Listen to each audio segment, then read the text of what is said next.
Так, добрый день, уважаемые коллеги. Просьба зарегистрироваться.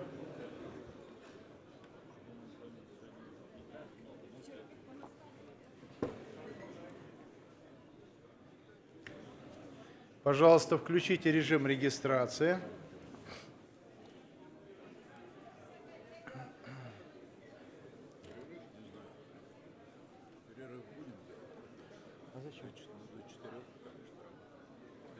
Посмотрим потом. Пока давай без перерыва. Ладно? Коллеги, идет регистрация, обращаю внимание.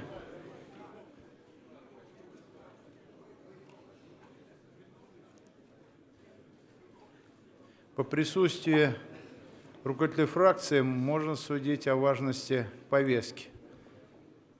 В зале присутствуют все руководители фракции. Геннадий Андреевич Дюганов, Владимир Вольфович Жириновский, Сергей Иванович Неверов, Сергей Михайлович Миронов. Пожалуйста, покажите результат голосования. В зале присутствует 428 депутатов. Кворум есть. Пожалуйста, Ольга Викторовна Севастьянова. Уважаемый Вячеслав Викторович, уважаемые коллеги, на пленарном заседании сегодня отсутствует по уважительной причине 17 депутатов, в том числе с учетом сложивших депутатские полномочия присутствовать будет 433. Спасибо. Спасибо. Коллеги, нам необходимо принять за основу проект порядка работы.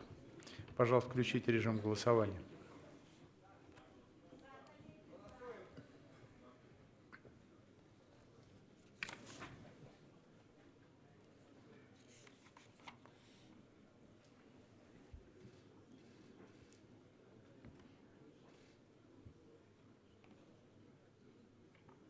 Покажите результат. Принимается за основу порядок работы на сегодняшний день. Коллеги, будут ли замечания по порядку работы?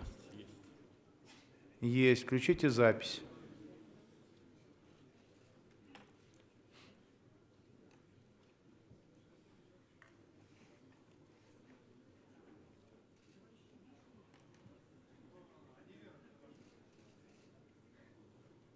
Покажите список. Гартунг Валерий Карлович. Доброе утро, Вячеслав Викторович, уважаемые коллеги. Доброе. В связи с отсутствием по уважительной причине докладчика просьба перенести на следующий вторник пункты повестки 18, 31, 35, 18, 31, 35, 35, 36 36 и 54. 54. Да. Правильно? Да, На следующую неделю, да? да, на вторник. Вторник. Вторник это у нас с вами будет 17-е. Пожалуйста, Крашенинников Павел Владимирович. Спасибо большое, уважаемый Вячеслав Викторович. Мы просим 12-й вопрос, 12-й, перенести на завтра. А по 15-му предлагаем докладчиком выступить Пинского Виктора Витальевича. Пинского. Спасибо. Коллеги, нет возражений, если мы с вами 18, 31, 35, 36 и 54 вопросы перенесем для рассмотрения на 17 марта в связи с отсутствием докладчика? Это предложение Валерия Карловича Гартунга. Нет? Нет возражений. Хорошо. Принимается. Коллега Крашенинников предлагает 12 вопрос рассмотреть завтра. Нет возражений? Нет. Принимается. А по 15 вопросу замена докладчика на Пинского. Нет возражений? Нет. Принимается. С учетом принятых изменений ставится на голосование порядок работы в целом. Просьба включить режим голосования.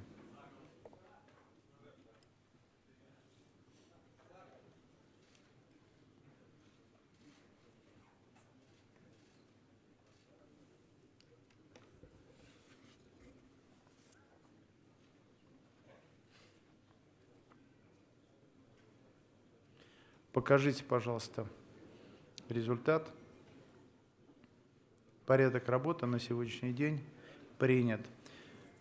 Коллеги, переходим к рассмотрению второго вопроса о проекте закона Российской Федерации о поправке в Конституцию о поправке Конституции Российской Федерации о совершенствовании регулирования отдельных вопросов организации и функционирования публичной власти. Третье чтение.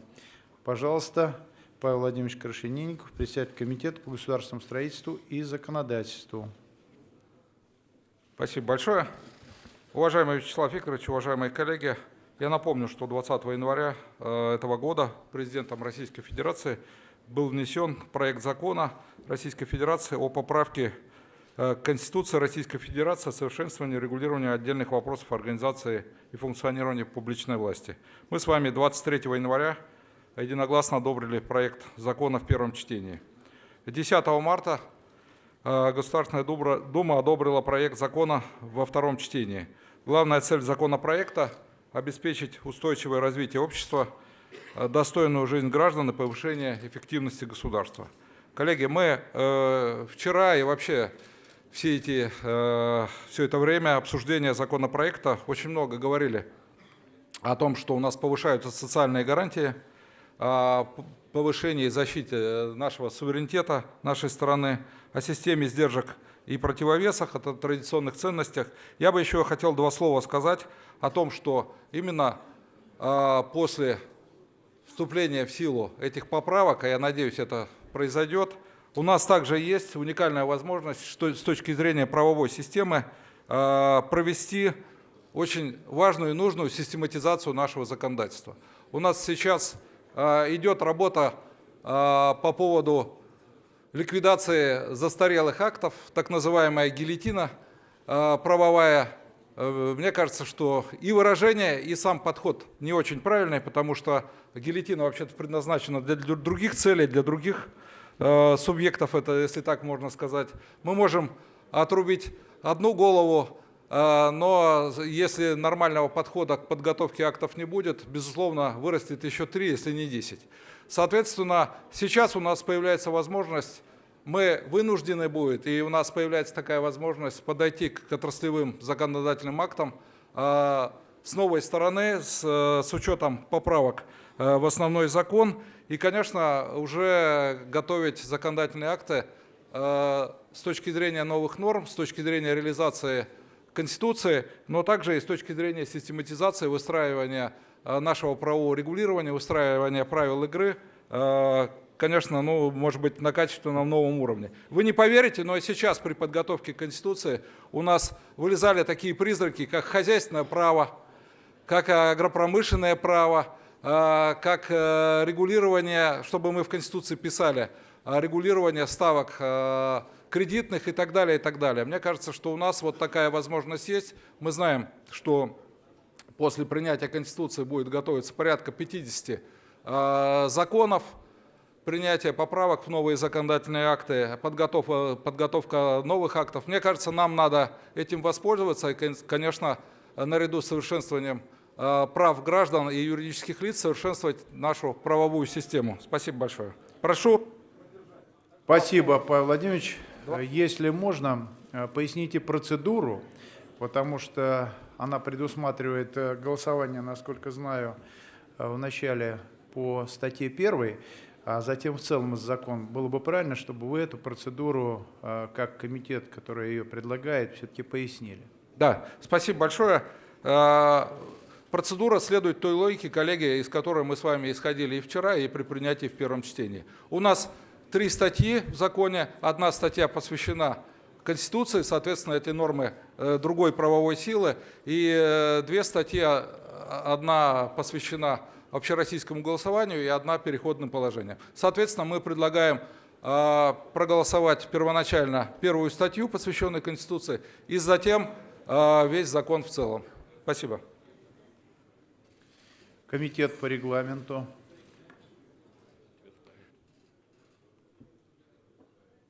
Пожалуйста, включите Савастьяновой. Да, ту процедуру, которую Павел Владимирович предлагает, мы в соответствии со статьей 141 и 142 должны в обязательном порядке провести голосование постатейное, поэтому по статье номер 1, и затем за одобрение в целом данного проекта закона. Спасибо. Пожалуйста, независимый эксперт по регламенту Сергей Владимирович Иванов.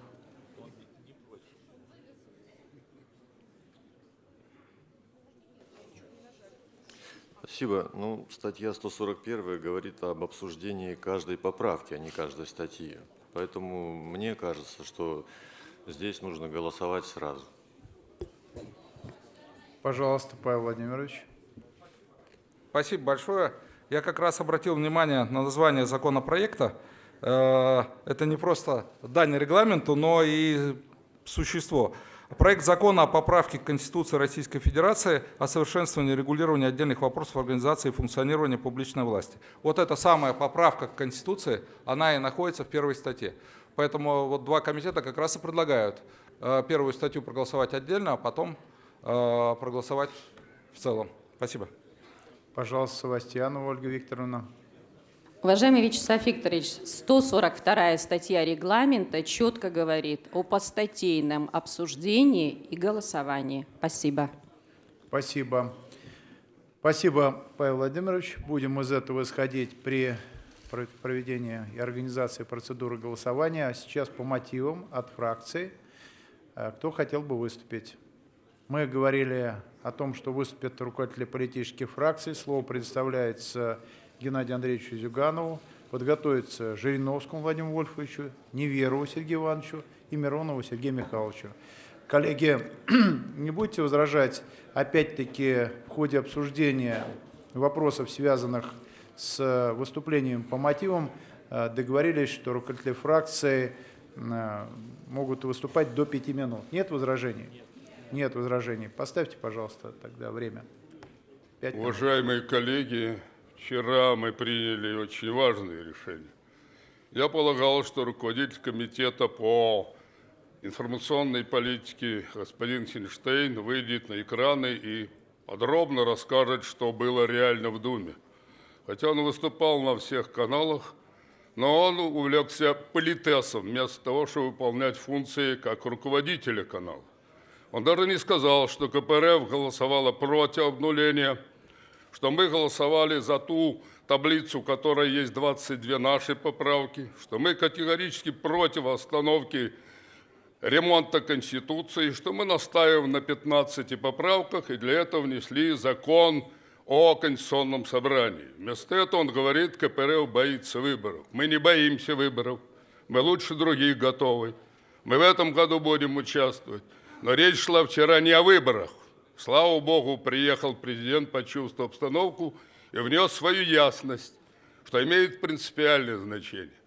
Вчера, господин Хинштейн, шла речь не о выборах, а о российском Майдане. Почему?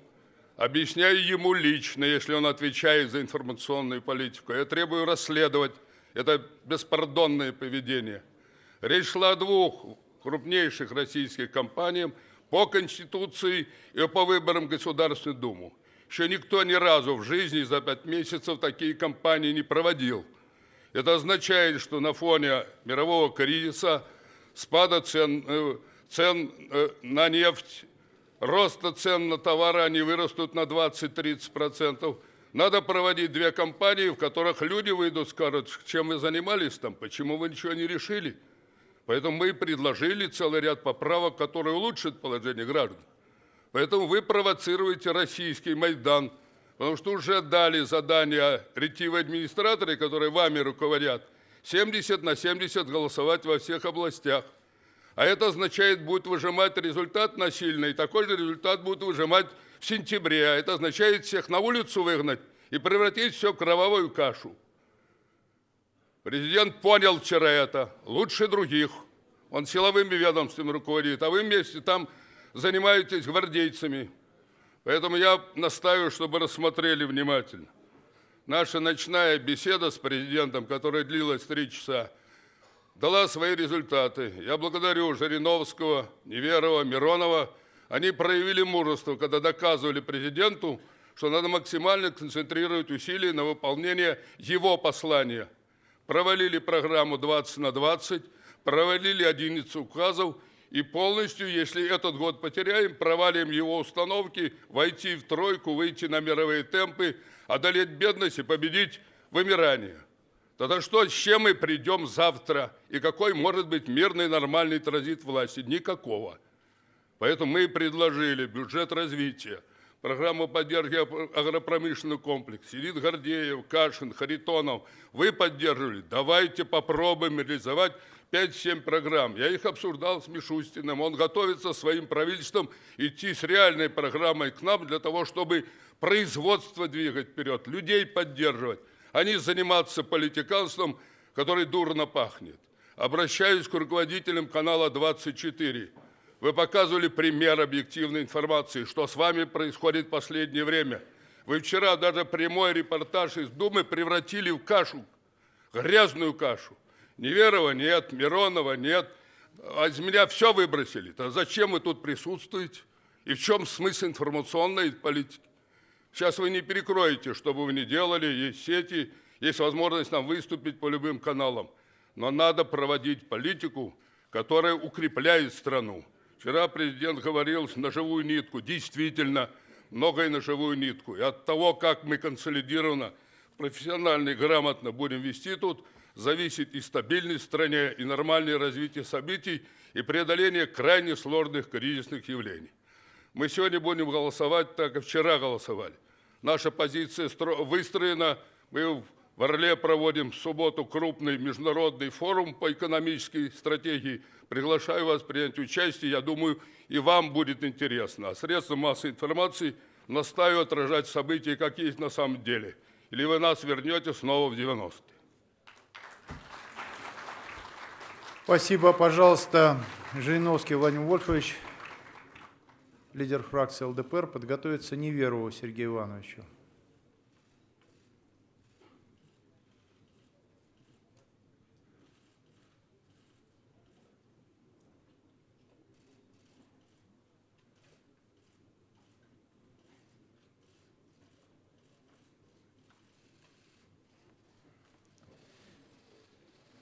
Я бы хотел, чтобы все-таки больше выступали депутаты от фракций. Мы во вторник выступали, сегодня выступаем, завтра есть время для лидеров фракций. А для других депутатов у нас хватит площадок для лидеров фракций. Пусть выступает фракция, сама решит, кто будет выступать. Но раз решили, что сегодня опять лидеры фракции, я вынужден сюда выйти. А завтра снова наше время, я снова выйду. Я предлагаю все-таки разрешить депутатам, вернее, фракция пусть решает сама, кто будет выступать. Нам не надо это вот лимитировать или спускать выступление в середину повестки. Утром, каждый вторник, четверг, фракция сама обозначит, кто будет выступать. Иначе мы в этом зале затыкаем рот, тогда люди будут выступать в других местах. Мы поддержим все поправки, которые у нас были обсуждены, вошли в таблицу принятых. И в целом уже голосование за данный проект. Это важно, это нужно. Конечно, мы недовольны тем, что осталось английское наименование должности главы государства. Подумайте о детях. Они растут и слышат «президент», и урок английского языка, и там президент. Это же унижает. Во всех языках мира наименование должности главы государства на родном языке. Почему мы дискриминацию вводим? Ну, не нравится слово «верховный правитель», «повелитель», как хотите, называйте. Но зачем это английское слово? Отказали вам, мы отказали в том, чтобы проводить выборы только по партийным спискам. Мы говорим, нужна централизация власти, согласны. У нас президентский режим. А что ж в демократии-то мы вводим другой режим? И в демократии должен быть тот же принцип. Собирать страну.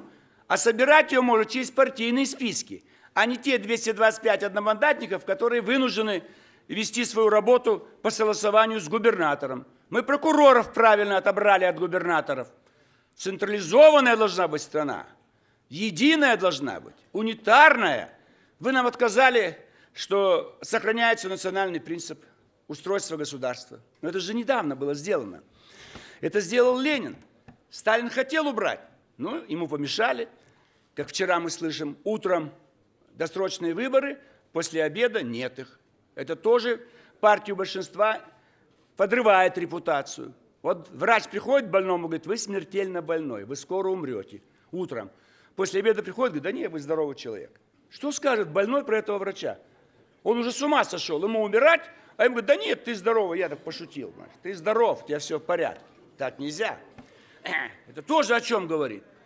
Потому что не надо превращать Госдуму в спектакль, так сказать.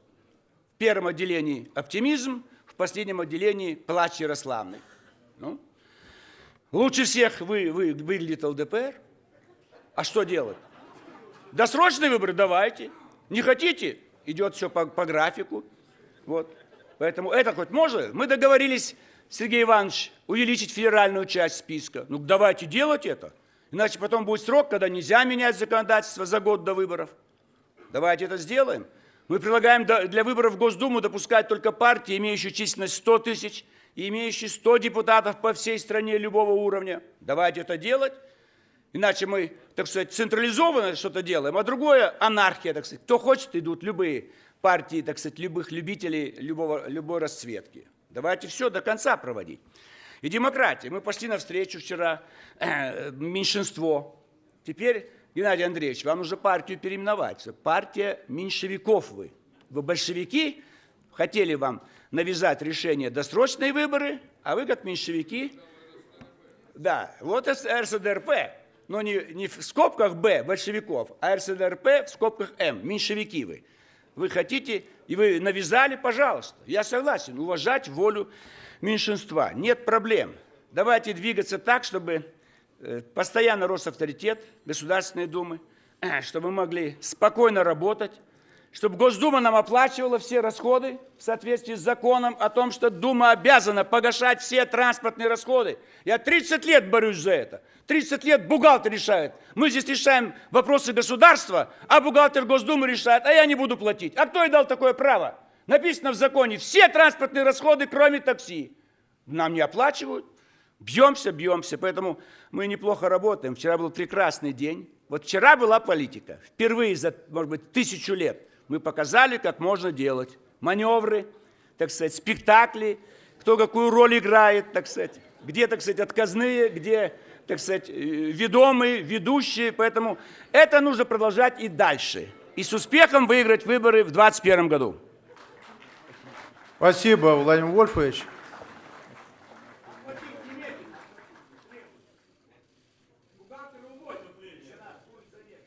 Владимир Вольфович, закон превыше всего. Мы законы принимаем, мы должны их исполнять.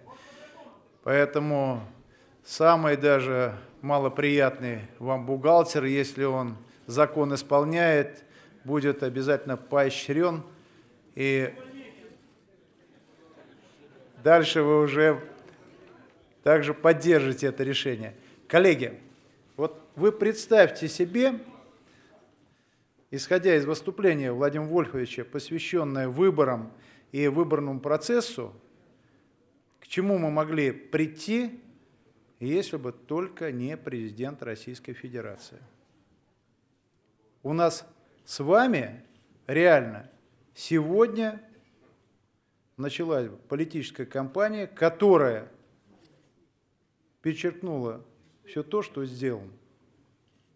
Мы должны максимально объединиться вокруг принимаемого сегодня закона о поправке Конституции, вынести на обсуждение гражданам те предложения, которые на протяжении 2 месяцев обсуждались, и в итоге мы принимаем. 206 поправок внесено. Посмотрите, глава 3 «Федеративное устройство» 51 поправка, глава 4 «Президент Российской Федерации» 19 поправок, глава 5 «Федеральное собрание Российской Федерации», это нас касается в том числе, 33 поправки, правительство Российской Федерации 26 поправок, судебная власть и прокуратура 23 поправки, глава 8 «Местное самоуправление» 12 поправок, предложение преамбулу 9, процедура общероссийского голосования, порядок вступления в силу 33. Коллеги, это работа огромная. Но самое главное, это работа, которая ставит перед собой конкретные цели и задачи. Мы многие проблемы с вами сможем изменить, если гарантируем совершенно другого уровня стандарты, защитим права наших граждан и преодолеем вызовы, которые сегодня стучатся к нам в двери. Давайте об этом говорить. Понятно, придет время выборов, будем говорить про выборы. Но у нас сейчас с вами серьезная работа. И мы свой график спланировали таким образом, чтобы депутаты имели возможность перед принятием решения по Конституции, перед днем голосования, на протяжении недели быть в регионах и как раз вот эти положения, за которые мы проголосовали, обсуждать с гражданами. Если хотите убеждать, отстаивать нашу точку зрения. Когда президент, инициируя поправки, передает часть своих полномочий гражданам, он передает их Госдуме, Совету Федерации. И мы говорили о том, что политическая культура выросла у политических партий, у парламента, ответственность выросла. Поэтому давайте вот все-таки исходить из этой ответственности. А так у нас с вами получится, мы в склоке, в дрязге скатываемся. Ну и что в итоге? О какой политической культуре можно говорить? Все вопросы с организацией выборов обсудим. Вчера президент ответил на все эти вопросы, свою точку зрения высказал. И поэтому, вот, уважаемые коллеги, при всем уважении, посмотрите, если бы вчера мы не приняли поправку Терешковой. Вот то, что даже здесь, на трибуне, происходит. То, что происходит у нас зачастую в рамках межпартийной конкуренции. Это привело бы к тяжелейшим последствиям. Поэтому, когда мы говорим о внесенных изменениях, они не только оправданы, исходя из сегодняшнего дня, потому что противостоят вызовам и укрепляют нашу страну, но они закладывают перспективу, стратегию развития страны, если хотите. И эта Конституция не на год, не на два. Об этом сказал президент. Эта Конституция, внесенные изменения, на ближайшие 50 лет. Потому что то, что было принято в 1993 году, это совершенно такие не содержащие в себе нормы декларативные, которые сейчас получили наполнение. Поэтому давайте мы настраиваться на работу, на результат и исходить из того, что сегодня очень ответственный день.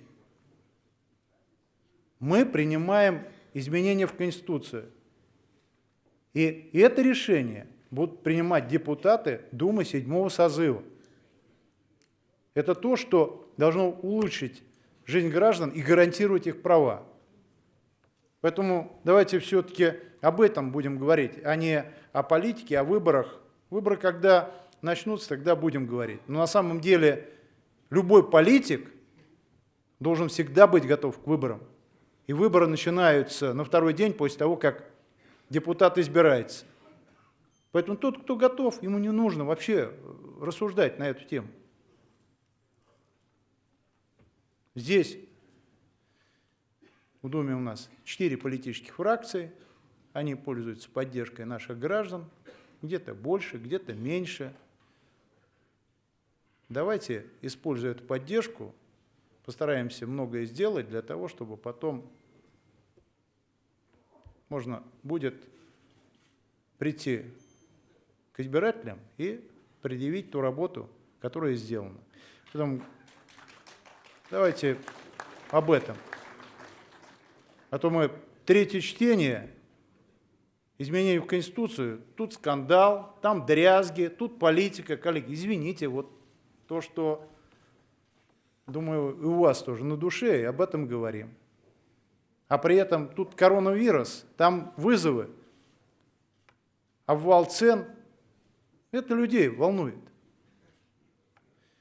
Сергей Иванович Неверов, руководитель фракции «Единая Россия», подготовить Сергею Михайловичу Миронову.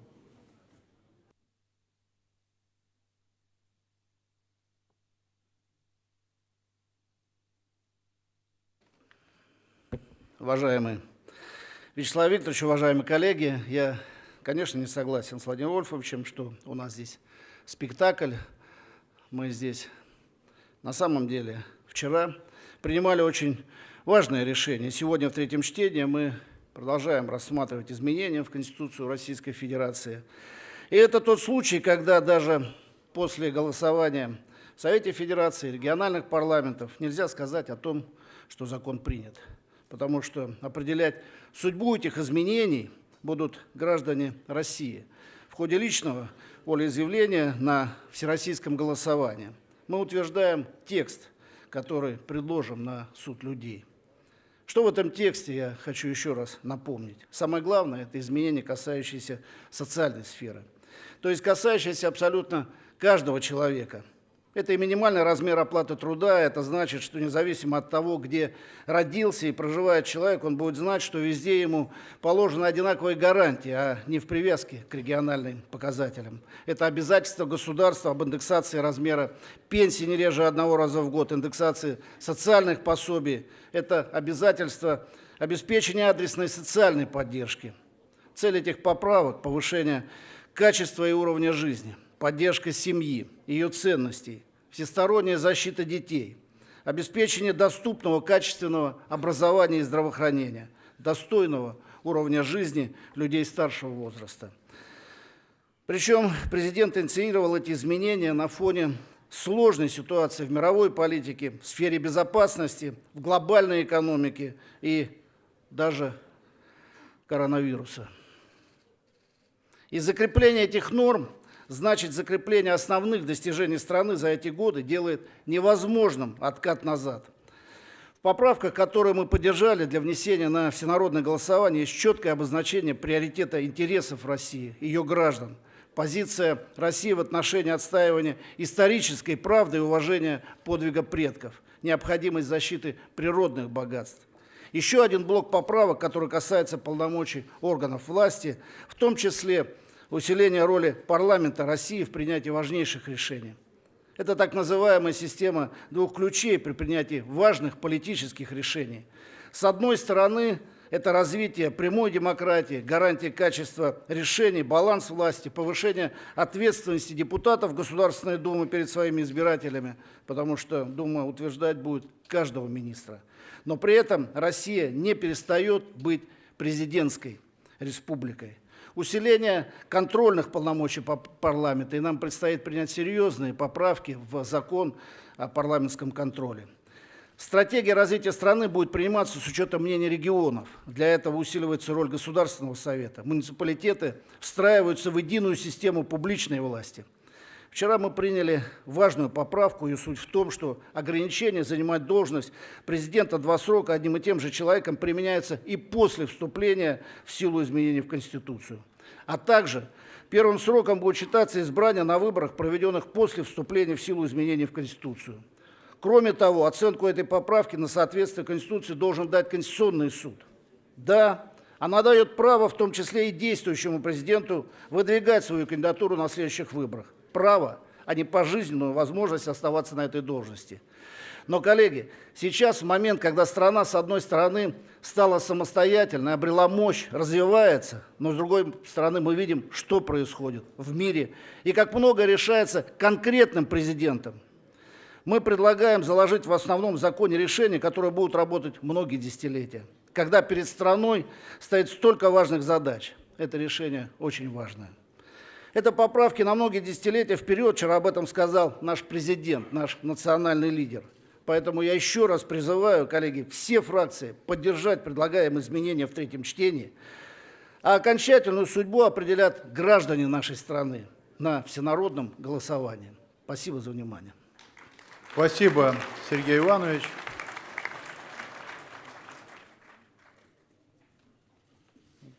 Предложение партиям, которые думают о выборах.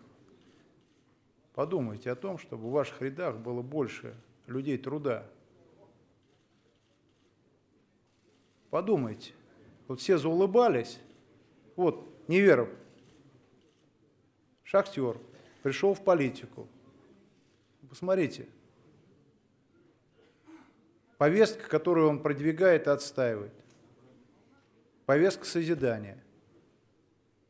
Мельник у нас депутат, шахтер, первый герой труда Российской Федерации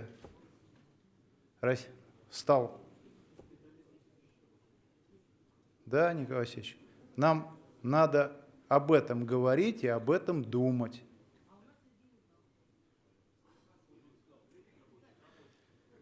Давайте поприветствуем единственного рабочего фракции КПРФ, единственного, подчеркиваю. Вы гегемон, но в одиночестве. Как? Так. Товарищи это товарищи, но рабочий один. Коломейцев инженер. Не отходите от принципов, Геннадий Андреевич, потому что КПРФ – это партия труда должна быть. Слово предоставляется не инженеру Коломейцеву, а Сергею Михайловичу Миронову, лидеру политической фракции, а мы потом с вами пообсуждаем вопросы регламента.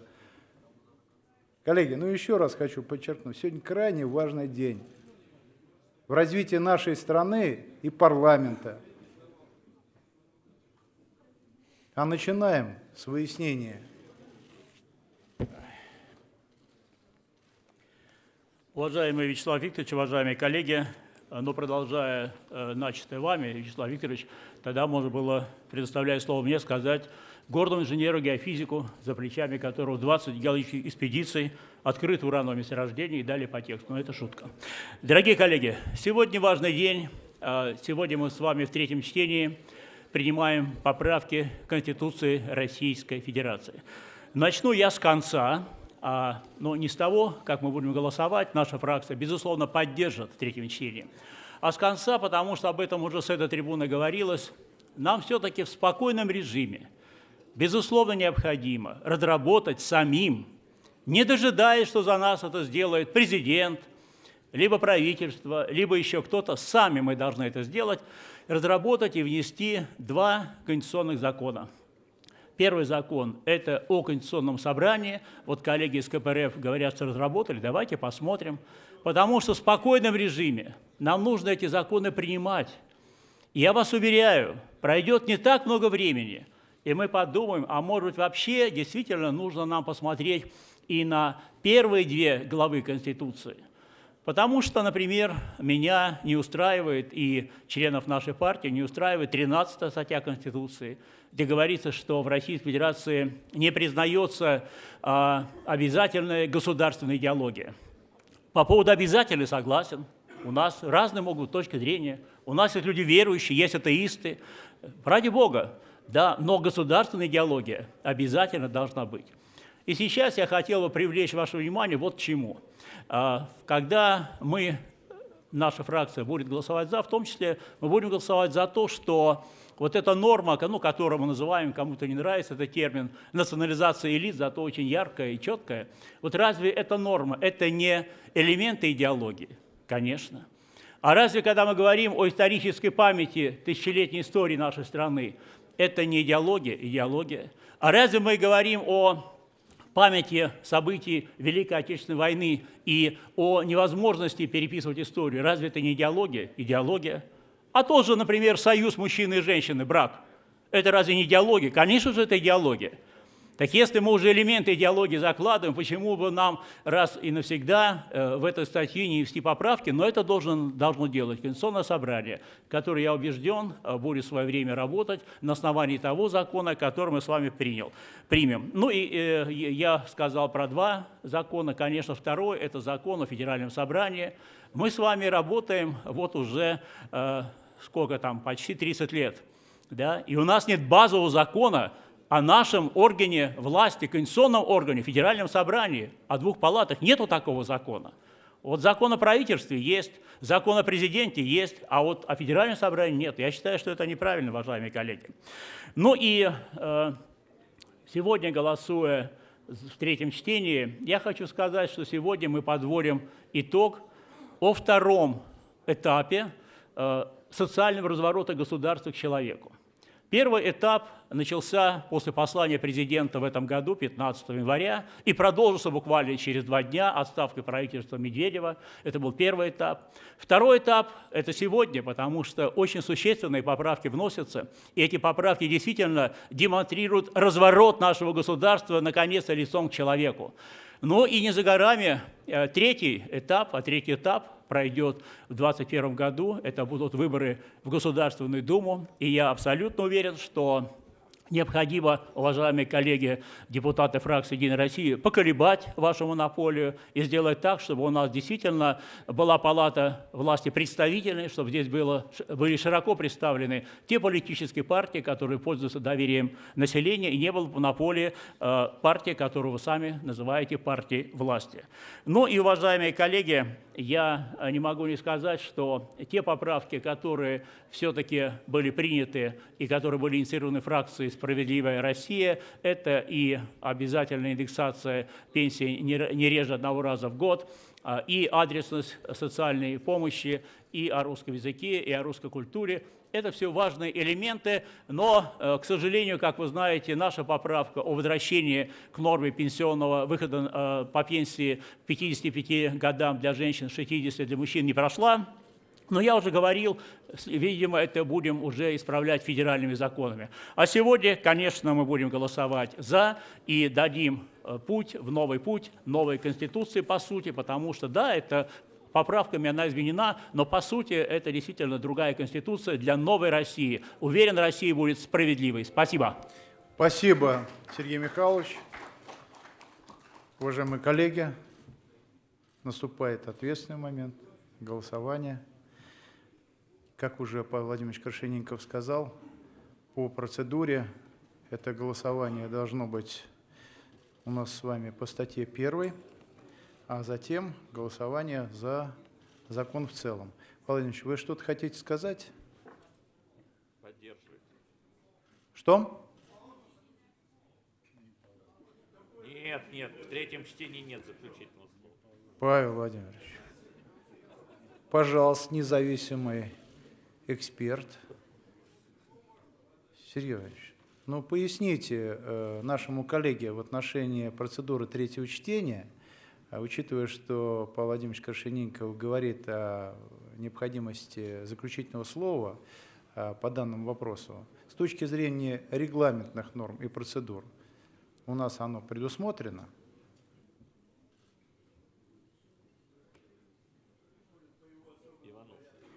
Иванов, включите микрофон.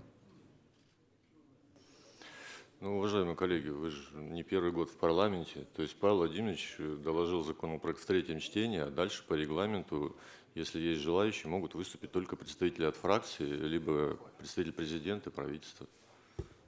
Видите, Павел Владимирович? Коллеги, давайте исходить из норм регламента. Ставится на голосование. Вот здесь вот, если что-то не так, Павел Владимирович, поправляйте.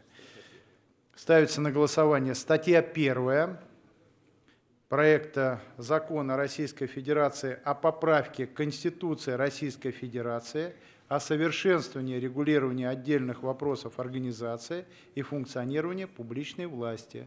Третье чтение. Пожалуйста, включите режим голосования. Точно, да? Коллеги, повнимательнее, обращаю внимание, что речь идет о поддержке норм Конституции, где мы с вами гарантируем нашим гражданам, что зарплата будет не ниже минимального прожиточного минимума, обязательно индексация будет. Вот те, кто не голосует за такие предложения, должны понимать, что люди потом с карандашом пройдутся и посмотрят фамилии тех, кто не поддержал эти другие нормы. Историческая память, которую мы будем защищать, и в Конституции это все будет. Есть возможность поправиться еще некоторым. Пожалуйста, покажите результат. 383 за, против нет, воздержалось 43.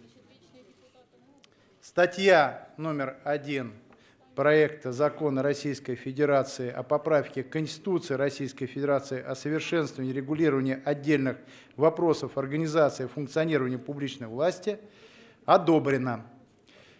Уважаемые коллеги, ставится на голосование проект закона Российской Федерации о поправке к Конституции Российской Федерации о совершенствовании регулирования отдельных вопросов организации и функционирования публичной власти в целом. Третье чтение. Пожалуйста, включите режим голосования. Точно до буквы. Да? Да. Коллеги, повнимательнее. Обращаю внимание тех, кто воздерживается. Решение принимается в отношении защиты института брака.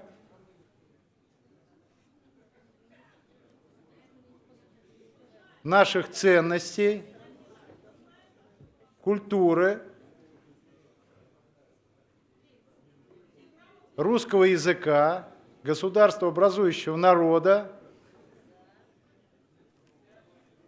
Пожалуйста, покажите результат. За 383, против нет, воздержалось 43. Закон одобрен, коллеги, в третьем чтении.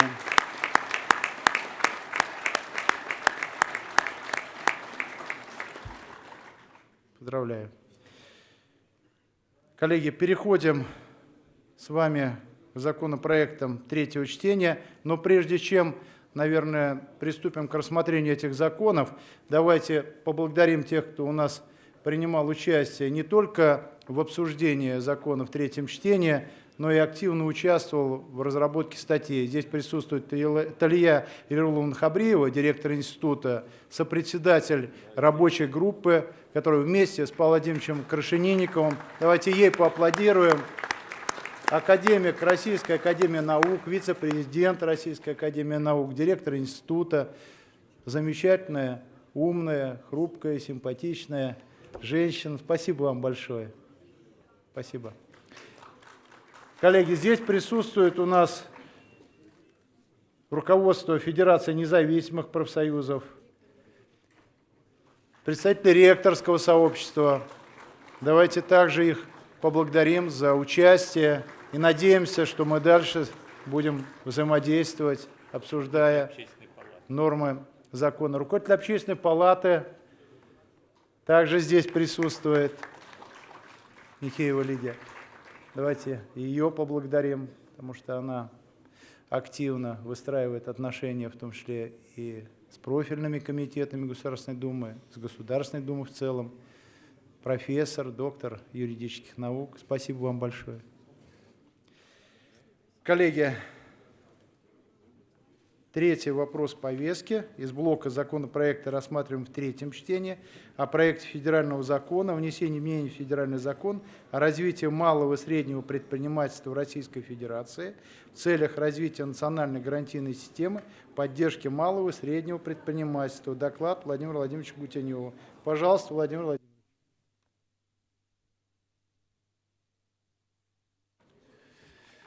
Уважаемый Вячеслав Викторович, уважаемые коллеги, законопроект подготовлен к рассмотрению в третьем чтении, проведены соответствующие экспертизы, юридическая, лингвистическая, заключение правового управления аппарата Государственной Думы также получено. Комитет Государственной Думы по экономическому развитию, промышленности, предпринимательству рекомендует Государственной Думе принять данный законопроект в третьем чтении. Прошу поддержать. Спасибо. По мотивам, коллеги, есть желающие? Есть. Включите запись, пожалуйста.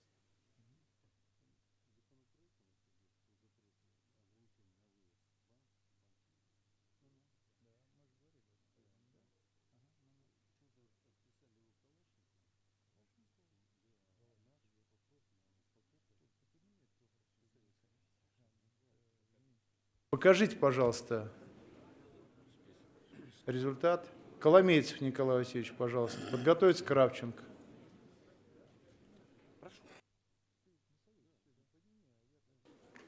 Уважаемый Вячеслав Викторович, уважаемые коллеги, безусловно, это технический закон, о переименовании одного фонда содействия кредитования в региональную гарантийную организацию. Ну, наверное, принять надо, но давайте мы задумаемся, что мы делаем в плане выполнения указа президента и послания президента.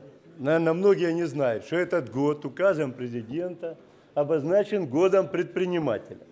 Немножко цифр, чтобы вы погрузились в действительность.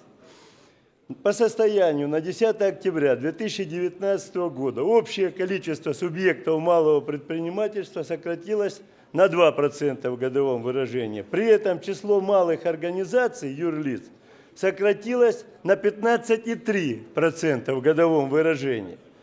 Причем, если вы посмотрите, то в этом же указе президент поставил задачу, как уже в 11 невыполненных, 25 миллионов создать рабочих мест в малом и среднем предпринимательстве и поставил задачу 40% ВВП, чтобы составлял как раз малый и средний бизнес. Чего же мы с вами достигли и что делает правительство в части как раз выполнения указа президента? Очень интересно и показательно. Смотрите, на 2019 год было запланировано для малого и среднего предпринимательства 1 триллион рублей. По факту предварительному субсидированных кредитов выдали 206 миллиардов, то бишь 1/5 часть. Вот это помощь. А почему не выдали? Потому что, как и в банке, и в банковской системе, для того, чтобы этот кредит получить, надо истоптать не одну пару тапок, понимаете, подготовить тонны бумаги, и потом чиновник будет сидеть, скажет, придешь, вот тебе справка, вот столько принесешь, получишь. Понимаете? И самое страшное, что у нас ведь что получается?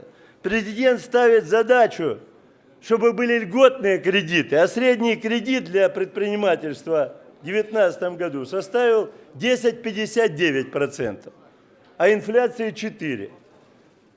Я уже вам приводил слова нобелевских лауреатов. Если ставка по кредиту превышает половину рентабельности, то она разорительна. Понимаете?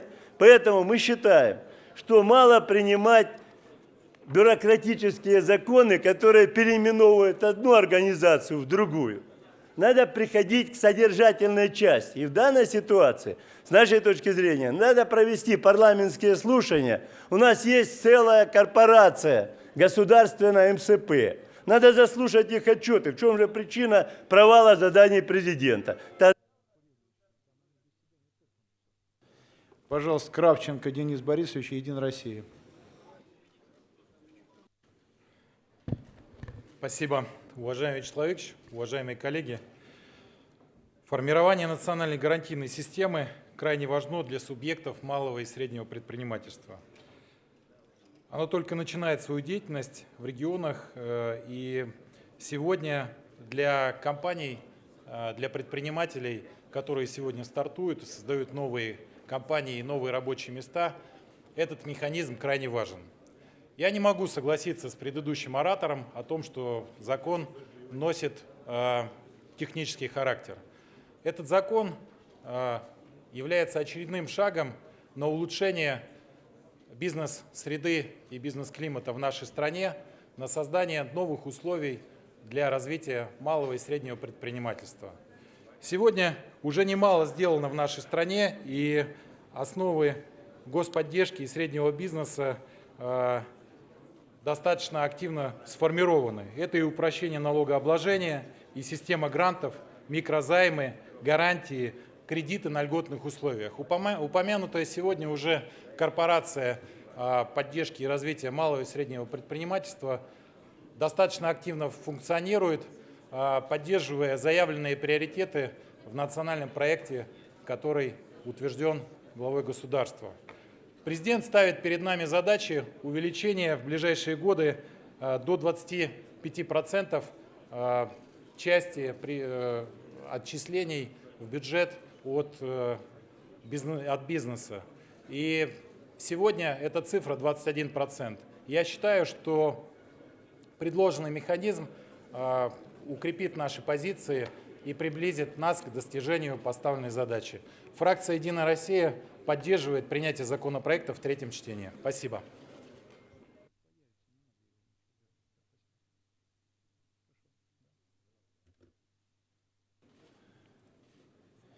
Уважаемые коллеги, ставится на голосование третий вопрос нашей повестки о проекте федерального закона «Внесение изменений в федеральный закон о развитии малого и среднего предпринимательства в Российской Федерации в целях развития национальной гарантийной системы поддержки малого и среднего предпринимательства». Третье чтение. Пожалуйста, включите режим голосования.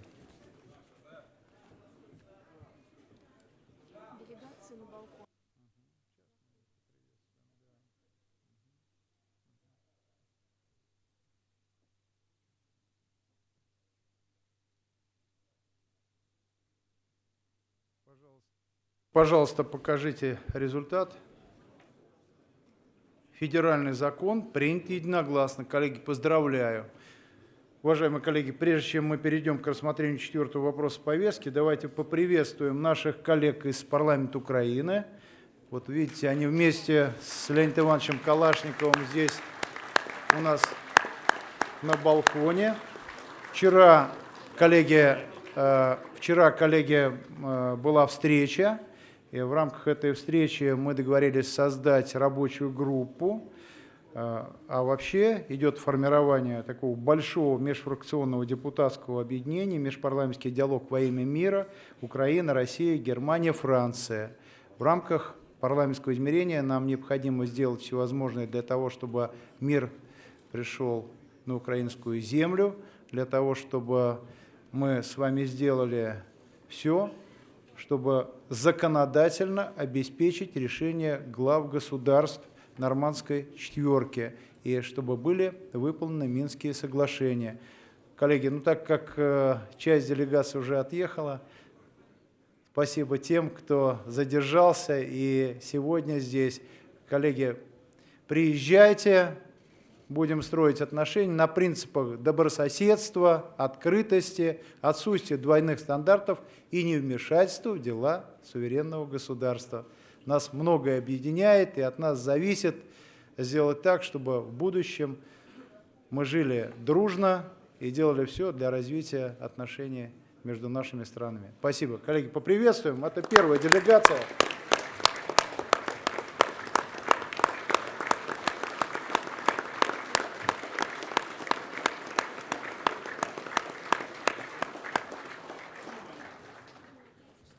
Спасибо. Уважаемые коллеги, мы перешли с вами к рассмотрению четвертого вопроса о проекте федерального закона о внесении изменений статьи 83 и 84 Воздушного кодекса Российской Федерации. Доклад Максима Викторовича Сураева. Пожалуйста, Максим Викторович. Уважаемый Вячеслав Викторович, уважаемые коллеги, 3 марта мы одобрили законопроект во втором чтении. Законопроект прошел все экспертизы, готов к принятию в третьем чтении. Просьба принять. Спасибо.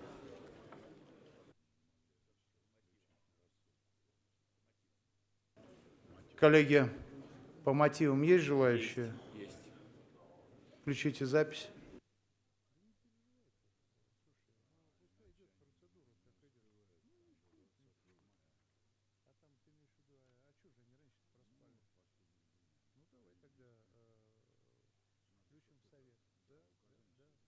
Да. Пожалуйста, покажите список. Ганзя Вера Анатольевна, пожалуйста.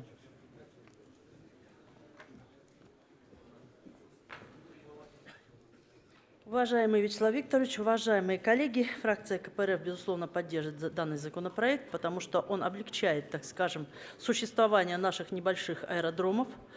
А мы с вами прекрасно понимаем и знаем, что малая авиация, и в том числе аэродромы, переживают сегодня крайне тяжкие времена, и, естественно, требуется серьезное вмешательство, чтобы ситуацию исправить. Безусловно, законопроект предусматривает, что охрана охрана, вот и само наземное обслуживание вот этих маленьких аэродромов, оно практически приравнено к обслуживанию по всем ценам, ставкам, всему остальному для больших аэропортов. Вообще, если мы возьмем, например, в Восточной Сибири маленькие вот эти аэродромы, то там порядка 30% входит в стоимость самого билета. Это ненормально. Поэтому, конечно, такие законы не нужны. Но это точечный закон, и малую авиацию этот закон не спасает.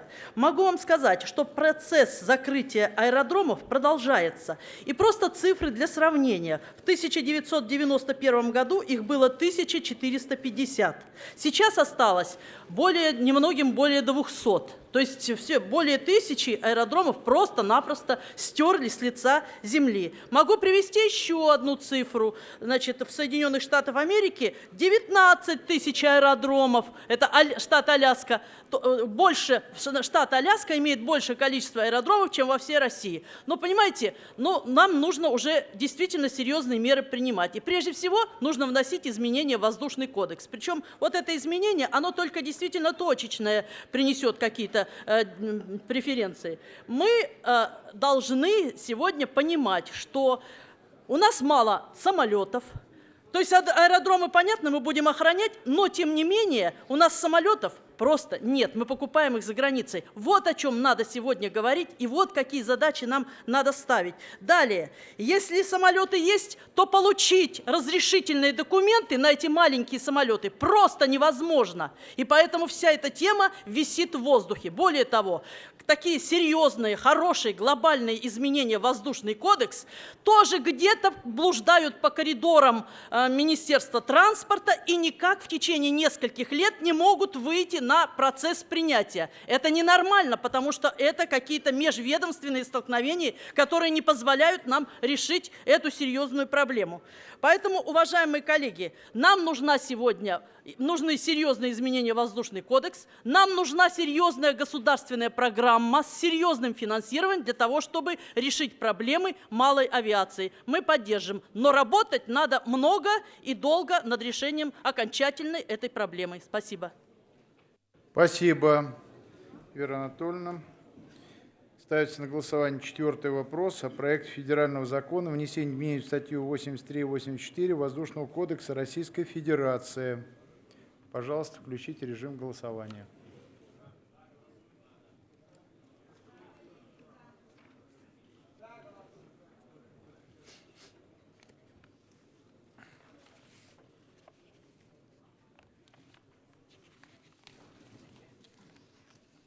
Покажите результат.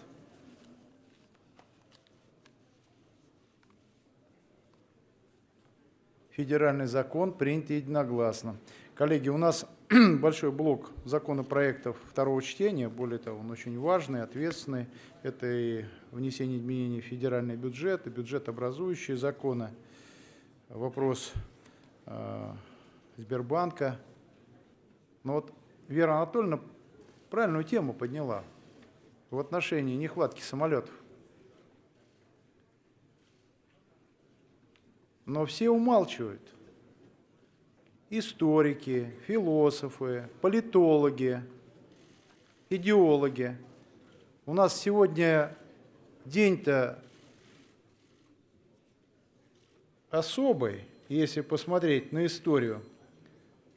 В 1985 году в этот день был избран Михаил Сергеевич Горбачев генеральным секретарем ЦК КПСС. Все молчим. Что, Ольга Николаевна? А потому что один из крупнейших саратовских авиационных заводов, который каждый третий самолет на фронт поставил, в 1991 году по решению Совмина СССР 10 января был первым признан народным предприятием, так же, как и завод СЭПО. Где эти народные предприятия? Народу они достались? Они достались директорам. Вот об этом речь идет. А сейчас нет этих заводов. Поэтому, когда мы говорим о нехватке самолетов, было бы правильно историю вспомнить. Михаил Сергеевич Горбачев. Добавьте, там же Россельмаш, кстати. Интересы избирателей которых вы представляете. Если предприятие работает, это благодаря как раз тому, что возглавляет его представитель Единой России, а депутат оттуда Коломейцев. А когда у нас самолетов нет, завод закрыт, и член ЦК его возглавлял, а сейчас пустота, друзья мои, директора таких заводов, которые потом стали их собственниками, все были либо членами обкомов и бюро, либо членами ЦК, потому что это огромное производство. Надо нести ответственность за это. Вот Единую Россию постоянно упрекаете, но это же несправедливо. А если вы их упрекаете, то тогда должны сегодня взять и сказать, у нас траурный день, в свое время коммунисты ошиблись, ЦК ошибся, а так как рядовым коммунистам и слова не давали, вот сейчас Коломейцеву, пожалуйста, Коломейцев, вот вам, видите, демократия, свобода слова, пожалуйста, инженер Коломейцев, да. Из 15 заводов авиастроительных в России сегодня осталось 1,5. Но это за 30 лет произошло. И второе, вдумайтесь, ваш руководитель партии, уходя из правительства, подписал постановление правительства за счет ВЭБа, в то время как разработан и прошел испытание самолет МС-21, закупить за счет средств ВЭБа и отдать в лизинг Боинг и Airbus. Так кто вредитель? Уважаемые коллеги, на это есть объяснение. Если вы хотите взять и эту тему обсудить, мы ее можем обсудить. Есть аргументы, но вы нас уводите от истины. В 1985 году ЦК КПСС избрали генсеком Михаила Сергеевича Горбачева. Об этом речь идет. Об этом. Поэтому сегодня понятно, почему, в общем-то, у нас такое настроение у некоторых коллег из фракции КПРФ. 5-й вопрос. Законопроект рассматриваем во втором чтении.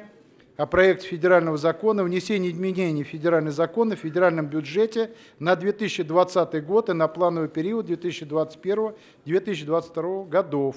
Доклад Андрея Михайловича Макарова. Пожалуйста, Андрей Михайлович. Спасибо, уважаемый Вячеслав Викторович, уважаемые коллеги.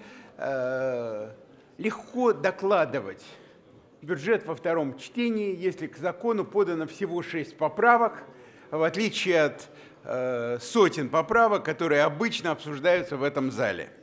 Поэтому, если вы не возражаете, сначала хочу просто напомнить, что это внесенный законопроект, который финансово обеспечивает социальную программу, провозглашенную президентом в его послании. И вот средства, которые закладываются в этом законе, а это, я напомню, по этому году 352,6 миллиарда рублей, в следующем году уже 712,6 миллиарда, а в 2022 году уже 783,1 миллиарда рублей в этом законе есть. Это и ежемесячные выплаты на детей в возрасте от 3 до 7 лет, это материнский капитал. Наверное, нет необходимости перечислять, мы все прекрасно помним вот те положения послания, которые финансируются в данном законе. Очень важно, что принятие этого закона, и вот сегодня во втором чтении очень важно, потому что он происходит в тех событиях, которые в мире произошли в понедельник, когда уже буквально обрушились всякие комментарии. Знаете как, у нас ведь все очевидно, еще вчера были тысячи экспертов в области коронавируса, сегодня они уже все эксперты в области нефтяных цен. И вот все эти люди уже говорят, государство не сможет выполнять свои обязательства. Поэтому, может быть, самое главное, что сегодня принимает парламент, это то, что все обязательства президента, не заложенные в этом законе, не снижаются ни на 1 копейку. Все они законом обеспечиваются, и, может быть, это главный ответ России, тем вызовам, которые сегодня происходят в экономике во всем мире. Очень важные вопросы, которые были подняты в рамках первого чтения, вот были поручения председателя Государственной Думы, как мы и договорились, будут подготовлены комитетом к принятию постановления закона в третьем чтении, то есть это поручение, что необходимо сделать нам всем вместе с правительством для реализации этих вопросов. Поскольку это вопросы, безусловно, связаны, я позволю себе напомнить те вопросы, которые, как мы договорились, войдут в проект постановления. Первое – это вопросы по поддержке тех регионов, в которых действительно возникли проблемы, связанные с демографической политикой. Очевидно, что это не линейные вопросы, и надо изучить причины того, что произошло, соответствующее поручение дается, и в случае необходимости оказать поддержку. То есть, по существу, это вопросы поддержки этих регионов, решения социально-экономических вопросов, потому что мы понимаем, что демографические проблемы могут быть вызваны только этими вопросами. Важнейший вопрос – это был вопрос о поддержке регионов и вообще межбюджетной политики с точки зрения достаточности средств у регионов для выполнения обязательств перед гражданами.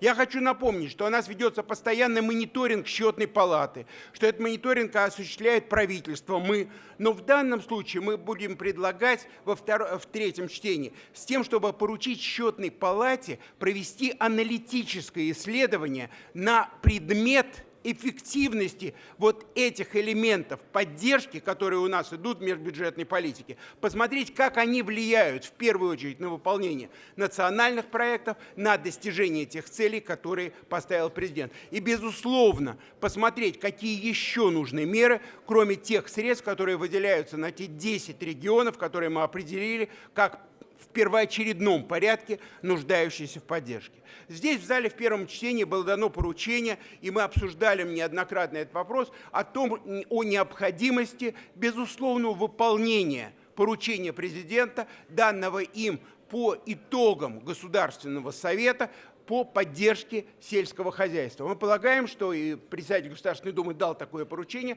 что выполнение, безусловное выполнение поручения президента в рамках вот этого поручения должно найти отражение и в рамках постановления Государственной Думы. Наконец, хотел бы обратить внимание на то, что у нас с вами уже принималось постановление Государственной Думы, что очень многие проблемы регионов возникают из дополнительного регулирования, нормативного регулирования с федерального уровня полномочий регионов, когда у регионов просто не остается ни возможности самим оперативно решать свои вопросы, ни, естественно, не хватает средств на то, чтобы выполнять это федеральное регулирование. Мы посчитали возможным предложить Государственной Думе в постановлении указать, что вот эта работа должна быть не только продолжена, она должна быть более эффективной, и, по-видимому, эту работу надо ускорить. Вот то, что будет комитет предлагать завтра уже в рамках постановления. Насколько я понимаю, мы охватили все те вопросы, которые обсуждались в первом чтении. Сейчас же просто хотел сказать, что у нас поступило 6 поправок. Все 6 поправок комитет предлагает отклонить. Это, естественно, предложение депутатов увеличить финансирование без каких бы то ни было обоснований, без каких бы то ни было расчетов. Но я думаю, что вот очень важно, что по существу все фракции, никто вот поправок каких-то к тому, что необходимо сделать для финансового обеспечения послания, не подавал, потому что мы все понимаем, что поручение президента абсолютно конкретно, оно просчитано и находит отражение в этом законе. Комитет предлагает все-таки, мы должны рассмотреть эту единственную таблицу поправок, которая у нас есть, и предлагает поддержать данный закон во втором чтении. Уважаемые коллеги, во-первых, давайте с вами поприветствуем министра финансов. Скромно присутствует в ложе вместе с первым заместителем Антон Германович. Спасибо, то, что вы уделяете особое внимание рассмотрению закона о бюджете и то, что присутствуете сами при рассмотрении его во втором чтении, не только при рассмотрении концепции. Уважаемые коллеги, у нас комитет предлагает рассмотреть таблицу номер 2, в ней 6 поправок. Комитет предлагает эти поправки отклонить. Какие будут замечания? Есть. Включите запись, пожалуйста.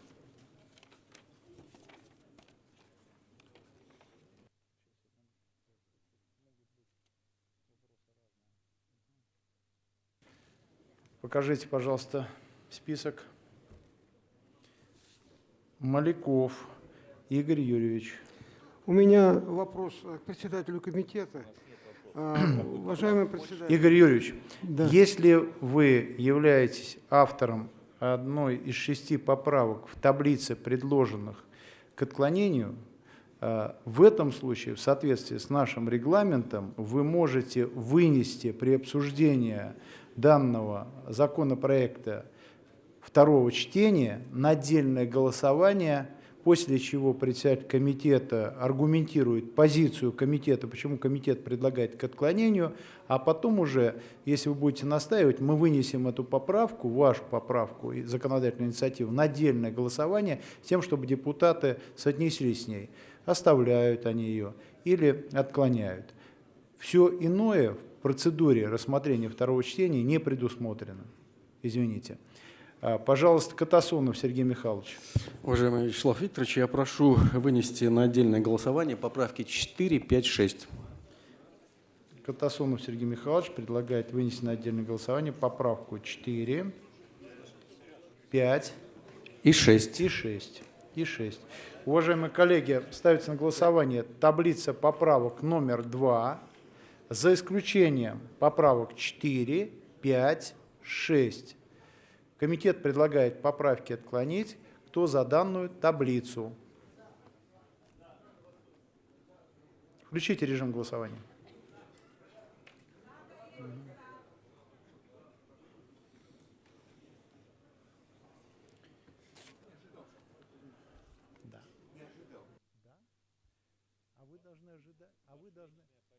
Пожалуйста, покажите результат. Решение принимается по таблице поправок номер 2, за исключением поправки 4, 5, 6. Сергей Михайлович, вы обосновывать будете все поправки или отдельно каждую? Вячеслав Викторович, один будет доклад по 3 поправкам. По 3 поправкам. Сколько вам необходимо времени? Я думаю, 3 минуты достаточно. Поставьте, пожалуйста, 3 минуты для обоснования поправок 4, 5, 6, вынесенных на отдельное голосование. Пожалуйста. Уважаемый Вячеслав Викторович, уважаемые коллеги, фракция ЛДПР голосовала в первом чтении за бюджет, и мы поддержим бюджет во втором чтении. Вместе с тем, в выступлении, когда фракция давала оценку документам, мы обратили внимание, что вот эти 350 миллиардов, которые закладываются в соответствии с посланием президента от 15 января, практически около 40 миллиардов перекладывается на софинансирование субъектов. Речь даже не идет о той ситуации, которая произошла в последнюю неделю.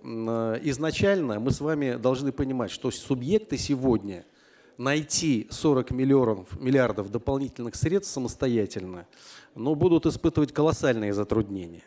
Я хочу обратить внимание, что вот еще в 2018 году у нас профицит консолидированных бюджетов субъектов был порядка 500 миллиардов. А в прошлом году, в 2019, всего 4,7 миллиарда. То есть фактически сегодня какие-то резервы у субъектов исчерпаны.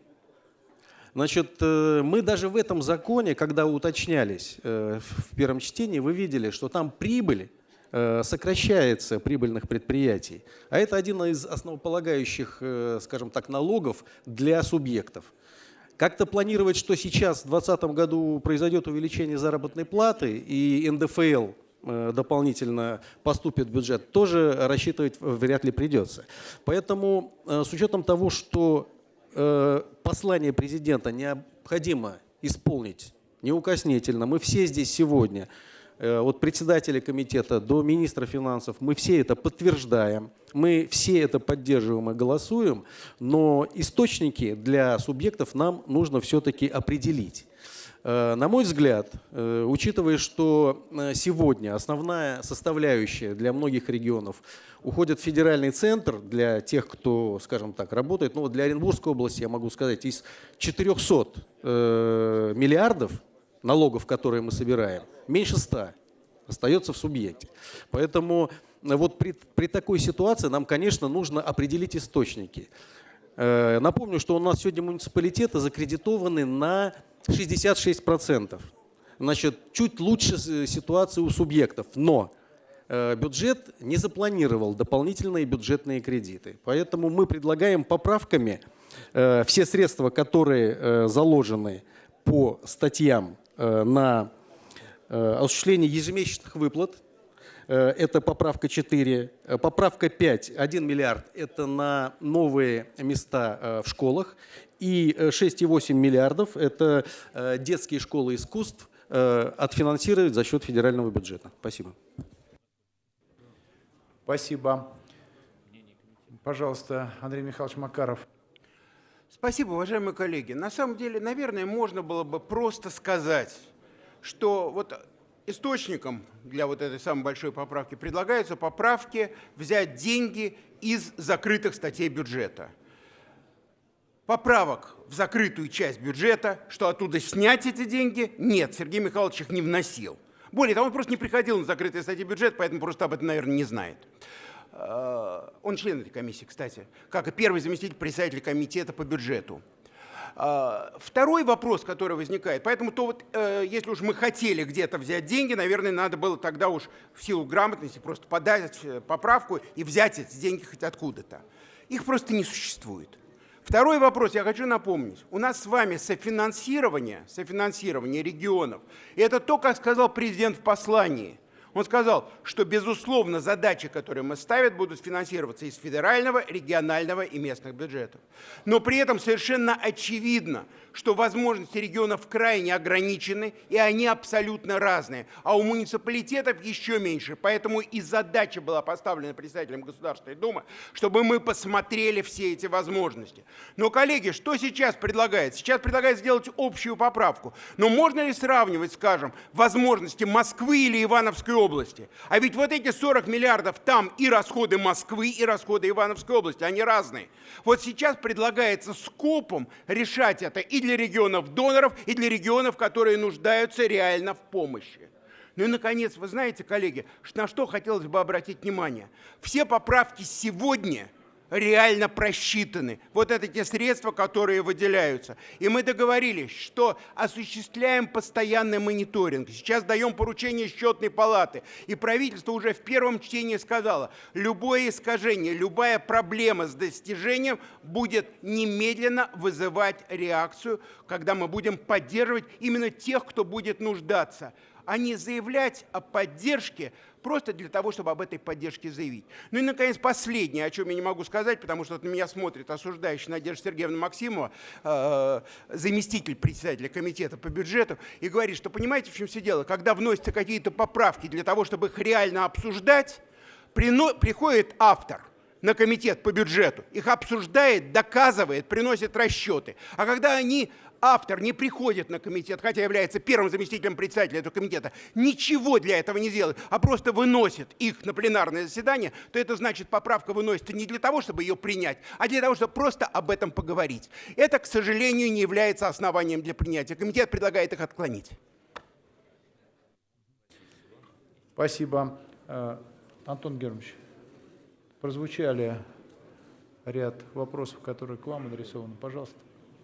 Уважаемый Вячеслав Викторович, уважаемые депутаты, мы согласны с позицией Андрея Михайловича, мы не поддерживаем эти поправки, но когда обсуждался вопрос на комитете, то мы договорились, что в ходе исполнения бюджета для тех субъектов, у которых будут возникать сложности, трудности с выполнением задач, поставленных в послании, мы сможем оказать точечную адресную помощь на эти цели. Поэтому будем мониторить региональные бюджеты и в случае необходимости подставим плечо. Спасибо. Уважаемые коллеги, вынесена на голосование поправка номер 4 из таблицы 2. Комитет против. Включите режим голосования. Кто за?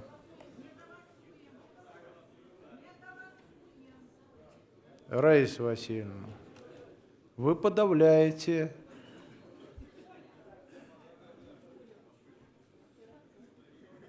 Вот обратите внимание, Куренный Алексей Владимирович, вы как стали говорить, мы не голосуем, он несколько раз колебался, поднимать руку или нет. И только вмешательство Веры Анатольевны его укрепило. Покажите, пожалуйста, результат. Инженера Коломейцева не трогайте, не надо. За 93. Николай Васильевич, душу не рвите, не ходите по рядам, по пустым. Понимаете, вот 93 голоса, это же ваша заслуга, но вы же инженер.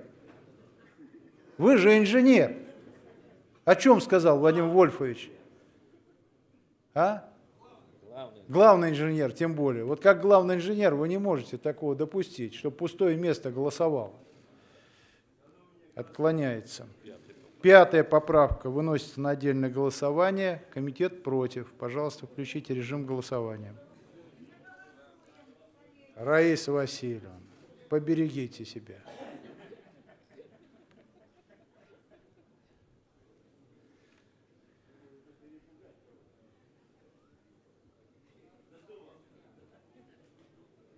Покажите, пожалуйста, результат.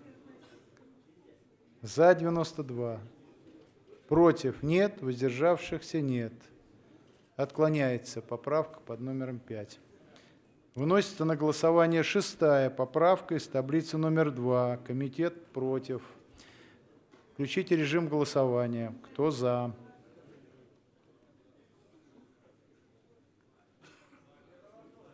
Коллеги, ну обращаю внимание, вот вы зачем Рашкина Валерия Федоровича подводите? Его нет в зале, он голосует за эту поправку.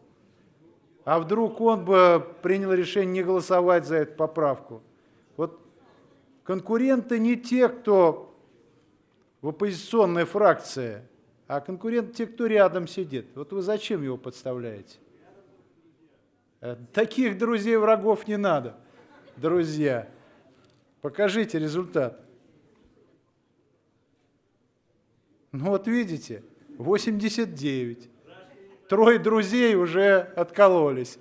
Отклоняется поправка. Уважаемые коллеги, ставится на голосование проект федерального закона о внесении изменений в федеральный закон о федеральном бюджете на 2020 год и на плановый период 2021-2022 годов. Пожалуйста, включите режим голосования. 2-е чтение. Очень ответственное решение. Уважаемые коллеги, голосуем, но просьба убедительная за себя. За себя. Ну не проголосуют, коллеги, придет в следующий раз, это 2-е чтение, в 3-е чтение.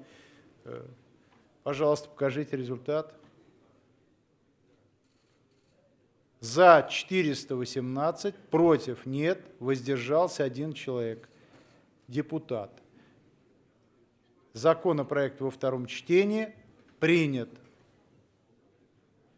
Коллеги, пожалуйста, включите центральную трибуну. Спасибо, уважаемый Вячеслав Викторович, уважаемые коллеги. Закон, которого ждут люди. Президент дал нам поручение, чтобы люди получили деньги как можно быстрее. Мы просим поставить законопроект в 3-м чтении на завтра, на пленарное заседание. Он полностью готов к этой процедуре. Спасибо. Коллеги, нет возражений? Нет. Принимается ваше предложение, Андрей Михайлович. Все за. Завтра ждем рассмотрения законопроекта. Готовьте, проводите лингвистическую, правовую экспертизу. Коллеги, давайте поблагодарим Антона Германовича, первого заместителя министра Татьяну Геннадьевну, за то, что они ведут диалог с парламентом, и это очень ценим. Спасибо, Антон Германович. Коллеги, 6-й вопрос о проекте федерального закона о внесении изменений в федеральный закон о бюджете Пенсионного фонда Российской Федерации на 2020 год и на плановый период 2021-2022 годов. Доклад Айрата Закиевича Фарахова.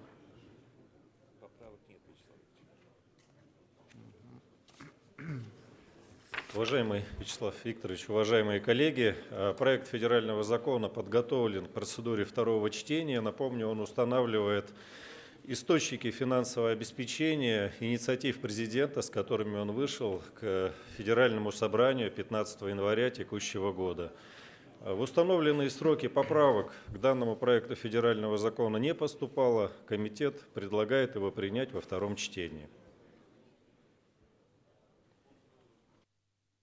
Коллеги, таблиц поправок нет. Ставится на голосование 6-й вопрос повестки. Проект федерального закона о внесении изменений в федеральный закон о бюджете Пенсионного фонда Российской Федерации на 2020 год на плановый период 2021 и 2022 годов.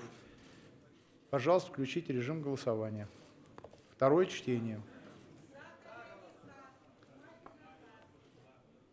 Раиса Васильевна.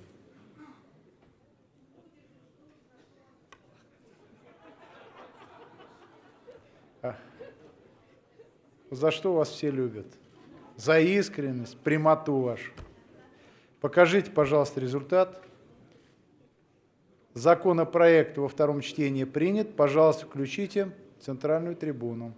Уважаемые коллеги, уважаемый Вячеслав Викторович, проект федерального закона устанавливает, имеет обратную силу, и выплаты необходимо осуществлять с 1 января, поэтому он полностью подготовлен к процедуре третьего чтения, и комитет просит поставить его на процедуру третьего чтения завтра на пленарную сессию. Коллеги, нет возражений? Нет. Поддерживается ваше предложение, Арат Закиевич. Уважаемые коллеги, давайте поблагодарим Максима Анатольевича Топилина, председателя правления Пенсионного фонда Российской Федерации. Он присутствует здесь вместе со своими коллегами в зале. Спасибо большое за участие в рассмотрении бюджета Пенсионного фонда. То, что вы пришли и ведете диалог с депутатами. 7-й вопрос о проекте федерального закона о приобретении правительством Российской Федерации у Центрального банка Российской Федерации обыкновенных акций публичного акционерного общества Сбербанк России и признании утратившими силу отдельных положений законодательных актов Российской Федерации. Доклад Николая Петровича Николаева. Пожалуйста, Николай Петрович. Спасибо, уважаемый Вячеслав Викторович, уважаемые коллеги. Подготовлен ко второму чтению законопроект, важнейший законопроект, который обеспечивает, по сути, реализацию огромного объема социальных обязательств, которые уже заложены в бюджете. И я напомню, что речь идет о законопроекте, где прописан порядок выхода Банка России из капитала Сбербанка. Напомню, что помимо задачи, которую решает этот законопроект по обеспечению бюджета, решается исключительно важная еще одна задача, а именно это снятие потенциальной проблемы конфликта интересов Банка России при совмещении им роли регулятора, акционера и надзорного органа. Мы учли целый ряд замечаний, которые прозвучали при первом чтении. Внесено 5 поправок, их подготовил Андрей Михайлович Макаров.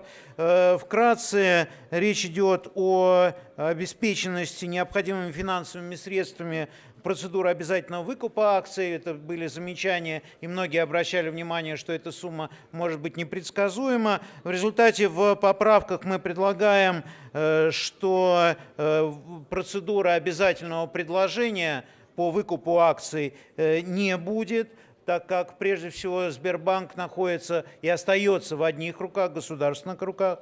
Но для защиты прав миноритарных акционеров предусмотрено заключение так называемого акционерного соглашения, которое будет подписано между правительством и Центральным банком, которое полностью обеспечивает все права миноритарных акционеров.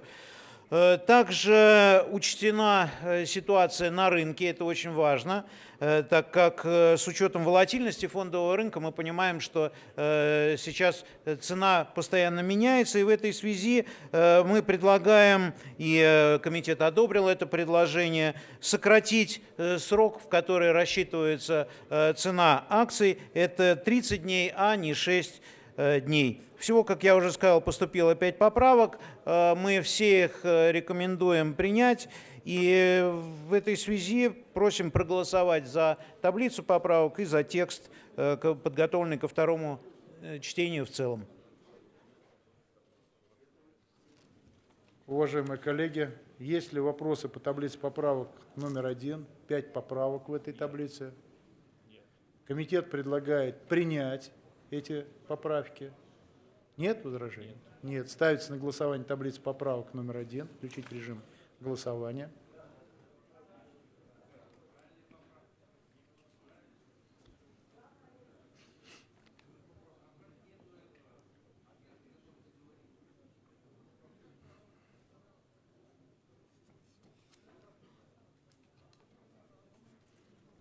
Покажите результат.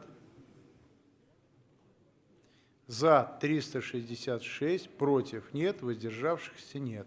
Принимается таблица поправок номер 1. Уважаемые коллеги, ставится на голосование 7-й вопрос нашей повестки о проекте федерального закона о приобретении правительством Российской Федерации у Центрального банка Российской Федерации обыкновенных акций публичного акционерного общества Сбербанк России и признании утрачивающими силу отдельных положений законодательных актов Российской Федерации. Второе чтение. Пожалуйста, включите режим голосования.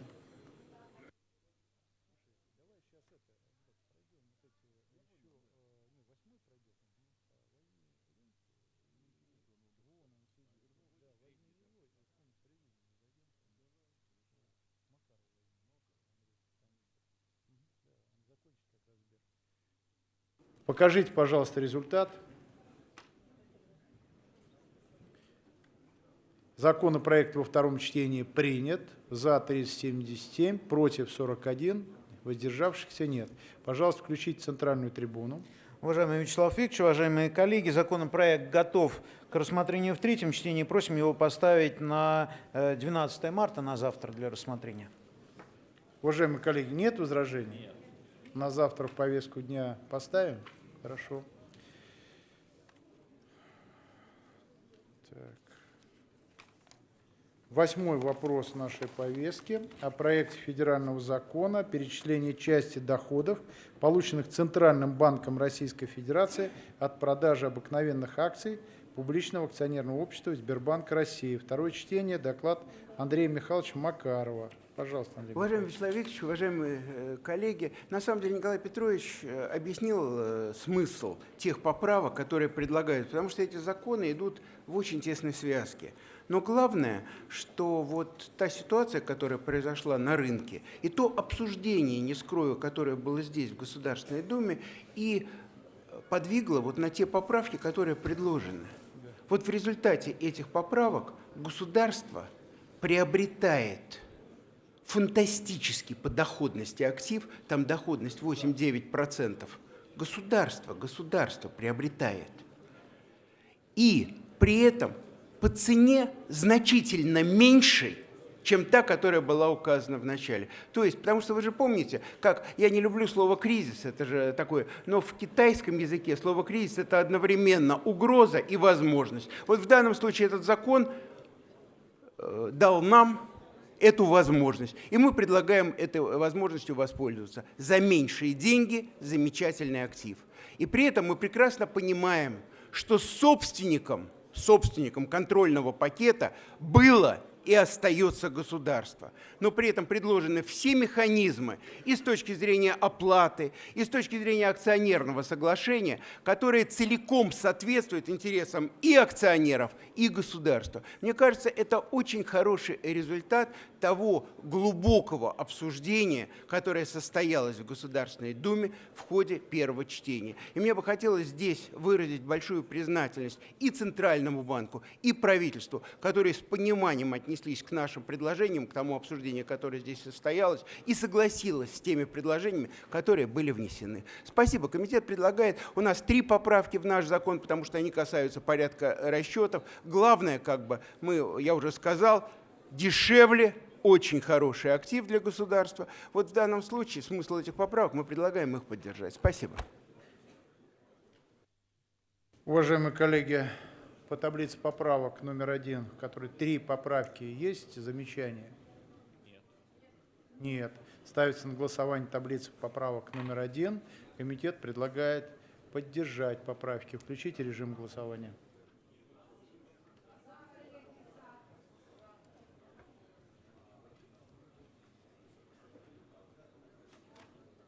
Вы потом поведете, кто может повести?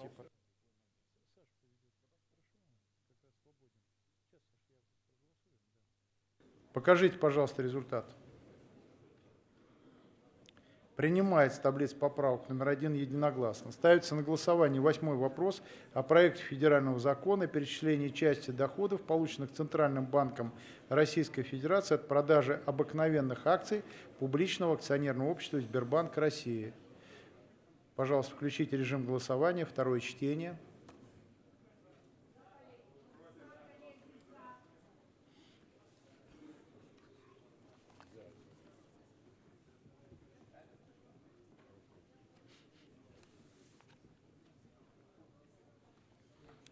Покажите результат.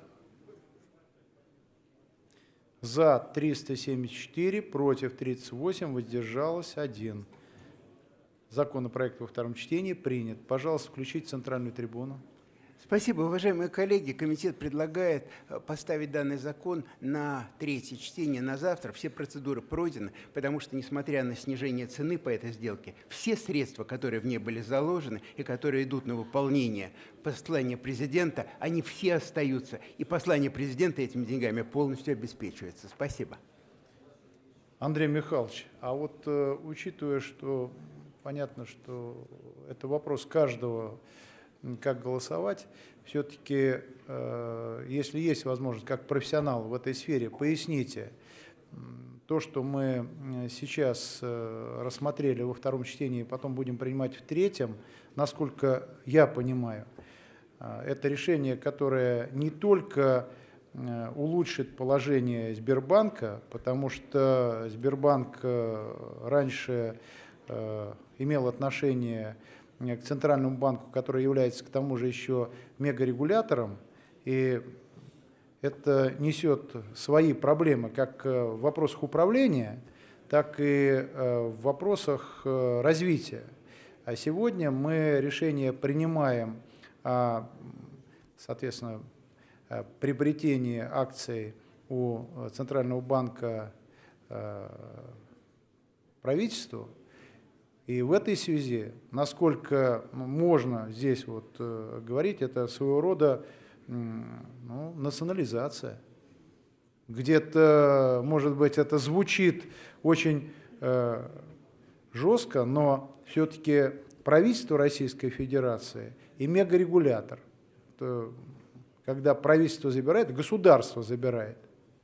Да, и Центральный банк – это Государственный банк России, но вот что касается правительства, сегодня, второе чтение, потом, когда мы примем законопроект третьим, дает возможность Сбербанку России и активнее развиваться, и с другой стороны, он более подконтролен правительству, более прозрачен, если хотите, потому что парламент, особенно после принятия поправок в Конституции, влиять будет более активно на правительство, утверждать руководителей ключевых министерств, вице-премьеров.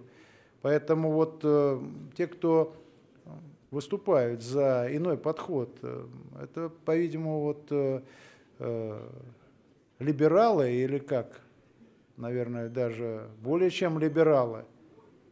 Давайте ответит Андрей Михайлович, а потом, конечно... Спасибо огромное за вопрос, Вячеслав Ильич. Просто разобраться надо. Вячеслав Ильич, я, если можно, соглашусь с вами в этот раз, тем более в зале, всегда соглашаюсь на 100%, а сейчас соглашусь только на 99%.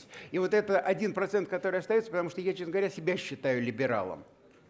Вот. Ну, так получилось просто. И поэтому как бы в данном случае я не стал бы говорить, применять слово «национализация» по двум причинам. То, что вы сказали, понятно, это образное выражение. Все-таки Центральный банк – это государство, и правительство – это государство. Передача от одного юридического лица к другому, тем более из-за... Извините, пожалуйста, а можно, простите, попросить вести себя прилично? Или это очень сложно?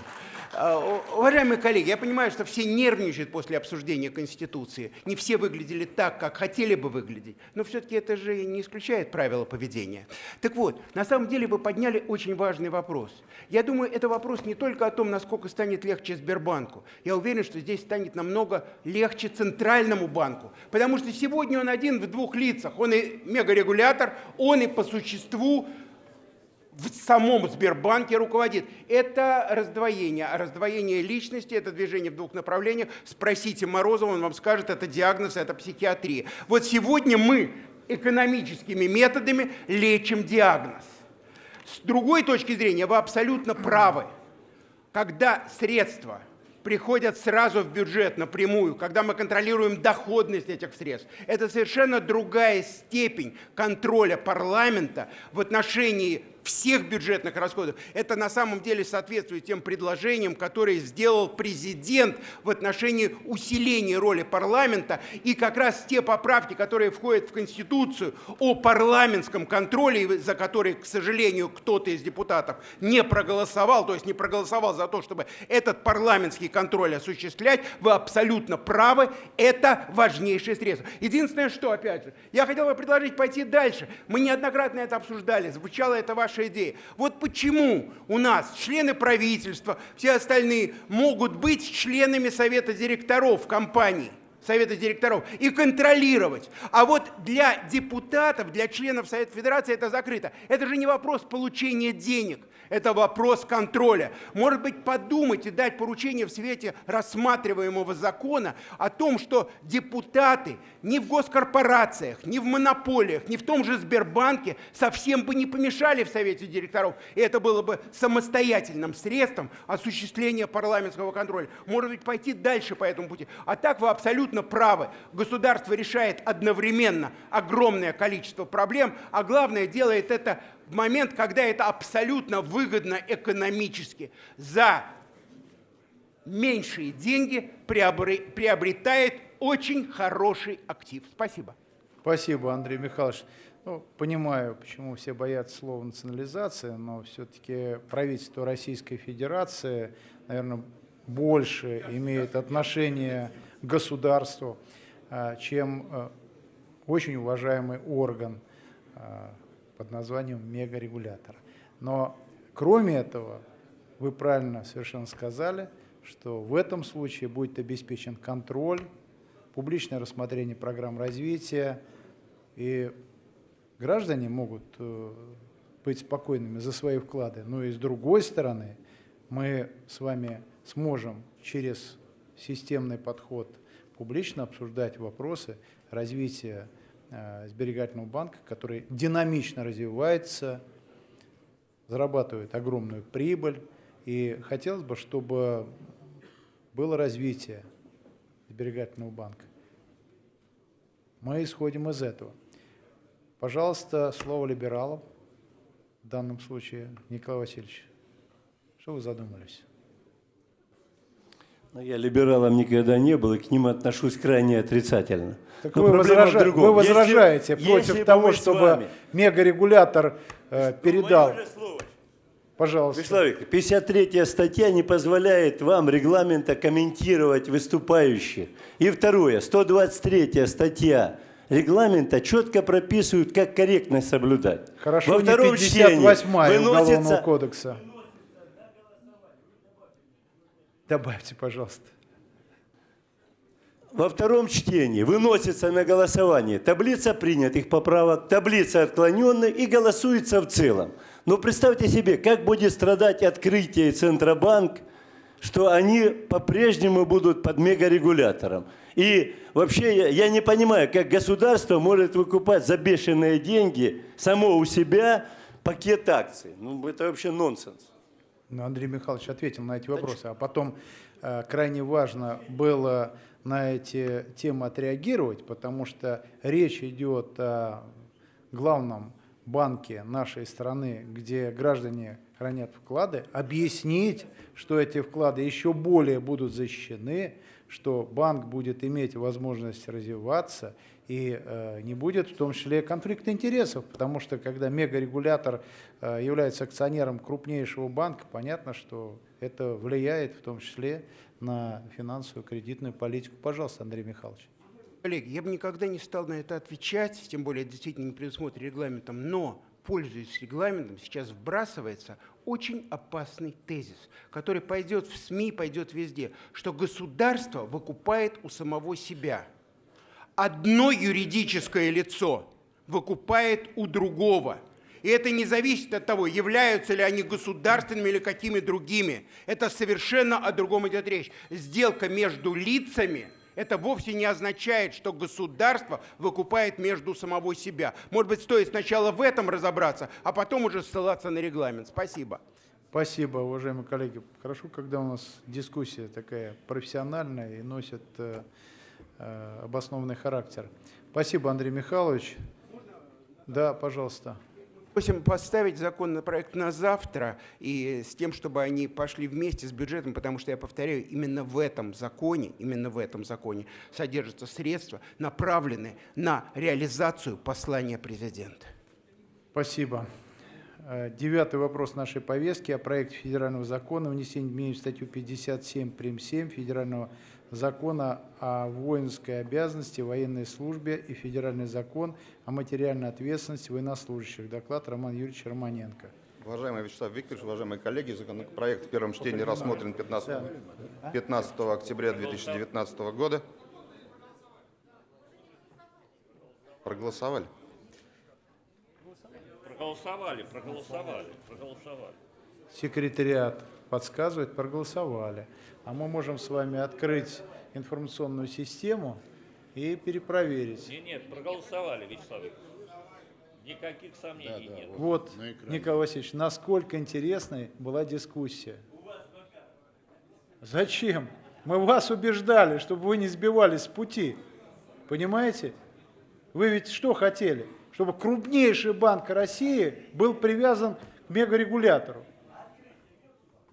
А это уже второй вопрос. Если он будет вынесен на обсуждение, мы его обсудим. Пожалуйста. Уважаемый Александр Дмитриевич, уважаемые коллеги, законопроект рассмотрен в первом чтении 15 октября 2019 года. К законопроекту поступило 18 поправок, все они включены в таблицу номер 1. На отклонение поправок нет. Законопроект прошел правовую и лингвистическую экспертизы. У правового управления аппарата Государственной Думы замечаний нет. Уважаемые коллеги, Комитет по обороне поддерживает данный законопроект и рекомендует Государственной Думе принять таблицу поправок, а также, собственно, сам законопроект. Спасибо за внимание. Спасибо, коллеги. Есть ли вопросы по таблице поправок? Нет, ставится на голосование таблица поправок номер 1. Включите режим.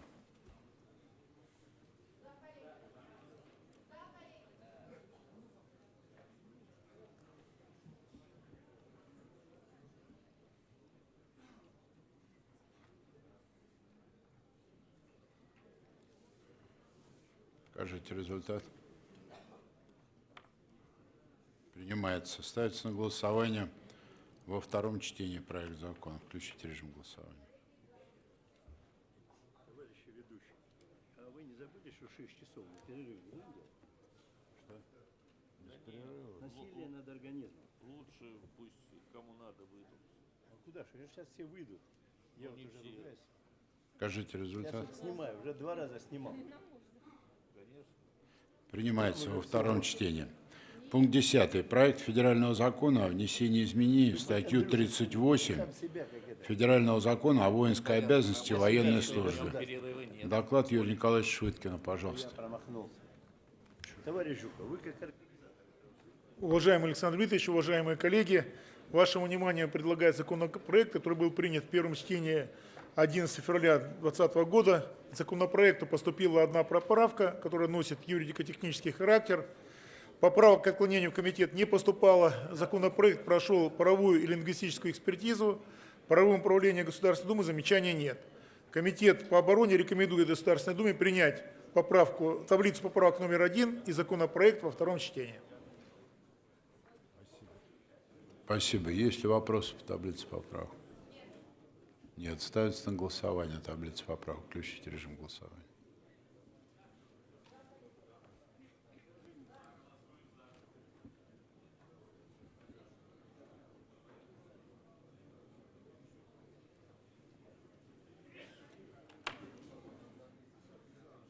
Покажите результат. Принимается единогласно. Ставится на голосование во втором чтении проект закона. Включите режим голосования.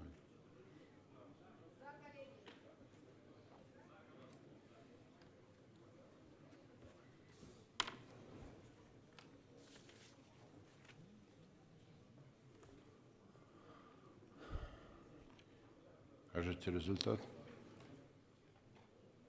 Принято во втором чтении. Спасибо.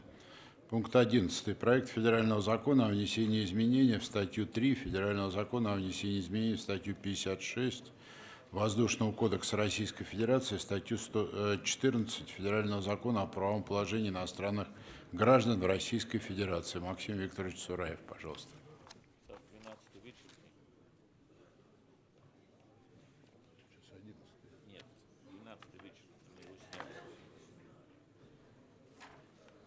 Уважаемый Александр Дмитриевич, уважаемые коллеги, концепция данного законопроекта была принята нами 16 января 2020 года. На данный законопроект поступили 2 поправочки на принятие.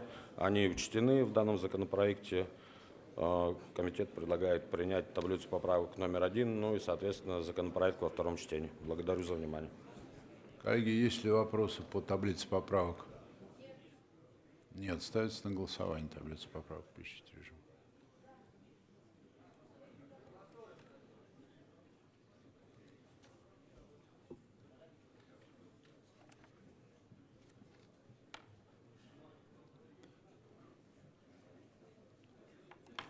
Покажите результат. Принимается. Ставится на голосование во втором чтении проект закона. Включите режим голосования.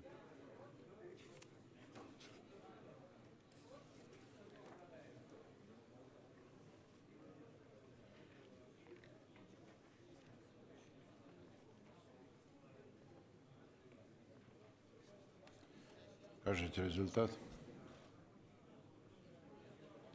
Принято во втором чтении. Пункт 13. Проект федерального закона о внесении изменения в статью 7 федерального закона об обязательном пенсионном страховании в Российской Федерации. Ярослав Евгеньевич Нилов, пожалуйста. С места. Спасибо. Поправок не поступило. Прошу поддержать во втором чтении. Коллеги, ставится на голосование во втором чтении проект закона. Включите режим голосования.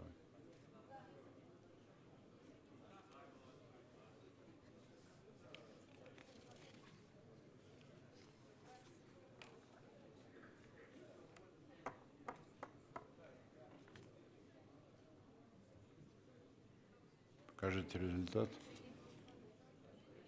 Принимается во втором чтении. Пункт 14. О проекте федерального закона о внесении изменений в статьи 2 и 3 федерального закона о днях воинской славы и памятных датах России и статьи 2 и 11 закона Российской Федерации об увековечении памяти погибших при защите Отечества. Доклад Владимира Ивановича Богодухова. Пожалуйста. Уважаемый Александр Дмитриевич, уважаемые коллеги, вашему вниманию предлагается проект федерального закона о внесении изменений в статью 2 и 3 Федерального закона о днях воинской славы и памятных датах России и статью 2 и 11 Закона Российской Федерации об увековечении памяти погибших при защите Отечества. Законопроект был принят в первом чтении 5 февраля текущего года.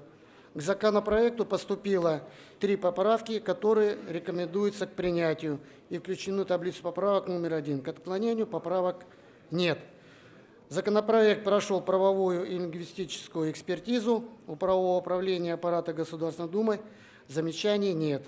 Уважаемые коллеги, Комитет по обороне рекомендует поддержать поправки к принятию и законопроект во втором чтении. Спасибо за внимание. Коллеги, есть ли вопросы по таблице поправок? Ставится на голосование таблица поправок. Включите режим.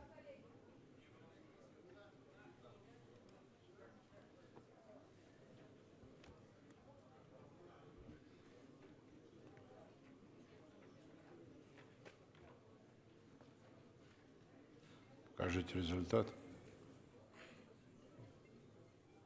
Принимается. Ставится на голосование во втором чтении проект закона. Включите режим голосования.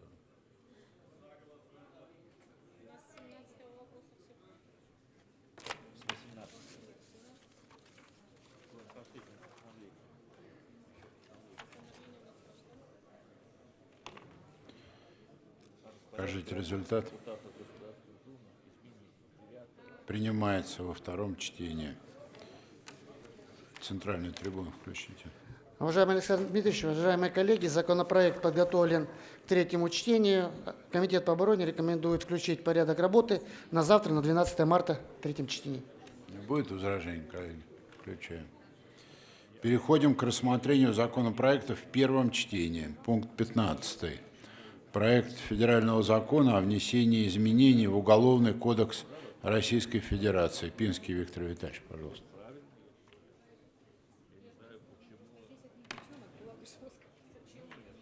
Уважаемый Александр Дмитриевич, уважаемые коллеги, сегодня мы одобрили в третьем чтении поправки в Конституцию Российской Федерации. Вчера перед нами выступал президент, который подчеркнул, что поправки должны вступить в силу только если с ними согласятся наши граждане. И это согласие должно быть выражено в ходе специальной процедуры общероссийского голосования. Только после одобрения в ходе общероссийского голосования изменений в Конституцию президент Российской Федерации издает указ об официальном публиковании Конституции Российской Федерации с внесенными в нее поправками. Проектом закона о внесении поправки в Конституцию Российской Федерации предусмотрено несколько основополагающих правовых гарантий для граждан в ходе общероссийского голосования. Так, участие гражданина Российской Федерации в общероссийском голосовании является свободным и добровольным. Никто не вправе оказывать воздействие на гражданина Российской Федерации с целью принудить его к участию или неучастию в голосовании, а также препятствовать его свободному волеизъявлению. Граждане участвуют в голосовании на основе всеобщего, равного и прямого волеизъявления при тайном голосовании. Изложенные принципы аналогичны тем же подходам, которые уже закреплены у нас в Конституционном федеральном законе о референдуме Российской Федерации. Как и в случае с выборами, если в проведении референдума по итогам проведения общероссийского голосования важно получить объективные данные о том количестве голосов граждан, которые отданы за или против принятия поправок. В этой связи чрезвычайно важно защитить проведение общероссийского голосования от преступных посягательств, в результате которых итоги голосования могут быть искажены. В качестве способа это решения авторы данного законопроекта предлагают внести изменения в 4 статьи главы 19 Уголовного кодекса, это глава о преступлениях против конституционных прав и свобод человека и гражданина, которыми установлены уголовно-правовые запреты на фальсификацию избирательных документов, документов референдума, а также на фальсификацию итогов голосования, распространив действие указанных статей на случаи нарушений при проведении общероссийского голосования. Соответствующие изменения вносятся в следующие статьи Уголовного кодекса. 141 – это воспрепятствование осуществлению избирательных прав или работе избирательных комиссий, 142 – фальсификация избирательных документов, документов референдума, 142 – прим. Фальсификация итогов голосования, 142 со значком 2 – незаконная выдача и получение избирательного бюллетеня для голосования на референдуме. Комитет концепцию данного законопроекта поддерживает, также поддерживает концепцию законопроекта и правительство, Верховный суд, Государственное правовое управление. Нашего правового управления замечаний к данному проекту не имеется. На основании изложенного комитет рекомендует Государственной Думе принять данный проект закона в первом чтении. Спасибо. Спасибо. Коллеги, есть ли вопросы к докладчику? Нет вопросов. А? Потом, хорошо. По ведению Бортко Владимир Владимирович. Я прошу прощения, я ошибочно проголосовал по 13-му вопросу против, а хотел голосовать за. Я хотел бы, чтобы учили. Ну, учтем в стенограмме. Спасибо. Коллеги, есть ли желающие выступить? Тоже нет. Представитель президента, правительства, докладчик, пожалуйста. Уважаемый Александр Дмитриевич, уважаемые коллеги, комитет просит включить в порядок работы на завтра данный проект закона для рассмотрения во втором чтении. Спасибо. Спасибо. Коллеги, ставится на голосование в первом чтении проект федерального закона о внесении изменений в Уголовный кодекс Российской Федерации. Включите режим голосования. Пункт 15.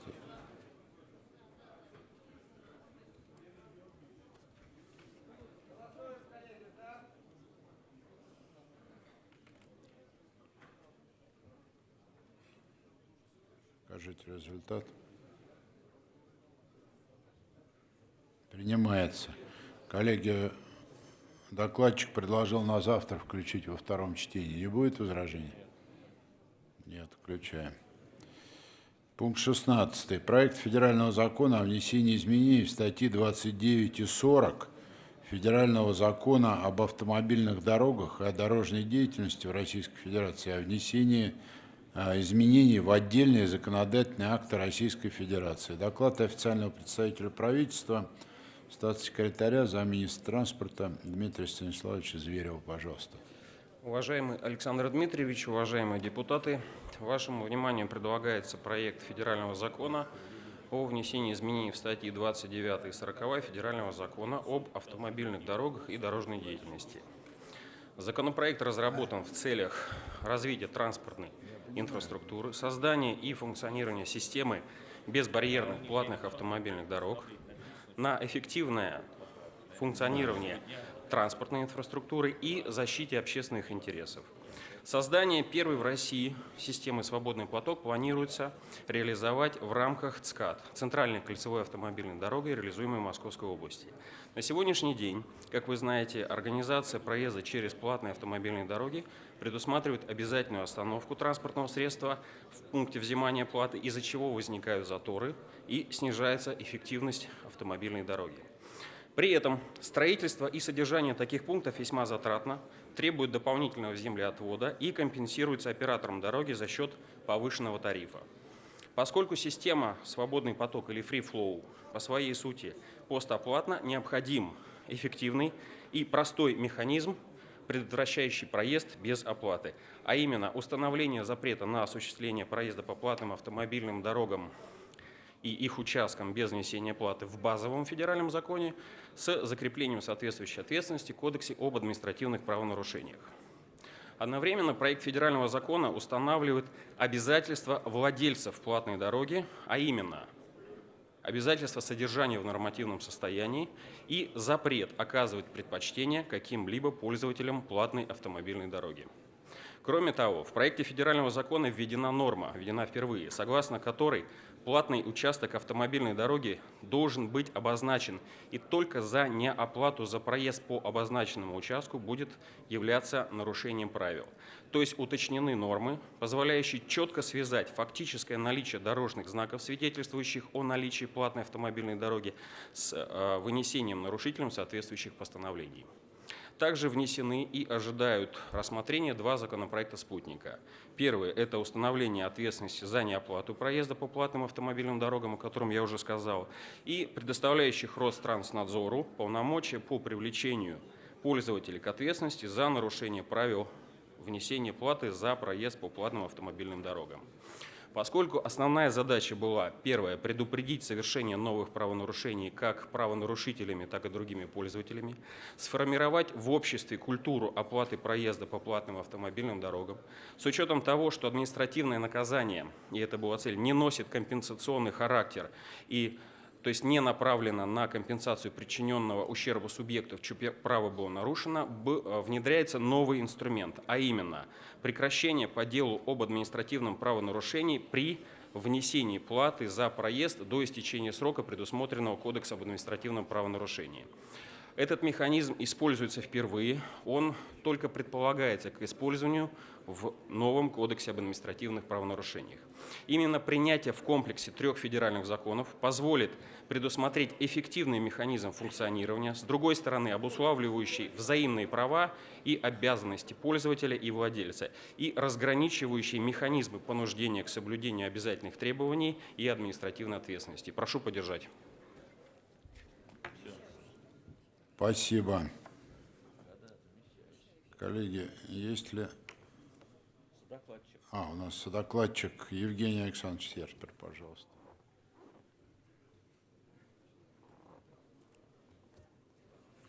Уважаемый Александр Дмитриевич, уважаемые коллеги, Комитет по транспорту и строительству предлагает на рассмотрение законопроект, который направлен на развитие транспортной инфраструктуры, а также создание и функционирование системы безбарьерных платных автомобильных дорог в нашей стране. Мы поддерживаем необходимость развития в России системы Free Flow, что переводится как «свободный поток». Эта система позволяет сократить количество классических пунктов взимания платы, предусматривающих обязательную остановку транспортного средства на пункте взимания платы. Считаем, что ее внедрение приведет к повышению эффективности и привлекательности платных автомобильных дорог. А это, в свою очередь, приведет к снижению количества автомобилей на бесплатных автодорогах и повышению их пропускной способности. Благодаря системе Free Flow отпадает необходимость тратить лишнее время для остановки перед пунктами взимания платы, чтобы отдать наличные деньги оператору, либо дождаться, пока система распознает бесконтактный транспордер или спишет деньги со счета, откроет шлагбаум. Фиксация проезда и списывание денег будет происходить автоматически с помощью камер датчиков. Таким образом, это позволит избежать пробок, которые зачастую провоцируются шлагбаумами, и сэкономить время автомобилистов. Система Free Flow давно успешно применяется за рубежом. Ее внедрение в России обсуждается с 2014 года, а тестирование началось еще 4 года назад. Рассматриваемый законопроект устанавливает запрет на осуществление движения по платным автодорогам и платным участкам на транспортных средствах без внесения платы за проезд. За нарушение данного запрета предлагается установить штраф 2500 рублей для легкового автомобиля и 5500 для грузового автомобиля и автобуса. Собранные суммы штрафов в полном объеме будут зачислять в региональные дорожные фонды. Для этого необходимо внести соответствующие изменения в бюджетный кодекс и в кодекс об административных правонарушениях. Считаю важным подчеркнуть, что создание безбарьерной системы взимания платы не потребует дополнительных затрат из бюджета, так как будет осуществляться за счет экономии. Вместе с тем хочу обратить внимание, что уровень сервиса на платных дорогах по-прежнему вызывает обоснованные претензии автомобилистов. В связи с этим, а также с целью популяризации платных автодорог, предлагаем не только внедрение системы Free Flow, но и создание дополнительных комфортных объектов дорожного сервиса. К законопроекту есть несколько замечаний, в том числе от правового управления Госдумы. Они не носят концептуальный характер и могут быть учтены при доработке законопроекта к второму чтению. Комитет по транспорту и строительству рассмотрел и поддержал данный законопроект. Прошу поддержать и принять его в первом чтении. Благодарю за внимание. Спасибо. Есть ли вопросы? Включите запись на вопрос. Много.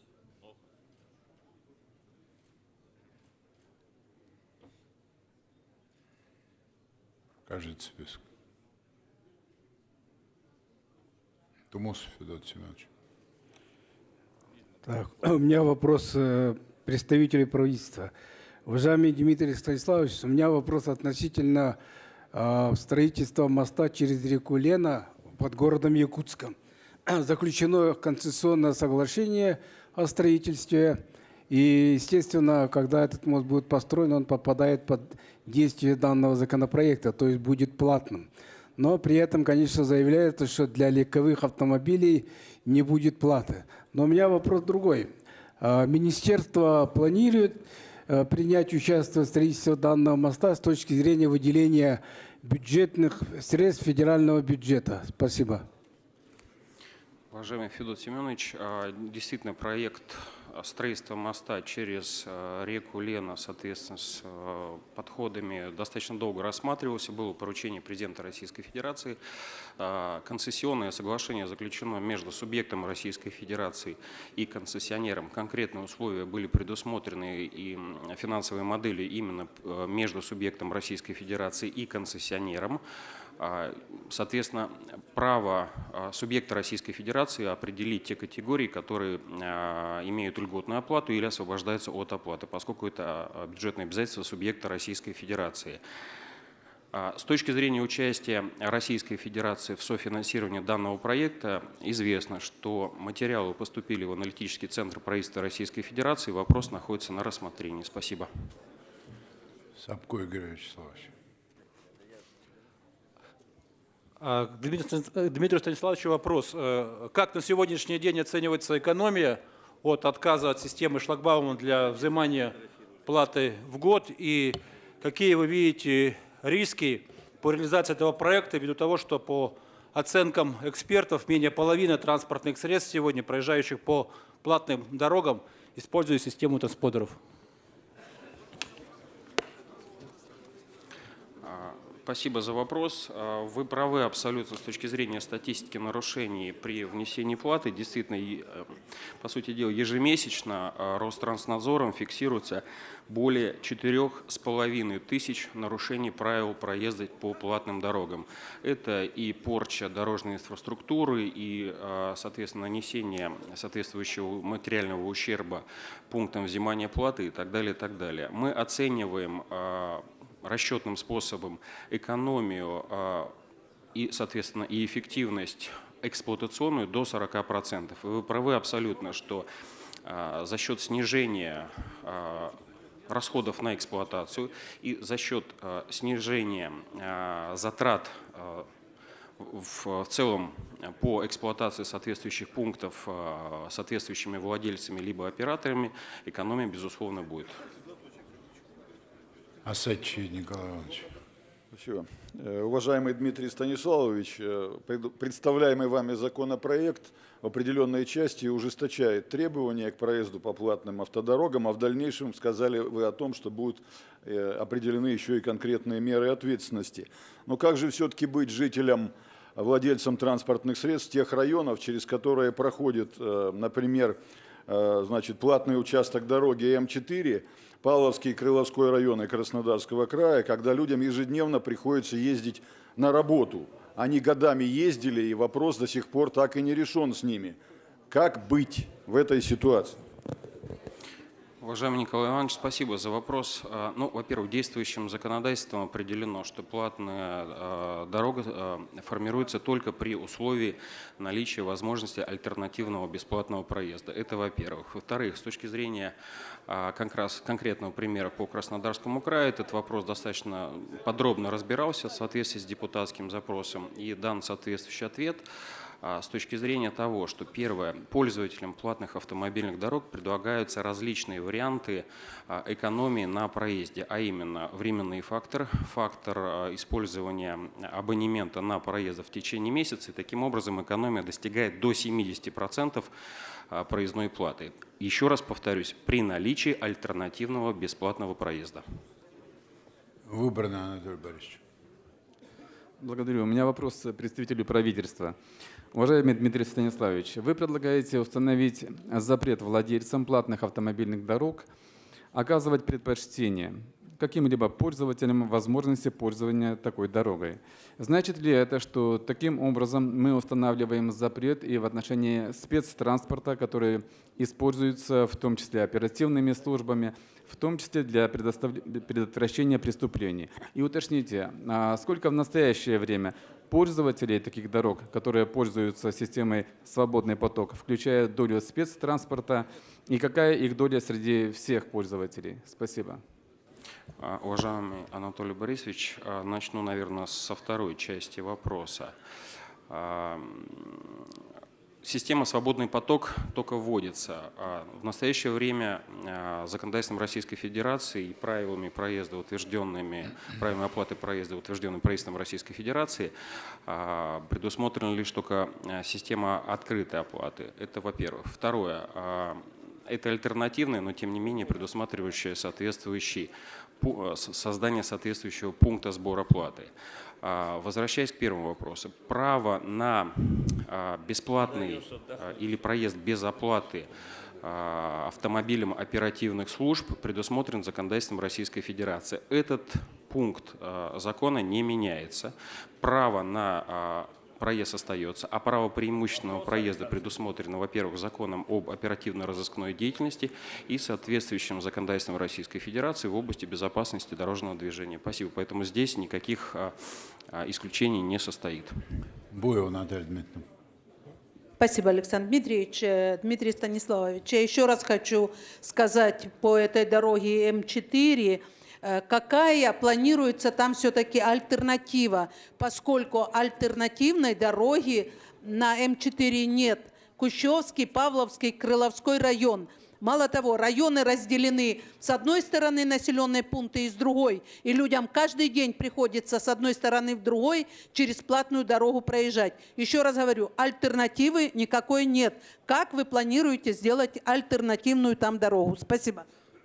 Наталья Дмитриевна, спасибо за вопрос. Готова дополнительно представить по вопросу М4 Доны, в том числе и планов развития указанной трассы, дополнительную вам информацию. Почему? Потому что с учетом, опять же, распоряжений правительства Российской Федерации по соответствующим участкам, это по М4 и по оставшимся, да. С учетом, еще раз повторюсь, полученных положительных заключений глав госэкспертизы на строительство дальнейших участков. Точно так же готовы будем предоставить дополнительно сведения о существующих в настоящее время сведений об оплате и существующих в настоящее время правилах и прогнозных правилах по снижению стоимости в соответствии с принятым или в случае вашей поддержки его федеральным законом.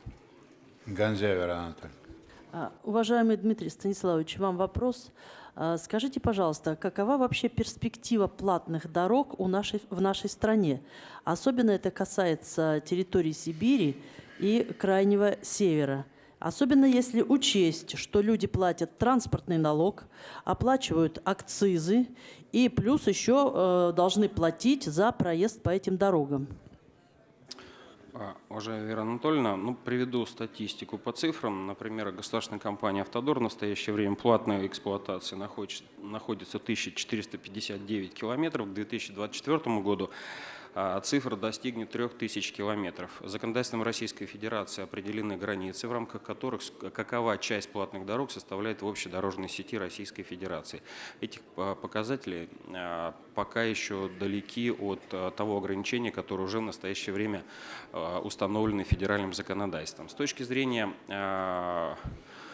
эффективности и с точки зрения возможности их развития, еще раз повторюсь, это инвестиционный механизм, это концессионный механизм, это способ привлечения инвестиционных средств именно в дорожное строительство. Поэтому законодательством о платных дорогах таким образом и вводится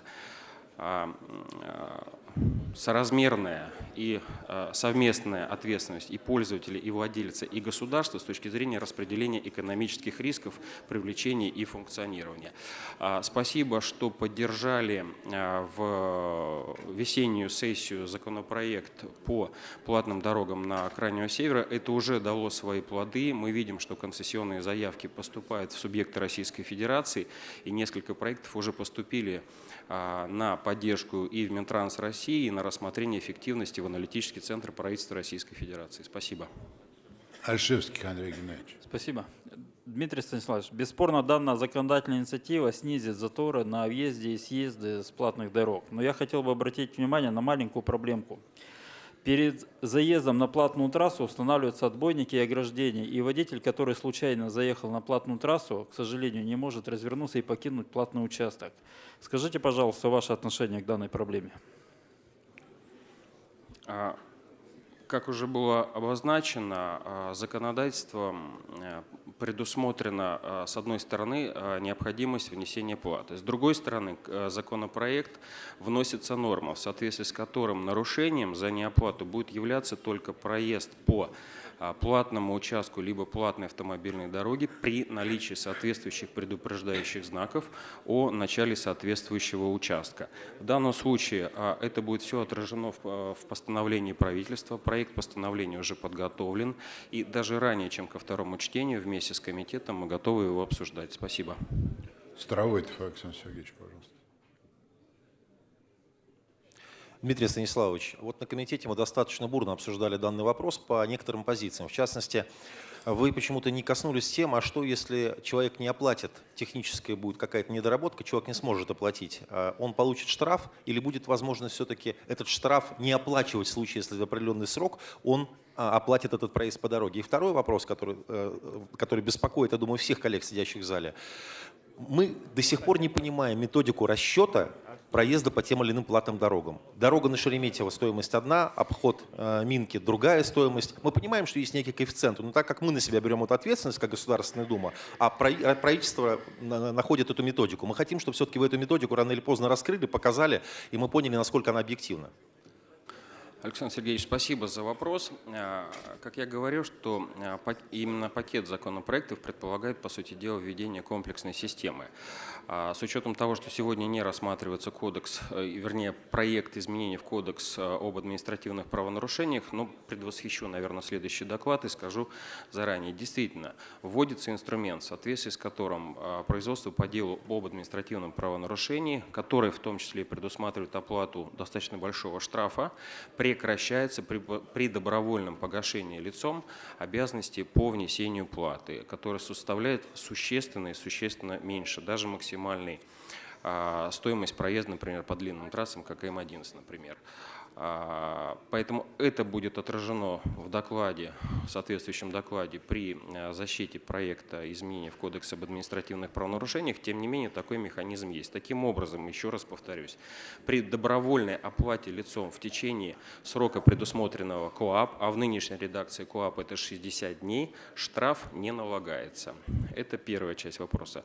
Вторая часть вопроса с точки зрения и комфорта, и дорожного сервиса. Это также предусмотрено, с одной стороны, обязательством государственной компании, и это все налагает, по сути дела, свою лепту на экономическую эффективность той или иной модели. Из этого и вытекает соответствующая плата. Для платных дорог постановлением правительства 47-м установлена предельная плата, и она существует, и расчетным способом она утверждается по тем концессионным соглашениям или по частным городам, которые утверждены, и проекты находятся в ходу, плата определяется, исходя из экономической эффективности, она поступает к концессионеру. По нашим расчетам, повторюсь, за счет введения системы «Свободный поток», за счет все-таки понуждения к соблюдению правовой культуры по внесению платы, мы ожидаем снижения платы и на тех участках, и на тех платных дорогах, когда установление ее относится к компетенции концессионера. Спасибо. Спасибо. Коллеги, есть ли желающие выступить по данному вопросу? Не видно. Нет? Нет. Представить? Есть? Включите запись на выступление.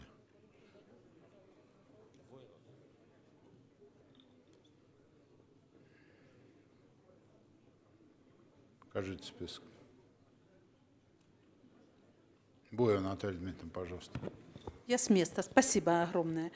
Я считаю, что ко второму чтению нужно обязательно внести изменения, где оговорить, что при наличии альтернативной дороги. М4 охватывает Кущевский, Крыловской, Павловский район. Это как раз моя зона ответственности. На ней еще планируют ставить пункты пропуска, то есть платные участки вводить дополнительно. Это создает очень большое напряжение среди населения. Кроме того, в летний период увеличивается проезд, периоды отпусков, когда начинается.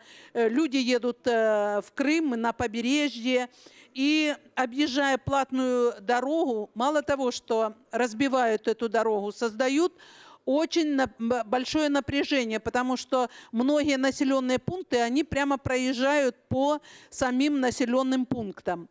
Поэтому хотелось бы, чтобы все-таки сделали дополнение и отработали.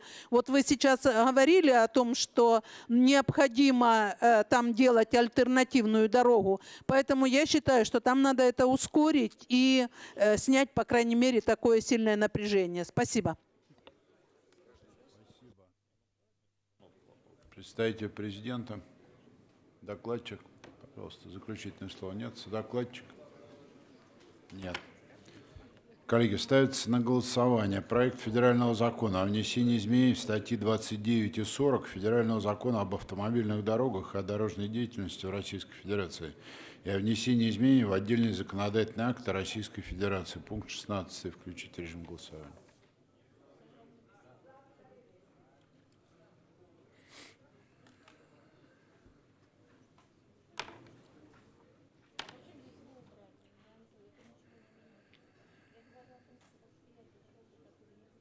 Покажите результат. Принят в первом чтении. Пункт 17. Проект федерального закона о внесении изменений в статью 12.1 федерального закона о противодействии коррупции. Доклад Василия Ивановича Пискарева, пожалуйста. Уважаемый Александр Дмитриевич, уважаемые коллеги, предложенный на ваше внимание законопроект подготовлен и внесен по итогам анализа поступивших обращений от региональных парламентов. Они к нам поступили, вы это знаете, и многие из вас тоже были адресатом таковых обращений.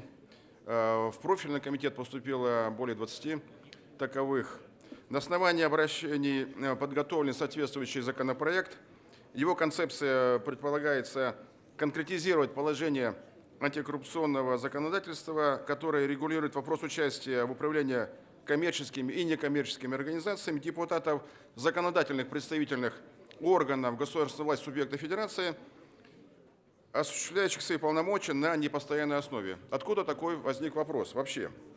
В настоящее время частью 3 со значком 3 и статьей 12 со значком 1 в 273 ФЗ о противодействии коррупции от 25 декабря 2008 года определено, что депутаты законодательного представительного органа государственной власти субъекта федерации, если федеральными законами не предусмотрено иное, не вправе участвовать в управлении коммерческой или некоммерческой организацией.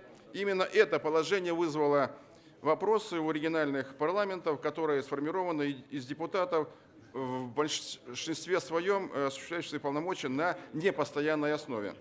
Вместе с тем, определяющий правовой статус указанных депутатов, а именно 184 ФЗ об общих принципах организации законодательных представительных органов госвласти субъекта федерации, каких-либо ограничений для депутатов, осуществляющих свои полномочия, как говорится, без отрыва от производства, не предусмотрено. То есть действующее нормативно-правовое регулирование допускает совмещение региональными депутатами, осуществляющими свои полномочия на непостоянной основе, деятельности по основному, приносящему доход месту работы, с депутатской.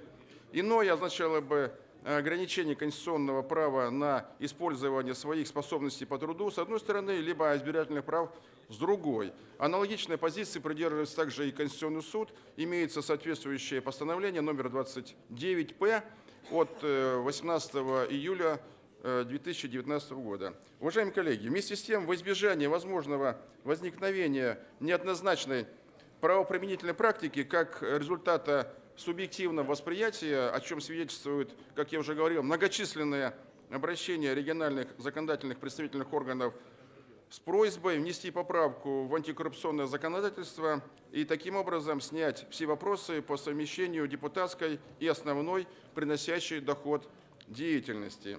В качестве ответа на такое обращение предлагается конкретная поправка в 273 ФЗ, которая больше носит такой юридико-технический характер, а именно часть 3 со значком 3 и 3 со значком 4, статьи 12 со значком 1, 273 ФЗ.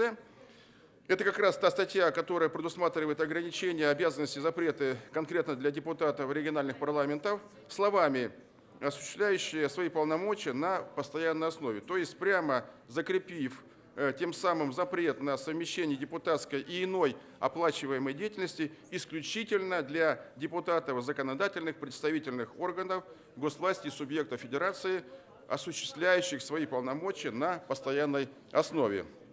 Таким образом, мы полагаем, что прямое закрепление данного подхода в 273 ФЗ представляется допустимым, поэтому, уважаемые коллеги, просим поддержать. Профильный комитет данный законопроект единогласно поддержал. Из субъектов Российской Федерации поступило около 70 отзывов. Все они содержат позицию в поддержку данной законодательной инициативы. Комитет по федеративному устройству и вопросам местного самоуправления, как соисполнитель, также поддерживает принятие данного законопроекта. Если будут поправки, профильный комитет готов внимательно рассмотреть при подготовке законопроекта ко второму чтению. Правовое управление аппарата Государственной Думы концептуальных замечаний к законопроекту не имеет. Уважаемые коллеги, просим поддержать и от авторов, и от комитета, и проголосовать за данный законопроект в первом чтении. Благодарю за внимание. Спасибо. Коллеги, есть ли вопросы к докладчику? Включите запись на вопрос.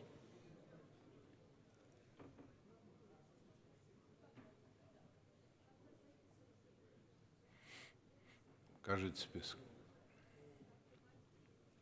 Гильмудинов Эльдар Ильич. Василий Иванович, спасибо большое за данный законопроект. Она на самом деле снимает многие вопросы и уточняет. Но я хотел бы сказать, что есть некие уточняющие наши предложения. Я соответствующее письмо в комитет отправил, где вы нам более четко прописать о том, что это в том числе лица государственной должности и муниципальной должности подпадает под эту норму. Я соответствующую поправку внесу, прошу комитет внимательно посмотреть. Спасибо большое, Василий Иванович. Эльдар Ирекович, я вас, равно как и всех здесь присутствующих депутатов приглашаю для работы в комитет при подготовке законопроекта ко второму чтению. Обязательно мы учтем ваши предложения и внимательно их рассмотрим. Спасибо. Куриный Алексей Владимирович.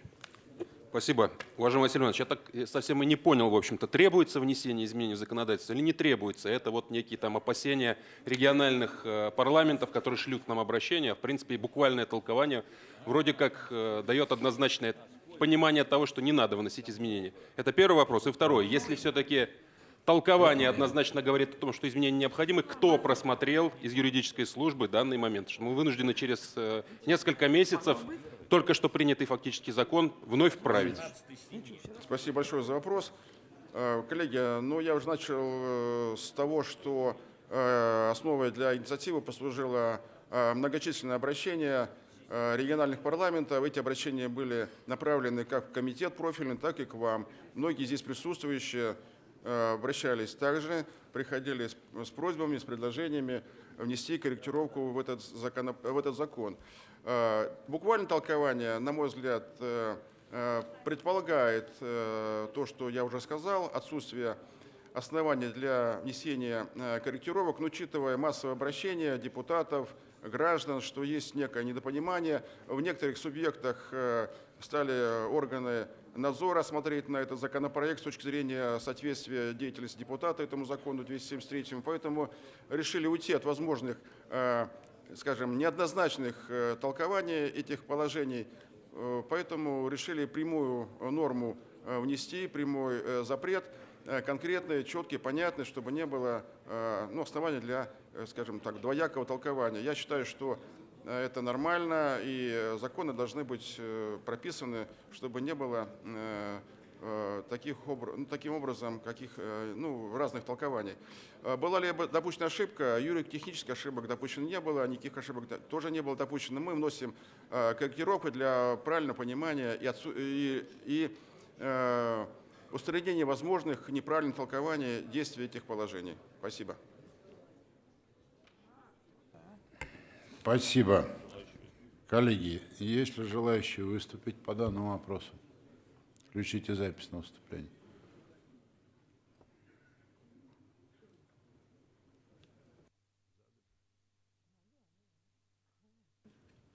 Покажите список.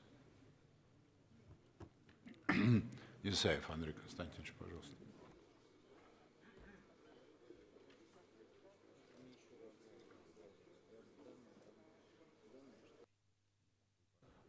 Уважаемые коллеги, уважаемый Александр Дмитриевич, я не сомневаюсь, что все присутствующие в этом зале законопроект поддержат, потому что о его принятии, об этом сказал Василий Иванович, нас просили наши коллеги в региональных парламентах.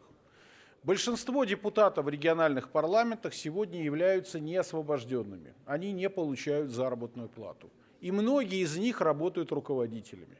Директора школ, главные врачи больниц, руководители заводов, руководители сельскохозяйственных предприятий. Заинтересованы мы в том, чтобы они были депутатами? Безусловно, да. Это квалифицированные, опытные, авторитетные люди, которые разбираются во многих вопросах своего региона и которые способны принимать очень квалифицированные законодательные решения. Должны мы при этом оставить им возможность получать свой заработок по основному месту работы в условиях, когда они работают практически на общественных началах. Тоже, безусловно, да.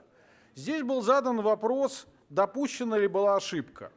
В каком-то смысле да. Почему? Сам по себе законопроект, если рассматривать его в общем массиве законов, не содержал вот этой дискриминационной нормы. Но он мог быть так истолкован. И, к сожалению, это произошло. В целом ряде регионов прокуроры стали приходить к законодательным собраниям и говорить: ребята, готовьтесь складывать мандаты. В ряде регионов это означало бы вообще перевыборы законодательных собраний. Поэтому в данном случае, принимая этот закон, мы двоякое толкование нормы устраняем. Мы то, что написано уже и так в другом законе, переносим в этот закон, чтобы его нормы не могли быть истолкованы таким образом, чтобы это повлияло на нормальную работу наших коллег в законодательных органах власти. Плохо это или хорошо? Я считаю, что хорошо. Если кто-то считает, что хорошая власть – это власть, которая не ошибается, то он ошибается сам. Такой власти не бывает. Хорошая власть – это власть, которая умеет заметить свою ошибку и своевременно ее исправить. Государственная Дума не боится исправлять сложности, ошибки. Мы понимаем, что законы, они изначально принимаются все-таки здесь, а потом сама жизнь заставляет нас их корректировать. Это нормальная практика законодательных органов. Надеюсь, что Государственная Дума будет работать так и дальше. И, уважаемые коллеги, предлагаю и прошу всех поддержать законопроект. Диденко Алексей Николаевич, пожалуйста, с места. Спасибо, Александр Дмитриевич. Уважаемые коллеги, несколько вопросов поступило, поэтому я тоже как комитет-соисполнитель. И 184 закон – это закон, который наш комитет ведет, а он коррелирует все эти права, обязанности, запреты синхронно с законом о противодействии коррупции. Так вот, эта мысль была и вопрос, по-моему, Алексей Владимирович задавал о том, что кто просмотрел и действительно ли текущий текст без изменений, который пока остается, действительно он запрещает депутатам, работающим на непостоянной профессиональной основе, значит, вернее, запрещает занимать должности в некоммерческих организациях коммерческих. Вот детальное толкование, системное толкование всех норм мы с правовиками много смотрели, причем не только в Государственной Думе, там Государственное правовое управление давало свое заключение. Все-таки пришли к выводу, что с точки зрения формального подхода даже действующие нормы, значит, позволяют депутатам, работающим на непостоянной профессиональной основе, занимать должности в некоммерческих, коммерческих организациях. Но, как всегда, неоднозначность нормы может повлечь за собой проблемы в практике применения. Особенно у правоприменителей, которые, значит, основной вид деятельности имеют надзирающий вид деятельности. В этой связи у нас появились опасения, что действительно органы прокуратуры не только там, регионального уровня, но у нас существуют и другие уровни в прокурорской системе, могут проявить, скажем так, инициативу и неверно истолковать специальную норму. Специальная норма установленного в законе противодействия коррупции, нормы общие в законе об общих принципах организации органов. Так вот, надзиратель, конечно, будет смотреть, надзирающий орган будет смотреть, конечно, норму специальную, не будет ее смотреть в системе с 184 законом, не будет смотреть, кто из депутатов замещает должность, кто не замещает должность, кто работает на постоянной основе, кто не на постоянной. Он просто будет относиться ко всем депутатам одинаково. Это не совсем правильно, поскольку вы знаете, что у нас система органов государственной власти субъекта – это полномочия субъекта. Они сами ее определяют, и сами же субъекты определяют, кто из депутатов замещает госдолжность, кто не замещает.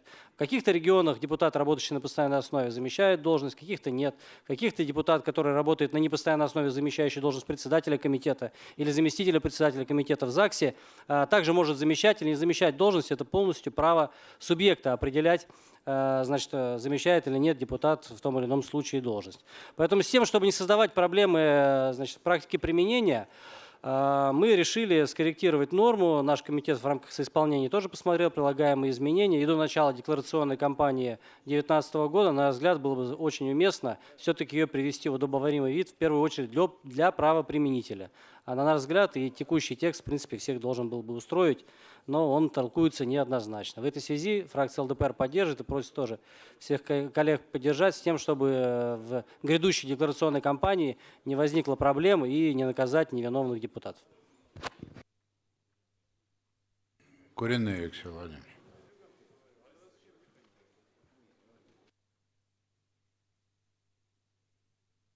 Уважаемые коллеги, я не зря задал такой вопрос. Если бы было однозначное толкование, понятное и буквальное, и правоприменительная практика бы никуда в сторону нас не завела. Раз у прокурора возникли вопросы, а это, я напомню, как правило, квалифицированные юристы, значит, наш законопроект породил эти сомнения. А это значит, что по большому счету возникла ошибка здесь, на уровне Государственной Думы, и кто-то не досмотрел. Кто-то не увидел, что противоречие существует между двумя нормативными актами. И я бы не разделил там мнение Андрея Константиновича, ничего страшного. Ну, подумаешь, чуть не разогнали там часть субъектовых региональных собраний законодательных или еще что-то. Мы же вовремя устранили там по прошедшие нескольких месяцев. Это брак, откровенный брак, за который должны быть, я не говорю там наказаны или я в принципе не кровожадный, но выводы должны быть сделаны. Что это такое, когда мы через несколько месяцев пытаемся, точнее не пытаемся, а вносим изменения в законы для того, чтобы разъяснить региональным прокурорам, что не надо выгонять депутатов региональных собраний, которые не работают на постоянной основе. Ну, все же понятно. И это к вопросу качества подготовки соответствующих документов. Мы вчера с вами убедились. Вот основной закон, да, Конституция Российской Федерации и вносимые вчера соответствующие изменения. Тут смотрим, тут не смотрим. Тут изымаем, здесь не изымаем. Я говорю про поправки, которые мы вчера голосовали. Когда мы проголосовали поправку в одной из таблиц дополнительных, не изменив, соответственно, поправку номер 15, которую предварительно приняли.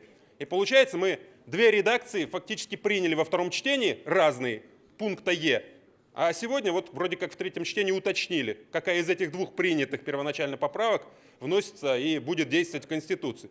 Поэтому подход к документам должен быть особо тщательным. И то, что прощается там некоторым, пускай органам местного самоуправления, в силу отсутствия у них опыта, специалистов, не должно как-то характеризовать или не должно как-то отражаться на работе Государственной Думы. Я думаю, таких ошибок повторять больше не надо. Потому что можно потом опять похвалиться, что приняли очередной федеральный закон дополнительный, исправили свою же собственную ошибку, поставить дополнительную галочку там, в количественным показателям. Но это не показатель хорошей работы, это показатель низкого качества, по большому счету, и не хотелось бы, чтобы такое повторилось. Фракция КПРФ поддерживает данный законопроект и будет голосовать за. Спасибо. Спасибо. Представитель президента, правительства, докладчик. Заключительное слово Пискареву включите. Спасибо большое, уважаемый Александр Дмитриевич, уважаемые коллеги. Не согласен с утверждениями о наличии ошибки. Ошибки нет. Отсутствие ошибки подтверждается, соответственно, заключением известных юристов и экспертов. Поэтому здесь мы не ошибку устраняем, мы устраняем возможность неоднозначного толкования отдельных норм закона по противодействию коррупции. Поэтому, коллеги, просим поддержать и приглашаем для работы к законопроекту, к которому чтению. Спасибо.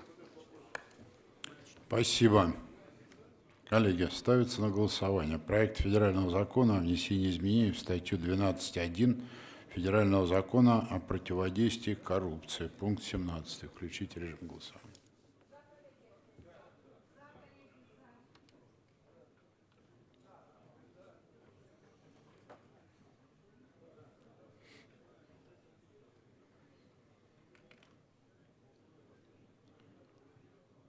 Покажите результат. Принимается единогласно в первом чтении.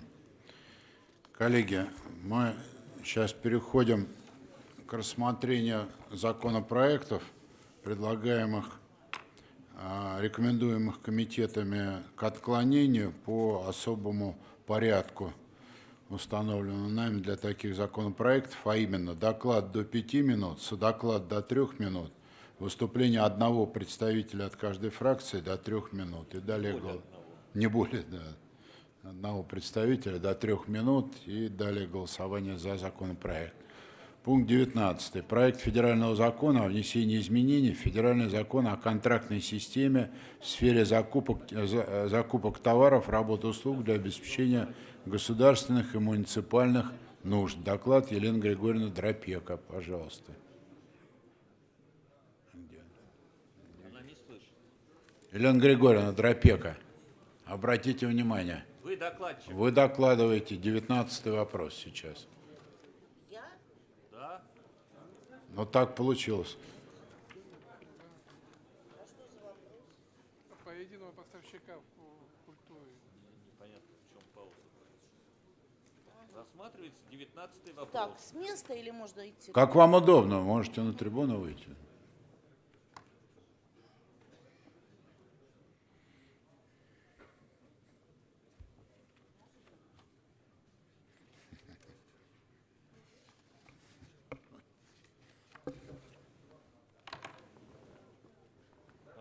Уважаемый Александр Дмитриевич, уважаемые коллеги, в свое время Государственная Дума приняла закон, он подписан президентом и уже действует, который выводит из-под действия 44-го федерального закона о государственных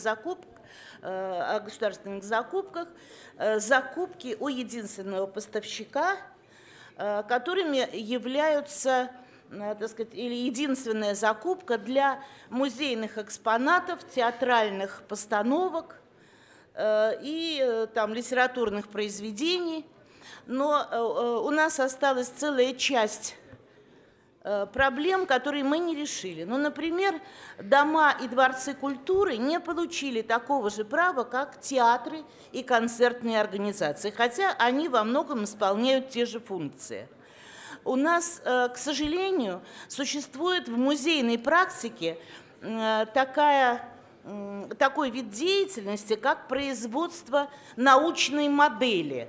Делают эти научные модели экспертно, ну как бы единственные производители, они очень редкие, это такая редкая профессия, таксодермист там, для музеев естественной истории, или какая-то модель, которая нужна для экспозиции, которая заменяет подлинный экспонат, который у нас находится на сейфовом хранении.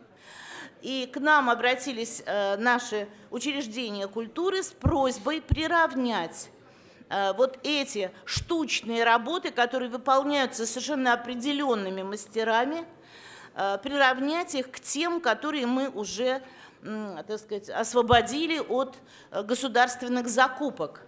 Потому что не надо проводить конкурсы, когда специалистов в стране или в мире там 1 или 2. К этой же категории работ относятся работы по созданию видео или там медийных произведений, которые делаются специально для интерактивных выставок в музеях. Но я думаю, что многие вы посещали из вас в последнее время модные выставки, в которых есть интерактивная часть. Так вот, сегодня, к сожалению, для того, чтобы заказать для такой выставки интерактивные, значит, вот эти изображения на экранах, тоже нужно проводить конкурс, хотя это является частью одного и того же творческого плана, который создается и утверждается при том, когда создается идея этой выставки. То есть это творческая работа.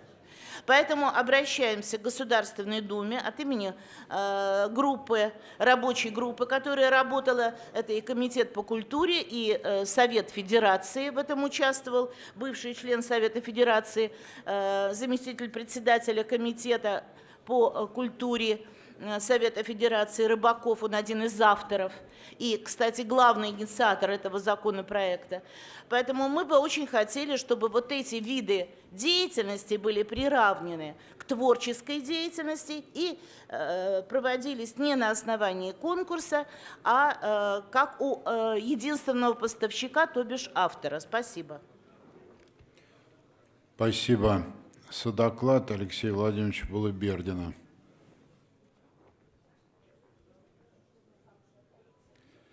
Добрый день, уважаемые коллеги, добрый день, уважаемый Александр Дмитриевич. Комитет Государственной Думы по экономической политике, промышленности, инновационному развитию и предпринимательству при рассмотрении данного законопроекта в первую очередь обращает внимание на то, что с 31 июля 2019 года вступили в силу изменения Федерального закона номер 44 о контрактной системе в сфере закупок товаров, работ, услуг для обеспечения государственных и муниципальных нужд.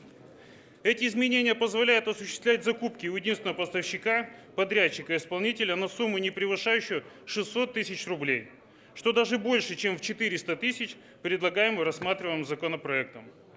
Кроме того, уже действующая редакция обеспечена возможностью осуществления закупки у единственного поставщика в случае заключения контракта с физическим лицом или юридическим лицом на изготовление и поставку декораций, в том числе для обеспечения сценических аудиовизуальных эффектов. Что касается предусматриваемого рассматриваемым законопроектом добавления в перечень закупаемых у единственного поставщика культурных ценностей путем включения в него копий и научных реконструкций культурных ценностей, комитет отмечает, что понятие «научная реконструкция» или «научная реконструкция культурных ценностей» законодательством Российской Федерации не определено, пока не определено. Таким образом, внесение предлагаемое изменить, изменение может привести к расширительному толкованию используемых терминов, что будет способствовать возможным злоупотреблениям как со стороны заказчиков, так и со стороны контролирующих органов. Кроме того, уважаемые коллеги, пояснительная записка к законопроекту не содержит достаточного обоснования для внесения указанных изменений. С учетом изложенного, предлагаемого изменения комитетом не может быть поддержано. Пунктом 2 рассматриваемого законопроекта предлагается внести изменения в пункт 1 части 8 статьи 96 Федерального закона номер 44 и освободить бюджетные учреждения от обязанности предоставлять обеспечение исполнения контракта. Необходимо отметить, что в соответствии с действующим законодательством федеральное государственное бюджетное учреждение выполняет работы и оказывает услуги в соответствии с государственным заданием. Финансовое обеспечение, которое осуществляется в пределах бюджетных ассигнований, предусмотренных в федеральном бюджете на соответствующие цели. Оказанные услуги сверхустановленного государственного задания может рассматриваться как сопутствующая деятельность такого учреждения, при реализации которой учреждение вступает наряду с иными хозяйствующими субъектами на соответствующих конкурентных рынках. Принимая во внимание, что в соответствии со статьей 1, 6, 8 Федерального закона номер 44, закупки для обеспечения государственных нужд основываются на создании равных условий для обеспечения конкуренции. Кроме того, предложение по исключению обязанностей бюджетных учреждений предоставлять обеспечение исполнения контракта может привести к ситуации, при которой контракты не будут быть исполнены. Добавьте время. И заказчик не сможет получить финансовую компенсацию. Учитывая изложенное, комитет не поддерживает данный законопроект. Спасибо. Спасибо. Коллеги, есть ли желающие выступить по данному вопросу от фракций? Нет желающих выступить. Представитель президента, правительства? Нет. Ставится на голосование проект федерального закона о внесении изменений в федеральный закон о контрактной системе в сфере закупок товаров, работ, услуг для обеспечения государственных и муниципальных нужд. Пункт 19. Включите режим голосования.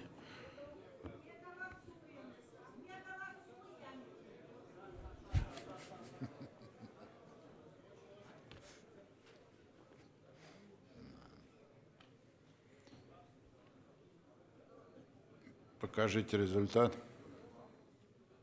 Не принимается. Пункт 20. Проект федерального закона о внесении изменения в статью 2 Федерального закона об особенностях предоставления гражданам земельных участков, находящихся в государственной или муниципальной собственности и расположенных на территориях субъектов Российской Федерации, входящих в состав Дальневосточного федерального округа, и о внесении изменений в отдельные законодательные акты Российской Федерации. Доклад Андрея Валерьевича Андрейченко, пожалуйста. Добрый день, уважаемые коллеги. У нас, когда мы принимаем определенные законопроекты по Дальнему Востоку, часто из-за того, что программы распространяются на весь Дальний Восток, хотя Дальний Восток, мы понимаем, разный, не работают так, как надо. А часто вообще просто выхолащиваются после того, как начинают работать. Так, например, дальневосточную ипотеку все равно нужно разбюрократить, потому что многим отказывают. Плюс в больших городах, например, в том же Владивостоке, стали выдавать ипотеку 2%. Но цены на первичку, отреагировал рынок, тут же поднялись на 10-15%. То есть многие даже позитивные начинания приводят даже к некоторому негативному эффекту, и все это, конечно, нужно донастраивать. Сейчас этот законопроект донастраивает программу «Дальневосточный гектар». Как мы знаем, программа начала пробуксовывать. Это мы видим по заявкам, это мы видим по предоставлению. Также эта программа, которую мы сейчас предлагаем в ЛДПР, наш законопроект, направлена в первую очередь на развитие сельского хозяйства на Дальнем Востоке. Что здесь говорится в данном законопроекте? Что человек, который желает заниматься, русский человек на Дальнем Востоке сельским хозяйством, может получить от 1 до 10 гектаров, то есть, соответственно, сколько захочет. Почему? Потому что гектар – это такое красивое слово «гектар». На самом деле, часто для того, чтобы просто жить на земле, это много. А если заниматься делом, если заниматься сельским хозяйством, то мы понимаем, что это мало. Поэтому в наши приемные депутатов от ЛДПР, которые курируют Дальний Восток, которые оттуда избраны, часто приходят люди и говорят, что мы хотим еще землю получить. И вот больше они получить не могут. И то есть те, кто начал заниматься сельским хозяйством, им сейчас тяжело получить новую землю. Либо так или иначе конкурс, что тяжело, либо эта земля предлагается где-то далеко, не рядом с тем, например, гектаром, который человек уже начал разрабатывать. Поэтому мы предлагаем этот вариант решения этой проблемы.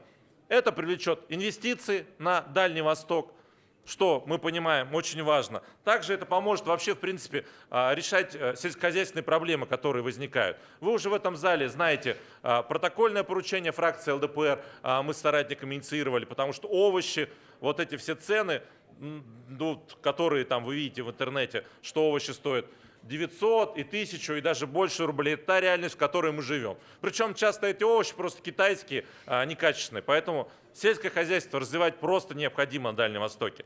Плюс нужно, чтобы это развивали именно русские фермеры, наши люди. Потому что сейчас зачастую происходит как? Китайцы занимаются сельским хозяйством на Дальнем Востоке. Обычно они занимаются очень простым способом. Вот появилась земля, соответственно, построили, например, такие временные теплицы. Химикаты используются, расклеиваются по всему селу, по деревне объявления, что закрывайте окна, в ближайшую неделю мы будем обрабатывать. То есть это считается нормальным. Потом, соответственно, вместе с мусором промышленным эта земля перекапывается, то есть просто выводится из оборота. И вот китайские фермеры переходят на другой земельный участок и начинают возделывать землю непосредственно там. Также много нарушений, но часто проблема в том, что даже проверки туда приехать тяжело, потому что перекапываются дороги, перекрываются, то есть строятся даже вплоть до каких-то неких бункеров, куда некая нелегальная рабочая сила может в случае приезда проверки спрятаться. То есть вот мы хотим так, чтобы сельское хозяйство развивалось, или все-таки, чтобы это развивали фермеры? Потому что фермерам на Дальнем Востоке сейчас еще тяжело из-за режима ТОР, на удивление, который у нас вот на Дальнем Востоке тоже во многом реализовывается. Потому что у нас появился, например, ТОР, который рядом со Спасском Дальним, там Вишневка, Красный Кут от него страдает, стал разводить свиней. Что происходит? Ближайшая территория загажена просто-напросто. Была эпидемия, соответственно, всех свиней вырезали. Ко мне были обращения, фермеры приходили и говорили, что у нас нет ящера. Просто кто-то решил, все, этих фермеров, соответственно, как фермеров не стало. Другие фермеры посмотрели, там свинина дешевле, просто ему невыгодно этим заниматься. Перестали этим заниматься.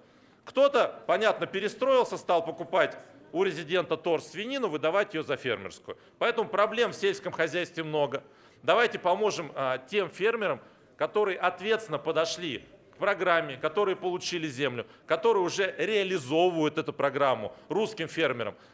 Давайте привлекать инвестиции на Дальний Восток и развивать его так, как предлагает ЛДПР. Спасибо за внимание. Спасибо. Содоклад Константин Григорьевич Слыщенко, пожалуйста.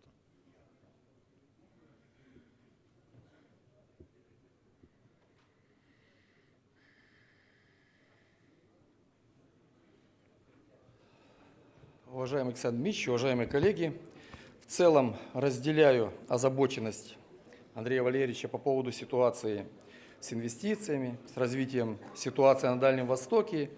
И так как сам являюсь представителем Дальнего Востока, Камчатки, могу под многими словами, что сказал докладчик, подписаться, потому что проблемы есть и в ипотеке, и в дальневосточном гектаре, и в ТОРе есть проблемы. Почему? Да потому что, наверное, по принципу хотели как лучше, а получилось как всегда, но тем не менее что-то нужно делать в данном направлении. Что касается конкретного законопроекта, могу сказать следующее, что комитет не поддерживает, и я сейчас вкратце озвучу основные концептуальные замечания по данному законопроекту, потому что они значимые, и вряд ли сам законопроект, даже если теоретически его можно будет принять, поспособствует развитию. Первое. Проектом не учитывается процедура предоставления земельного участка в соответствии со 119 федеральным законом. Так, если гражданин направляет заявку для того, чтобы ему предоставили дальневосточный гектар, он не может заранее указывать целевое назначение земли, потому что только через некоторое время можно будет подать заявку, либо изменить целевое назначение. Поэтому непонятно, из чего исходили авторы законопроекта, когда предлагали именно в таком направлении двигать предложение по выделению дополнительных гектаров. Следующее. В настоящее время законодательство позволяет гражданам получить земельный участок свыше 1 гектара, когда направляется несколько заявок, но не более 10. И тогда, условно, какая-то семья, группа граждан, которая занимается тем или иным видом деятельности, может взять до 10 гектаров. Следующее. Вот Андрей Валерьевич сказал, что это будет способствовать развитию Дальнего Востока инвестиций. Еще раз говорю, что я приветствую любые начинания, но авторы законопроекта не учитывают специфику. Например, Камчатка, Якутия и другие северные регионы, но там сельское хозяйство, ведение, наверное, не так уж и целесообразно и актуально, потому что вегетативный период не везде позволяет выращивать те или иные культуры сельскохозяйственные. Но еще один спорный момент. Почему именно 10 гектаров? Почему до 10? Я вот как представитель или человек, который вырос в деревне, могу сказать, для того, чтобы заниматься сельским хозяйством, даже 50 гектаров не всегда хватает, потому что, условно, если высевать какие-то зерновые культуры, для этого нужно очень немного большие поля. Поэтому комитет не поддерживает, предлагает отклонить. Могу сказать, что на этот законопроект поступили отрицательные заключения правительства Российской Федерации, Счетной палаты и Комитета по региональной политике, проблемам Севера и Дальнего Востока. Спасибо. Коллеги, есть ли желающие выступить от фракций? Нет желающих выступить от фракций. Представитель президента, правительства нет. Ставится на голосование проект федерального закона. Включите режим голосования.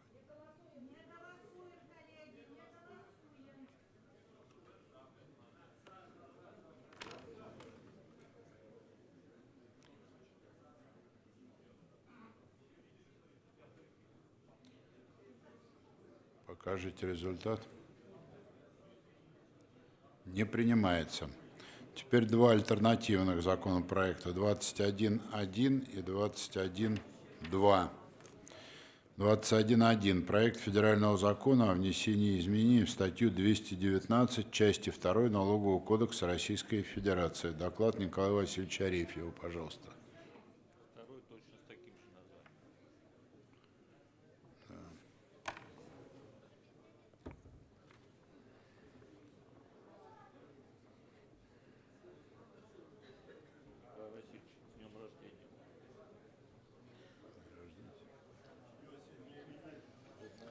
Уважаемые коллеги, данный закон мы не придумали, он существует, он действует. Мы только вносим в него поправку для того, чтобы увеличить налоговый вычет, который платят родителям, у которых дети учатся по очной форме обучения в высших учебных заведениях. Значит, закон существует с 2003 года. Раньше база налогового вычета была 25 тысяч, потом в 2007 году сделали 50 тысяч, а в результате этой базы на сегодняшний день родители за детей получают налоговый вычет в сумме 6500 рублей. Но дело в том, что 13 лет этот вычет не индексировался, ну а вы сами знаете, что с 2012 года у нас инфляция была довольно велика. Поэтому налоговый вычет необходимо увеличить, тем более, что, если посмотреть, какая оплата в вузах у нас. В региональных вузах это порядка 50-70 тысяч. А если брать такие, как МГУ, 320 тысяч, МГИМО, 423 тысячи, 260 тысяч Внешторг, Плехановка, 252 тысячи и 6,5 тысяч вот в этой сумме, это, можно сказать, ничего. Уж лучше совсем не платить, чем платить 6,5 тысяч. Но мы всего-то навсего повышаем базу налогового вычета для того, чтобы увеличить те выплаты, которые родители должны получать за своих обучающихся детей.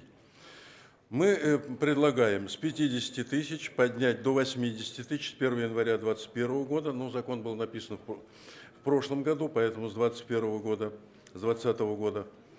И с 1 января 2022 года до 100 тысяч в общей сумме на каждого родителя. Значит, совокупную сумму социальных налоговых вычетов увеличить со 120, как это сегодня, до 150. Ну, не так уж это и много.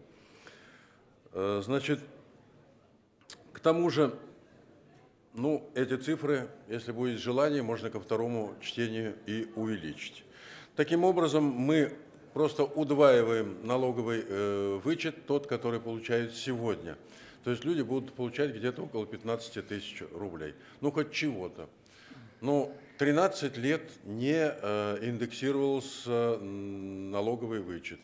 Ну, мы, в конце концов, согласно закону и уже принятой Конституции, должны индексировать на уровень инфляции те выплаты, которые мы установили ранее. Комитет, когда рассматривал этот вопрос, возражал, потому что считают, что это помощь государства, а не оплата за родителей. Поэтому повышать не обязательно, поскольку основная выплата и обязанность платить лежит на родителях. Поэтому они пусть и платят. Ну, я тоже могу возразить. У нас в Советском Союзе и в Советской России было абсолютно бесплатное образование. Никакой платы не было. И на сегодняшний день, тогда цена нефти была копеечная, на всех все хватало. Сегодня цена, ну, это вчера она упала, а вообще-то $70 за баррель, не такая уж маленькая, а у нас платное образование, и мы говорим родителям, которые балансируют на прожиточном минимуме, ну, просто заплатить такую плату не могут. Поэтому говорить о том, что не надо повышать государственные выплаты, я думаю, что это несправедливо. Тем более, что у нашей соседней Белоруссии совершенно бесплатное образование, в Венгрии бесплатное образование. И почему в нашей России должно быть платное, да мы еще не хотим помочь родителям в таких копеечных размерах.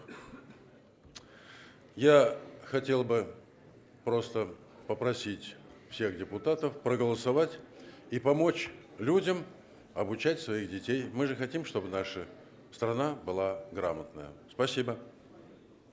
Спасибо. Теперь пункт 21.2, альтернативный. Проект федерального закона о внесении изменений в статью 219 части 2 Налогового кодекса Российской Федерации. Доклад Ивана Константиновича Сухарева, пожалуйста.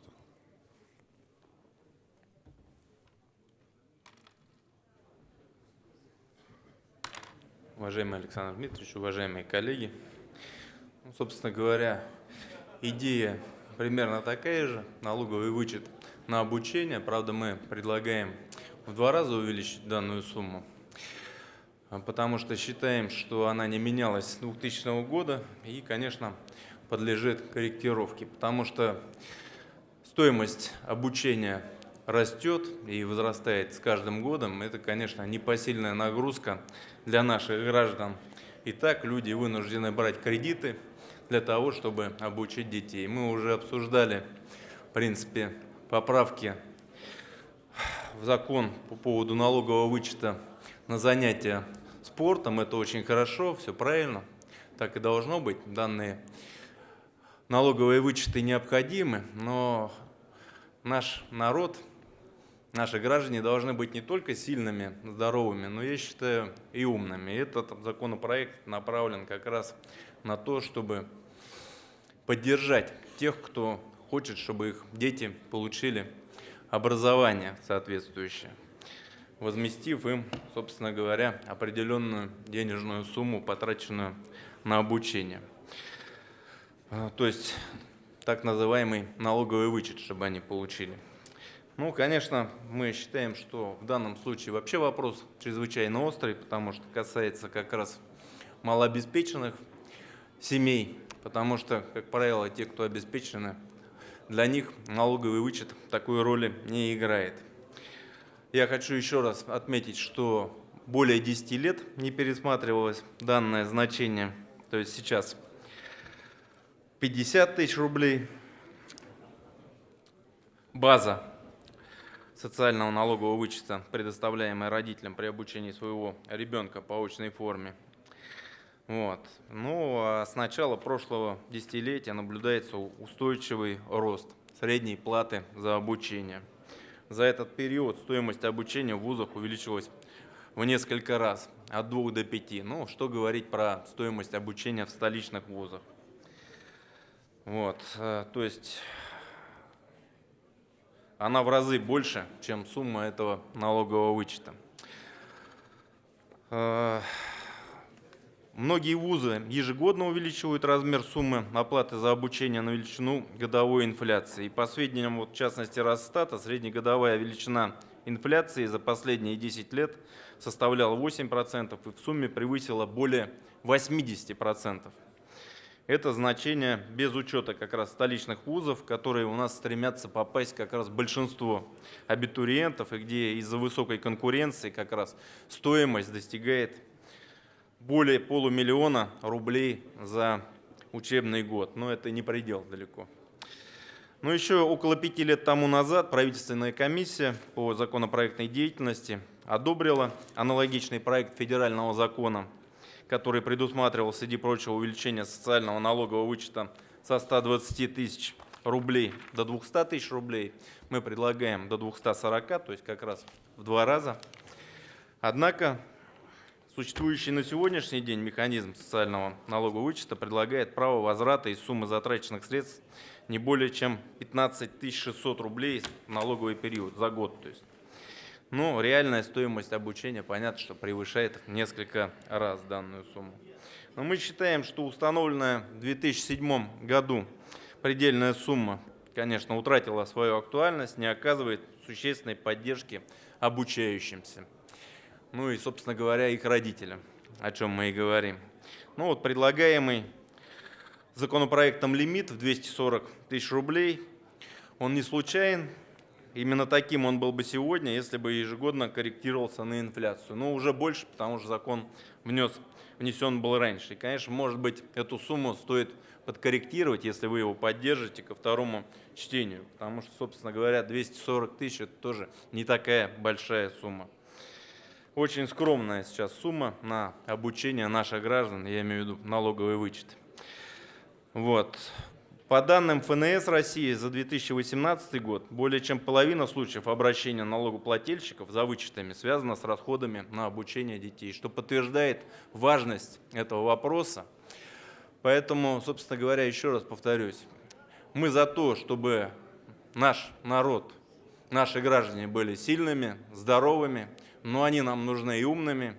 Ведь без умных наших граждан мы не достигнем технологического прорыва, о котором говорит наш президент. Ну и, конечно, говорит об этом ЛДПР более 30 лет. Прошу поддержать. Спасибо. Спасибо. Теперь содоклад по обоим вопросам Дмитрий Васильевич Юрков. Уважаемый Александр Дмитриевич, уважаемые коллеги, оба законопроекта направлены на увеличение размера социального налогового вычета по налогу на доходы физических лиц за обучение детей и подопечных по очной форме обучения. В первом варианте предлагается ежегодно увеличивать размер налоговой базы до 2022 года с 50 тысяч до 80 и постепенно до 100 тысяч рублей. А также увеличение со 120 до 150 тысяч рублей максимального предела величины общей суммы социальных налоговых вычетов. Вторым вариантом нашими коллегами предлагается единоразовое увеличение предельного размера с 50 до 100 тысяч рублей за обучение и в 2 раза увеличить общий предел социальных налоговых вычетов. Коллеги, нормы налогового вычета в налоговом законодательстве были установлены с 2000 года. И их главной целью является принцип софинансирования социально значимых расходов физических лиц. Безусловно, необходимо пересматривать и условия, и нормы в совокупности всех видов социальных выплат. И обязательно поддерживать людей в вопросах обучения детей, но подходить к этому необходимо более индивидуально, оказывая только адресную поддержку и только тем, кто действительно в ней нуждается. Комитет отмечает также, что налог на доходы физических лиц является федеральным налогом. При этом поступления указанного налога подлежат зачислению в бюджеты наших регионов и муниципалитетов. А это означает, что реализация законопроекта повлечет выпадающие доходы на местах.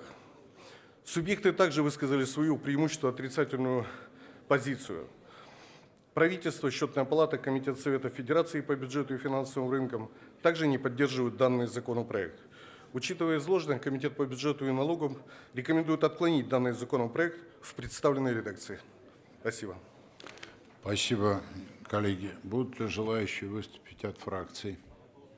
Есть. Включите. Нет, вопросы не предусмотрены. Включите запись на выступление.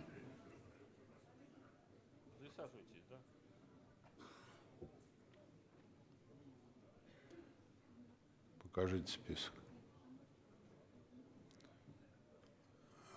По одному человеку, коллеги, от фракции. Да, Гартунг Валерий Карлович, пожалуйста. До 3 минут, напоминаю.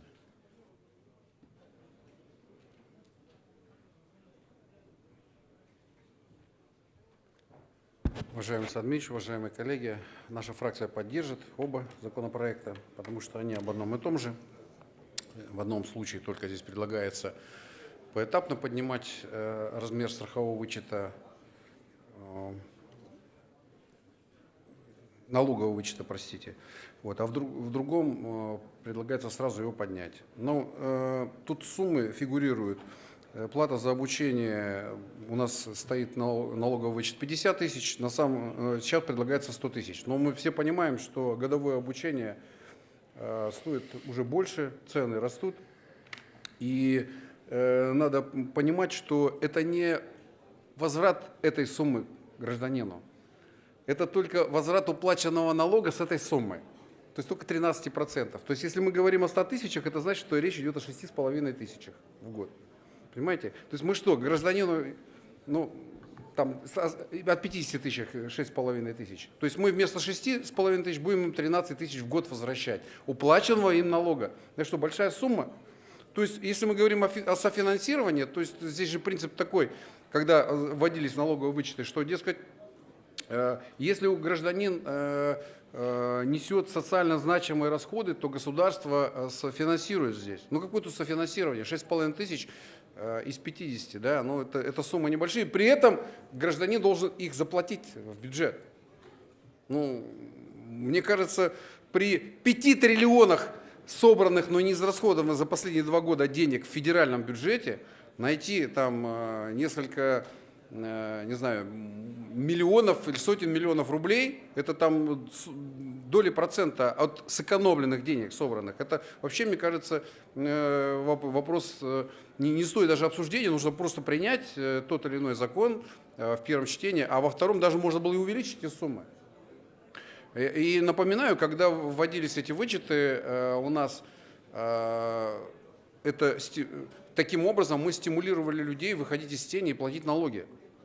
То есть люди, которые платят налоги, они получают право на вычеты. И многие граждане пошли по этому пути, поверили государству, но даже официальная инфляция за это время показала, что рост цен в 2 раза произошел. Ну, собственно говоря, авторы законопроекта ровно на эту инфляцию и предлагают увеличить вычет.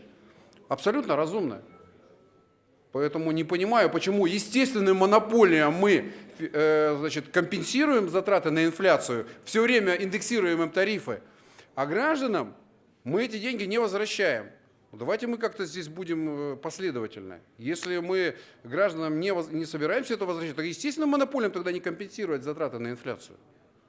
Мы, еще раз хочу сказать, поддержим и считаем, что это абсолютно правильное решение. Спасибо. Спасибо. Коломейцев Николай Васильевич, пожалуйста. Уважаемый Александр Дмитриевич, уважаемые коллеги, мне кажется, что мы сейчас возвращаемся к периоду, когда Дума не место для дискуссий. Почему? Мне совершенно непонятен процесс упрощенного рассмотрения, когда нельзя задать вопрос ни автору, ни представителю комитета, хотя, если вы внимательно слушали, комитет фактически поддержал концепцию закона, да? Можете взять стенограмму. Но, вероятно, у нас суть следующая. Смотрите, здесь пафосом один из докладчиков по бюджету рассказывал, какие они умные, какие мы все дураки. Ну, как они думают. Вы понимаете? Но на самом деле мошенничество по Сбербанку, оно ведь на что направлено? Я почему к Сбербанку говорю? Компенсировать вклады 91-го нельзя, это не ответственность этого Сбербанка. Ну, в кризис Сбербанку помогать, а гражданам, вы, если внимательно слушали, мы вам по тарифам приводили справку налоговой службы нашей, да? Что у нас как раз вот эти 90% налогов собирается с граждан, которые еле сводят концы с концами или их не сводят. Им мы не хотим компенсировать. Мы посчитали с экспертами, инфляция за этот период составила 86%. Официальная инфляция. Ну, если брать потребительских цен инфляцию, то она примерно в 2 раза выше.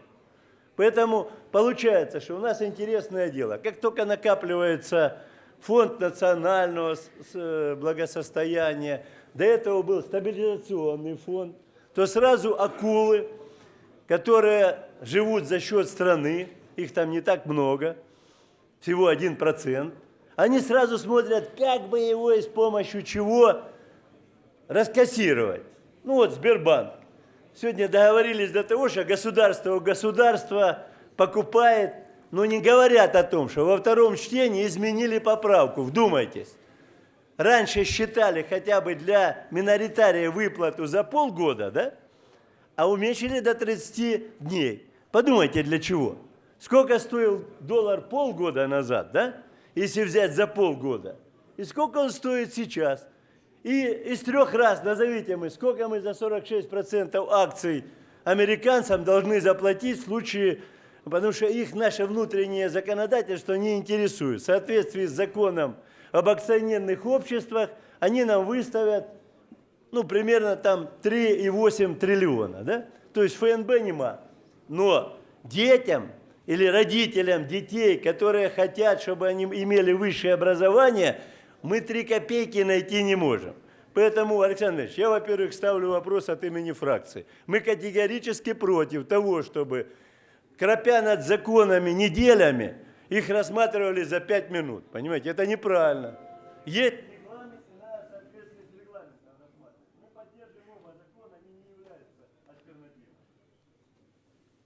Спасибо. Данчикова Галина Иннокентьевна, пожалуйста.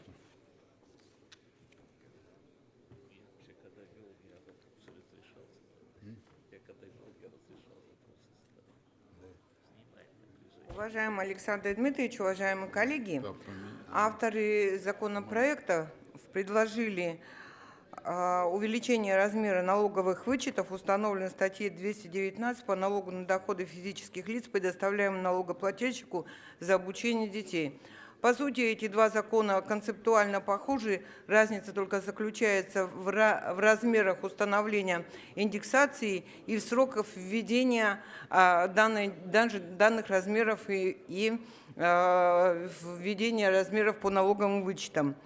Хочу отметить то, что данная норма, она сегодня действует, она была введена еще, установлена в 2000 году и составляла суммы 25 тысяч. Но, уважаемые коллеги, вы знаете, что с 2000 года уже ситуация довольно серьезно изменилась. У нас введены совершенно другие механизмы меры поддержки с детьми. На сегодня очень серьезное внимание обращается на семьи с низкими доходами. Знаете, что мы с вами проголосовали недавно те меры, которые предложены были по семьям с детьми в послании президента Российской Федерации. Это касается и как раз-таки по студентам есть слово. Речь идет о том, что президент Российской Федерации обратил наше с вами внимание на увеличение бюджетных мест на обучение очной формы обучения в вузах. И тем более акцент сделан, чтобы эти места были увеличены в субъектах Российской Федерации, именно на места. На 3-летку практически на очную форму обучения будет направлено более 1 триллиона 297 миллиардов рублей. Я хочу отметить, что когда мы говорим о поддержке за счет налогового вычета, мы должны с вами понимать, что такая поддержка должна осуществляться на принципах адресности и применения критериев нуждаемости. Предложенная законодательная инициатива в том и другом проекте, она этого не предусматривает и не предлагает дифференциацию по доходам родителей. То есть предлагается индексация социального налогового вычета вне зависимости от дохода родителей, то есть равная индексация. Кроме того, следует отметить, что индексация будет осуществляться за счет региональных и местных бюджетов и повлечет выпадающие доходы этих бюджетов. Исходя из этого, фракция «Единая Россия» не может поддержать предложенный в данной редакции законопроект. Спасибо. Спасибо. Коллеги, ставится на голосование пункт. Я же, Николай Васильевич, я же регламент огласил до начала. Я хочу вам напомнить, поскольку вы неоднократно этот вопрос ставите, что мы увеличили количество приоритетных законопроектов, которые фракции заявляют, и рассматриваем их в соответствии с полным регламентом. Далее, мы приняли решение, что по всем остальным вопросам, которые не являются приоритетными для фракций и которые комитеты предлагают к отклонению, мы приняли вот такой сокращенный регламент. Если вас интересует конкретно какого-то депутата, не фракцию, потому что фракции не считают его приоритетным, данный вопрос, приходите на заседание комитета, задавайте вопросы, обсуждайте его и потом голосуйте на заседании Государственной Думы. Это общее наше было решение. Вы его сейчас опять пытаетесь пересматривать. Нет, нельзя. Пункт 21.1 ставится на голосование. Проект федерального закона о внесении изменений. Я что-то нарушил? Ну, пожалуйста, Колометьев Николай Васильевич, по ведению. Уважаемый Александр, вы как проектировщик законотворчества должны знать, что мы выставляем приоритетный закон, вы его с успехом переносите, и потом он перестает. Вы включаете другой. В результате приоритетный становится неприоритетным. Почему? Он подписан всей фракцией. От этого его приоритет не пропал. Поэтому мы настаиваем на том, чтобы все законы, внесенные фракцией, рассматривались по регламенту, а не по особому порядку. Но мы так перейдем вообще на особый порядок жизни. Николай Васильевич, это вы от своего имени настаиваете. А фракция ваша приняла совершенно иное решение на Совете Государственной Думы. Поэтому вы определитесь во фракции. Если вы примете иное решение, тогда мы его поменяем. А пока что на сегодняшний день ваше утверждение по поводу того, что мы не рассматриваем приоритетные законы, не имеет ничего общего с действительностью. Мы все приоритетные законопроекты, представленные фракцией КПРФ, рассмотрели на сегодняшний день. 7 штук, которые вы заявляли на эту сессию весеннюю. Коллеги, ставится на голосование проект федерального закона о внесении изменений в статью 219, части 2 Налогового кодекса Российской Федерации. Пункт 21.1. Включите режим голосования, результат не показывайте.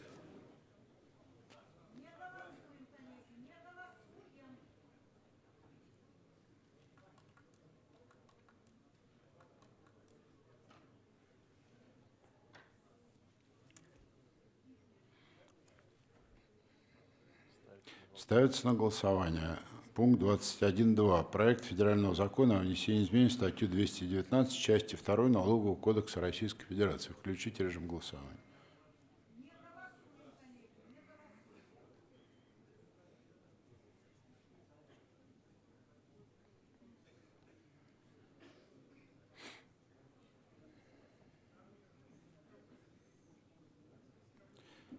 Теперь покажите результат по пункту 21.1. 97. Покажите результат по пункту 21.2. 93. Ставится на голосование пункт 21.1. Включите режим голосования.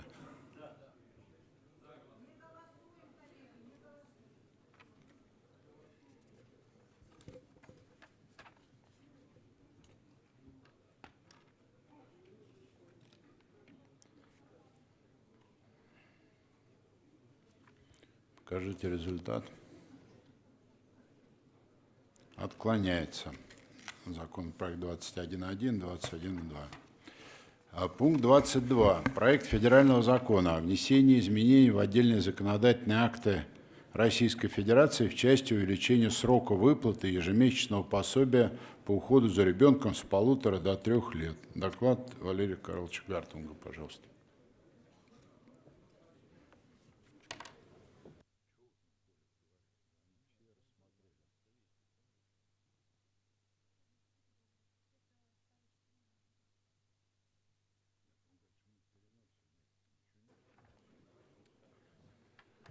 Уважаемый Александр Дмитриевич, уважаемые коллеги, очень простой законопроект.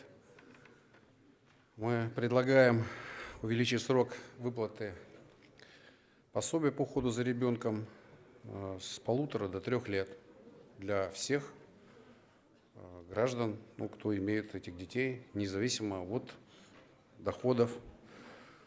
Вот, собственно, все. Очень простой законопроект. Ну и мы предлагаем еще мамы, которые не полностью работали весь период до родов, а только из 2 лет 1 год, они тоже попадают в эту категорию. Очень простой законопроект. Учитывая, что здесь правительство написало отрицательный законопроект и написало, сколько денег на него требуется, но если, вот я перечислю.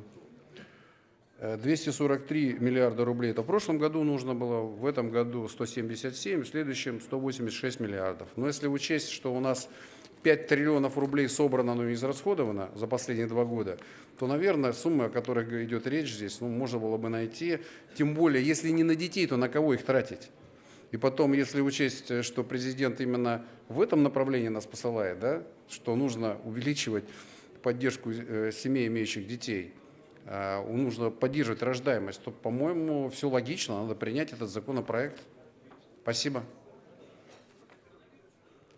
Спасибо за доклад. Ольга Владимировна Окунева, пожалуйста.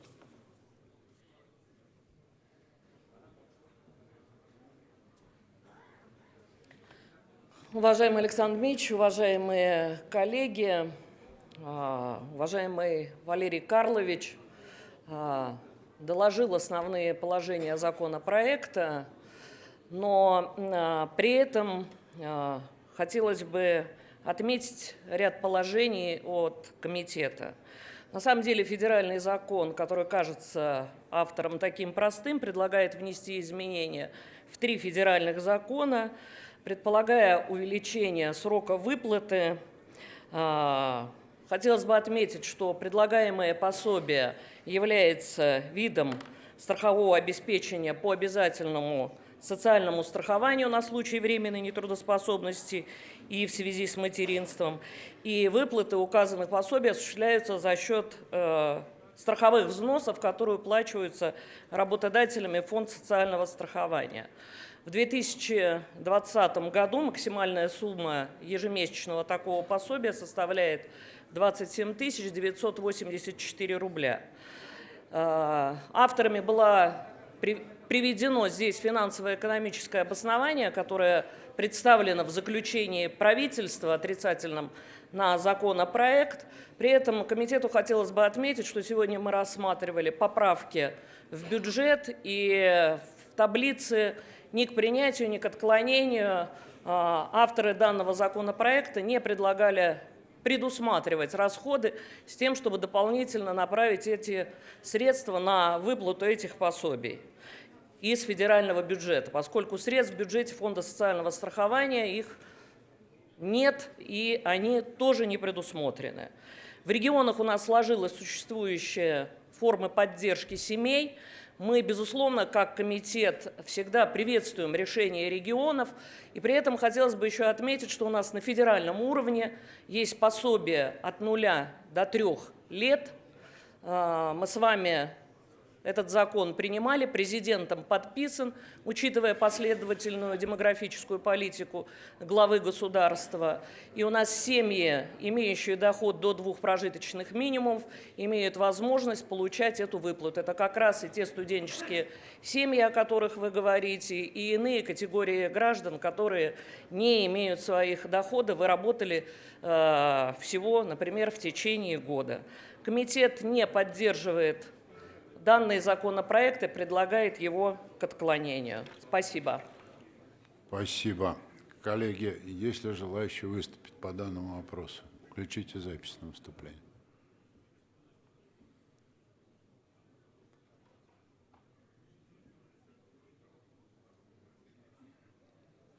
Покажите список. Плетнева Тамара Васильевна, пожалуйста. С места. Я с места. Уважаемые коллеги, от комитета Ольга Владимировна выступила достаточно убедительно. Я просто хотела бы Валерию Карповичу еще раз обратить внимание на то, что этот вопрос в принципе-то решен. Единственное, что не решено, он считает, что нужно всем детям, рожденным, независимо в какой семье, от доходов семьи, всем пособие. Это неправильно абсолютно. У нас принята адресная помощь, которая довольно, это не только совсем бедной семье, вы понимаете, на человека 2 прожиточных минимума, это довольно хорошая сумма для семьи, и в то же время еще пособие. Пособие не маленькое, 27 тысяч. Поэтому я считаю, что эти вопросы решены, и закон, конечно, не требует принятия. Шейн Олег Васильевич, пожалуйста. Нам, конечно, удивительно слышать от коллег, братьев и сестер по левому флангу по поводу адресности, потому что адресность является одним из инструментов как раз отсечения части людей от модели государственных общественных фондов. И вы, коллеги из КПРФ, буквально полчаса назад рассказывали, что никакой адресности быть не должно применительно к праву людей на получение доступного высшего образования, а по отношению к демографии вы нам сейчас говорите про адресность. Давайте все-таки будем руководствоваться некими общими критериями. Сама по себе модель адресности в условиях, когда в стране коэффициент фертильности, то есть количество детей, приходящихся на 2 взрослых, рухнул до отметки 1,5 при простом воспроизводстве населения в 2 ребенка на 2 взрослых. Сама по себе модель адресности, она, конечно, не позволяет принять эффективные демографические программы. Поэтому «Справедливая Россия» последовательно вступает за то, чтобы уходить от всех этих рассказов про адресность, поскольку они, повторю еще раз, являются собой способ отсечения людей от государственных программ социальной поддержки, в том числе по таким важнейшим вещам, как демография, где, к сожалению, кризис продолжается, и невзирая на очень правильные меры, которые предпринимаются в текущем году, до перелома нам еще очень далеко, и мы сегодня видим только дальнейшее снижение демографических показателей. И вторая вещь. Надо понимать, что часть сегодняшних социальных выплат, которые идут через фонд социального страхования, она привязана к официальной легальной занятости людей. Но мы прекрасно все понимаем, что работающий класс России, женщины, которые работают на полях, женщины, которые работают штукатурами, женщины, которые работают продавцами, они работают неофициально, поскольку действующие правила позволяют капиталу, бизнесу загнать их в неофициальную занятость. В этих условиях поправка как раз и законопроект направлен на то, чтобы эти люди имели столь же полноценный доступ к государственной поддержке по выплатам, как и люди, кто имеет официальный стаж, имеющийся до момента выхода в отпуск по беременности и родам. Совершенно очевидные вещи, социальные вещи, на которых наша партия и фракция «Справедливая Россия» стоит, и мы совершенно уверены, что эти решения будут приняты. Если даже не сегодня, то будет чуть позже. Но чем быстрее это будет решение принято, тем лучше будет для страны. Ворынина Татьяна Евгеньевна, пожалуйста. Уважаемый Александр Дмитриевич, уважаемые коллеги, сегодня поддержка семьи, материнства и детства, сбережение народа является ключевой и приоритетной задачей нашей страны.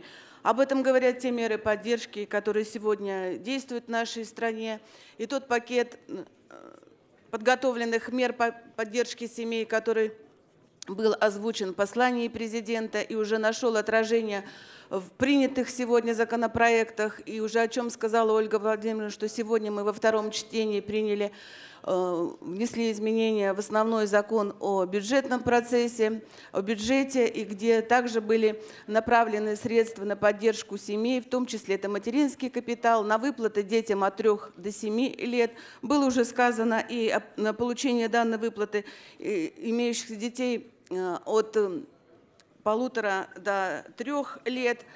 И я хочу сказать, что, конечно же, действуют критерии нуждаемости. И вот по предварительной оценке число получения таких выплат, оно увеличится с 46% до 70%. Также в пояснительной записке данного законопроекта было одной из проблем, это проблема материального обеспечения семей с детьми до 3 лет, это отсутствие мест в ясельных группах. Но мы сегодня знаем, что такие средства заложены и в федеральном бюджете, и в региональном бюджете, и до 2021 года эти вопросы будут решены. Таким образом, в настоящее время государство принимает дополнительные меры по усилению материальной поддержки семей, имеющих детей, в том числе в возрасте до 3 лет. В целом, поддерживание необходимость дальнейшего совершенствования механизмов государственной социальной поддержки граждан, имеющих детей, с целью улучшения демографической ситуации, но концепцию данного проекта фракция «Единая Россия» не поддерживает. Спасибо. Ставится на голосование проект федерального закона о внесении изменений в отдельные законодательные акты Российской Федерации в части увеличения срока выплаты ежемесячного пособия по уходу за ребенком с 1,5 до 3 лет. Пункт 22. Включите режим голосования.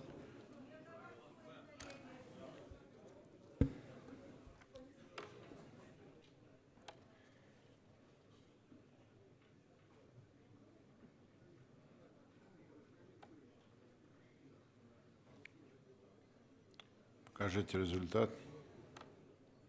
Не принимается. По ведению Гартенко Олег Карлович, пожалуйста. Уважаемый Александр Дмитриевич, а заключительное слово мы тоже отменили его? Да. Может быть, все-таки его вернем, потому что совсем вообще никакого обсуждения. Никому вопросов, никаких ответов. Ну что это за обсуждение? Люди смотрят, и вопросов больше возникает после этого обсуждения, чем до него. Олег Карлович, еще раз говорю, мы договорились о том, что эти законопроекты подробно на комитетах обсуждаются. Пункт 23. Проект федерального закона о внесении изменений в Семейный кодекс Российской Федерации в части уточнения прав детей, находящихся под опекой или попечительством. Доклад Сергея Алексеевича Вострецова, пожалуйста. Уважаемый Александр Дмитриевич, уважаемые коллеги, я постараюсь коротко. Вот буквально сейчас законопроект бурно обсуждали. 200 миллиардов много, мало, там 5 триллионов доходов, но 5 триллионов, они очень быстро закончатся, если, и все вещи, конечно, хочется принять. Но мой законопроект, который мы вынесли депутатом Волковым, изначально было 25 коллег, кто его вносил, но в связи с тем, что правительство дало отрицательный отзыв, они ушли, и мы их не осуждаем. Это, наверное, наша недоработка, то, что мы не смогли убедить правительство, что дополнительных средств не потребуется. Основная претензия правительства — не указан источник. На самом деле никаких дополнительных средств ни из федерального бюджета, ни из субъектов федерации не потребуется. Речь идет о чем? Когда ребенок попадает в опекаемую семью, ему выплачивается пособие. Но вот эти пособия во многих регионах, они гораздо ниже прожиточного минимума на ребенка. Что получается? К примеру, погибли родители в автокатастрофе, родственники, может быть, и готовы бы были, тетя, дядя, забрать в семью, но на что содержать? Все небогато живем сегодня. И при этом мы, когда ребенок находится в детском доме, тратим на него гораздо больше денег, нежели если бы мы его отдали вот этим родственникам, которые, многие бы с удовольствием забрали вот этих ребятишек. Потому что, когда за ребенком идет 4-4,5 тысячи, даже на уровне МРОТа субъекта за ребенком не идет. Вот о чем шла речь. А у нас сегодня 50 тысяч в детдомах таких ребятишек есть. Такая ситуация, государство всегда заботилось. И в Советском Союзе, вы помните, и в блокадном Ленинграде многие дети даже выжили благодаря тому, что они остались в детских домах. Их кормили там хотя бы более-менее. Но сегодня не война. И сегодня я считаю, что государство, во-первых, могло бы сэкономить деньги налогоплательщиков. То есть нужно грамотное перераспределение статей внутри субъектов. То есть мы примерно подобный законопроект, касающийся, недавно принимали, и он был принят, касающихся опекунов. Опекуны, которые берут на себя ребятишек, они получают также пособие, оно тоже, кстати, невысокое, ниже прожиточного минимума. Они считались работающими, и им не индексировалась пенсия. Справедливый закон приняли. Поэтому уверен, что мы к этому придем. Наверное, еще раз поработаем с правительством, с нашими коллегами. Это моя тоже недоработка. Но законопроект очень важный и нужный, потому что благодаря этому закону мы с вами сможем как минимум половину ребятишек забрать в семьи. То есть, а мы сегодня поправки принимали в Конституцию, где главным вопросом стоял вопрос детей. Поэтому, конечно же, в государство обязано заботиться о детях, от которых отказались родители, но оно в первую очередь должно максимально создать, на мой взгляд, условия, чтобы ребятишки вернулись в семью. Пусть не к родным родителям, если их нет, или если они неблагополучные, то пусть к бабушке, к дедушке. Но я еще раз говорю, пенсии сегодня у стариков настолько небольшие, что они и готовы взять внучат, может быть, были, но они понимают, а что мы с ними сделаем, как мы их выкормим. Поэтому вот данный законопроект, несмотря на то, что он сегодня будет не принят, я не стал отзываться, в отличие от своих коллег. Почему? Потому что хотел на эту проблему обратить дополнительное внимание. И здесь, я еще раз говорю, речь не идет о дополнительных расходах, речь идет об экономии бюджетных средств. То есть если мы до уровня прожиточного минимума на ребенка в субъекте поднимем, это все равно будет в десятки раз меньше, чем ребенок содержится в детском доме. Вот о чем идет речь. Абсолютно логичный законопроект. Почему правительство не захотело? Может быть, потому что еще поправок не было и приоритета не было. Может быть, сейчас, когда мы заново проработаем, перевнесем, уже правительство будет немножко по-другому на это смотреть. И я обещаю, что я поработаю с коллегами и сделаю все, чтобы еще в этом составе мы данный законопроект приняли. Как 2 года назад я вносил законопроект о адресной помощи детям с 1,5 до 3 и с 3 до 7. И я, коллеги, хочу напомнить, что мы до 7 лет сегодня будем выплачивать пособие, а тогда речь шла о тех мамах, которые детского садика не имеют. Но на самом деле сегодня мы фактически этот вопрос решили. То есть сидит дома, не хватает денег. Ведь действительно не только о бедных семьях идет речь. Мужик может зарабатывать 60-70 тысяч, но если вторая женщина не работает, то это уже семья попадает в трудную ситуацию. Но, коллеги, если кто-то желает, можно, конечно, поддержать, но не обидимся. Я считаю, самое главное, то, что мы сегодня вот эту проблему озвучили, и вместе с правительством, вместе с коллегами по фракции мы эту проблему 100% урегулируем и решим. Спасибо за внимание. Спасибо за доклад. Татьяна Евгеньевна Воронина, пожалуйста.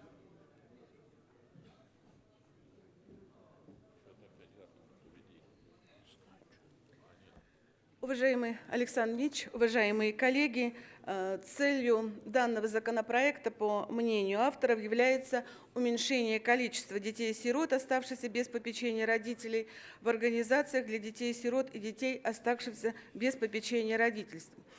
Данным законопроектом предлагается установить величину ежемесячного содержания, причитающегося детям, находящимся под опекой или попечительством, в размере не менее величины прожиточного минимума, установлено на ребенка в субъекте Российской Федерации.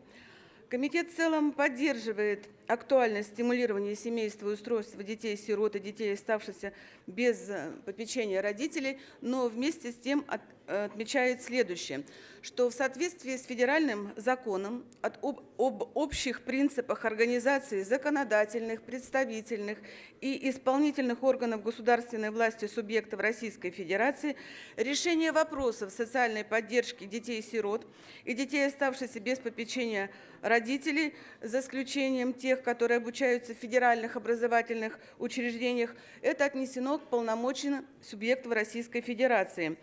И они самостоятельно осуществляют за счет средств бюджета данные виды поддержки. Также обращаем внимание, что в соответствии с федеральным законом о прожиточном минимуме в Российской Федерации к основным социально-демографическим группам населения, размер прожиточного минимума которых подлежит определению, отнесена группа дети, а не ребенок.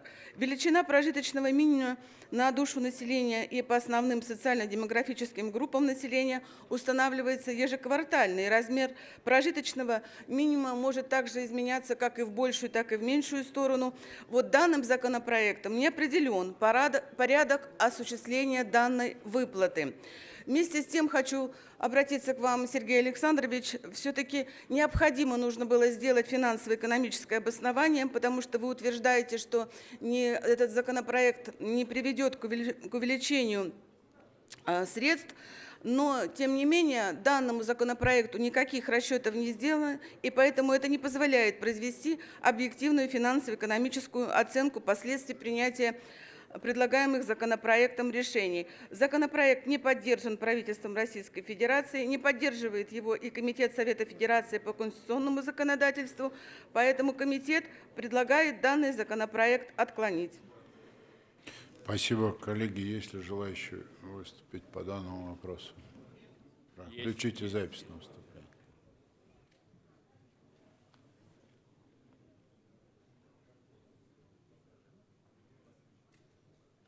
Покажите список. Волков Юрий Геннадьевич, пожалуйста.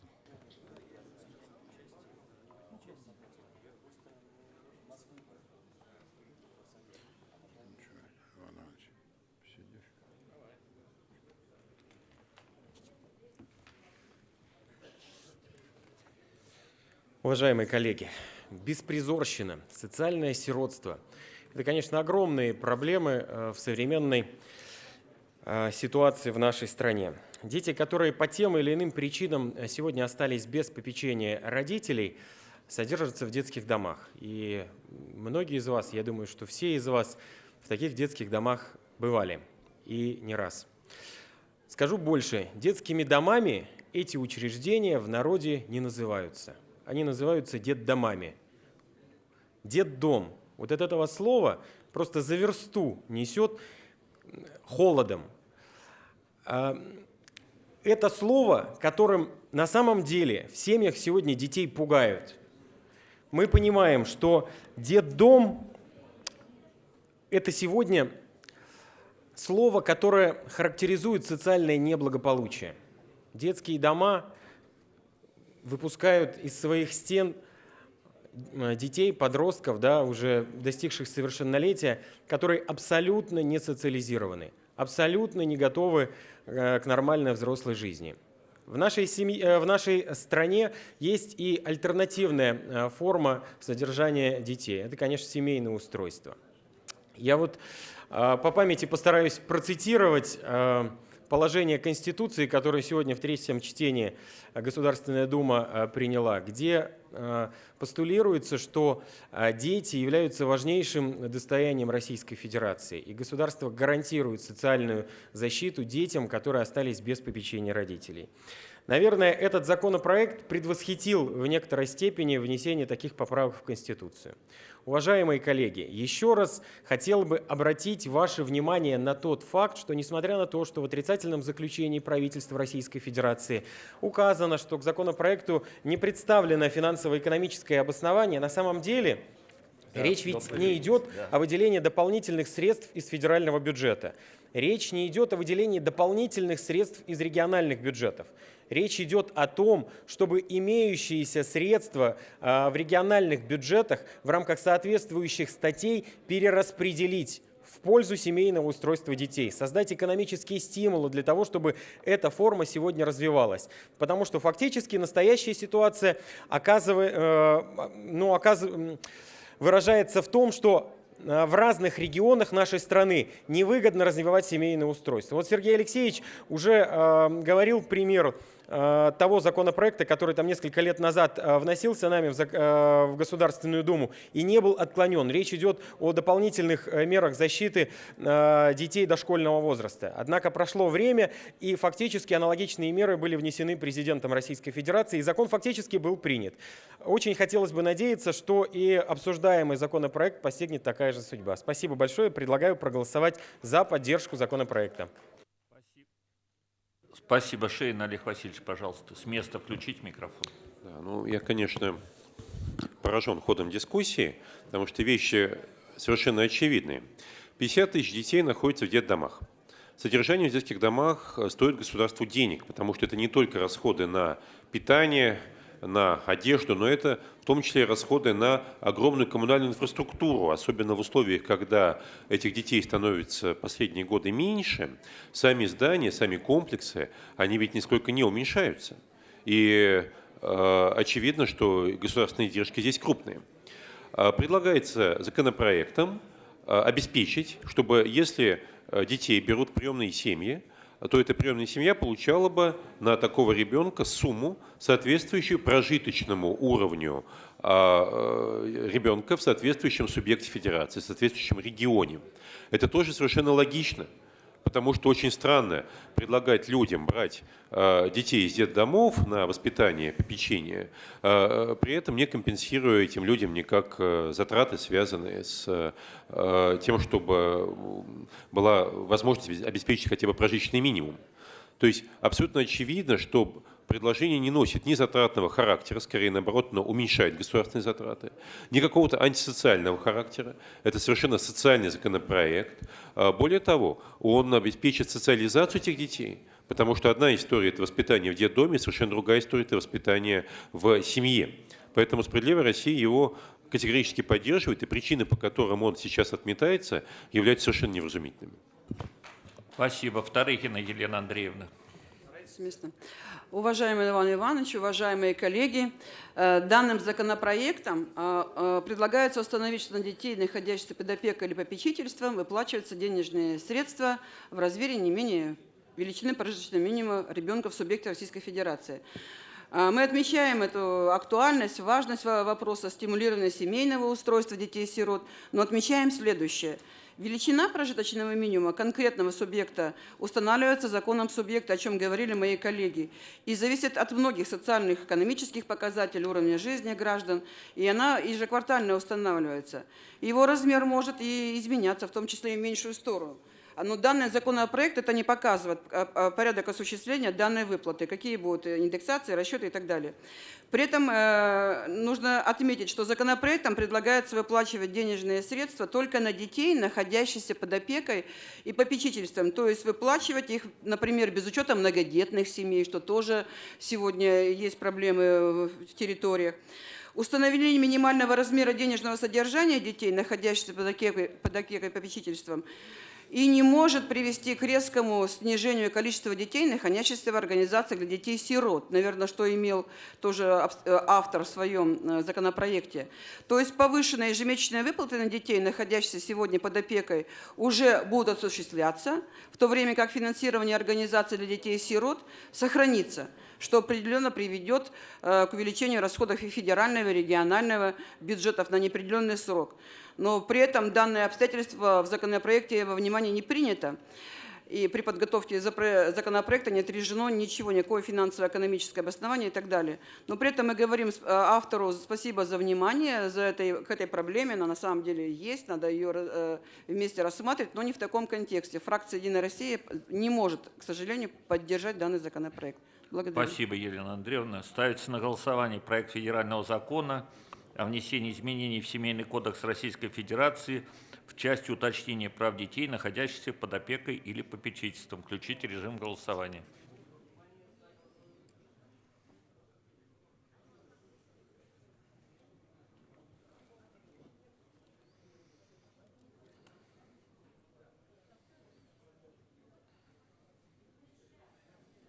Покажите результат. Отклоняется законопроект. 24-й вопрос. Проект федерального закона о внесении изменений в статью 113 Семейного кодекса Российской Федерации и статью 102 Федерального закона об исполнительном производстве. Докладывает Эльдар Ирекович Гильмуддинов в качестве представителя Государственного совета Республики Татарстан. Спасибо большое, уважаемый Иван Иванович, уважаемые коллеги.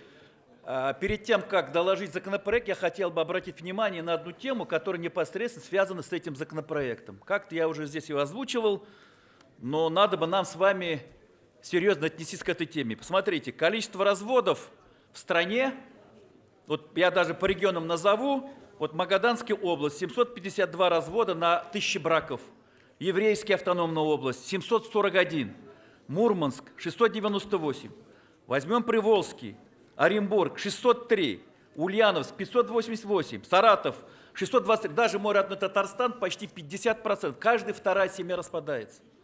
Это серьезный для нас вызов, уважаемые коллеги. Серьезный вызов. Вот вам и здесь и демография, вот вам здесь и крепкая семья. И мы до конца, аналитики, даже в стране у нас слабовато. Даже та аналитика, которую мы делали по республике, говорит о том, что первые 5 лет распадается практически 40%. семей, молодых семей. Причины: с характером не сошлись, там, измена одного из супругов и так далее, и так далее. Нам нужно в рамках наших научно-исследовательских работ, может быть, заказать и исследовать эту ситуацию, чтобы мы приняли, соответственно, и сами какие-то решения, чтобы дальше смотреть на ситуацию, наверное, уже было бы неправильно. Где развод, там и алименты. Вот я приведу пример. На сегодняшний день в Татарстане 21 тысяча исполнительных производств на сумму около 3 миллиардов рублей невыполненных алиментов. По стране это около 900 тысяч исполнительных производств. Почти больше 100 миллиардов рублей. Не платится. И мои коллеги из Татарстана своим законопроектом считают, что необходимо учесть региональные особенности, предлагает такие нормы закона. Сегодня для должников, которые не работают, уважаемые коллеги, не работают, расчет по алиментам производится средний по зарплате, средний по Российской Федерации. Она у нас сегодня 46 тысяч рублей. А у нас в регионах есть средние зарплаты. Вот смотрите, например, Северокавказский федеральный округ в целом 28 тысяч рублей, есть там и 26. Ивановская область 26 тысяч рублей. Алтайский край 26 тысяч рублей и так далее, и так далее. Там, где 30 есть, 29 тысяч рублей. То есть наши коллеги говорят о том, что это приводит к тому, что такие расчеты, повышенные расчеты для неработающих граждан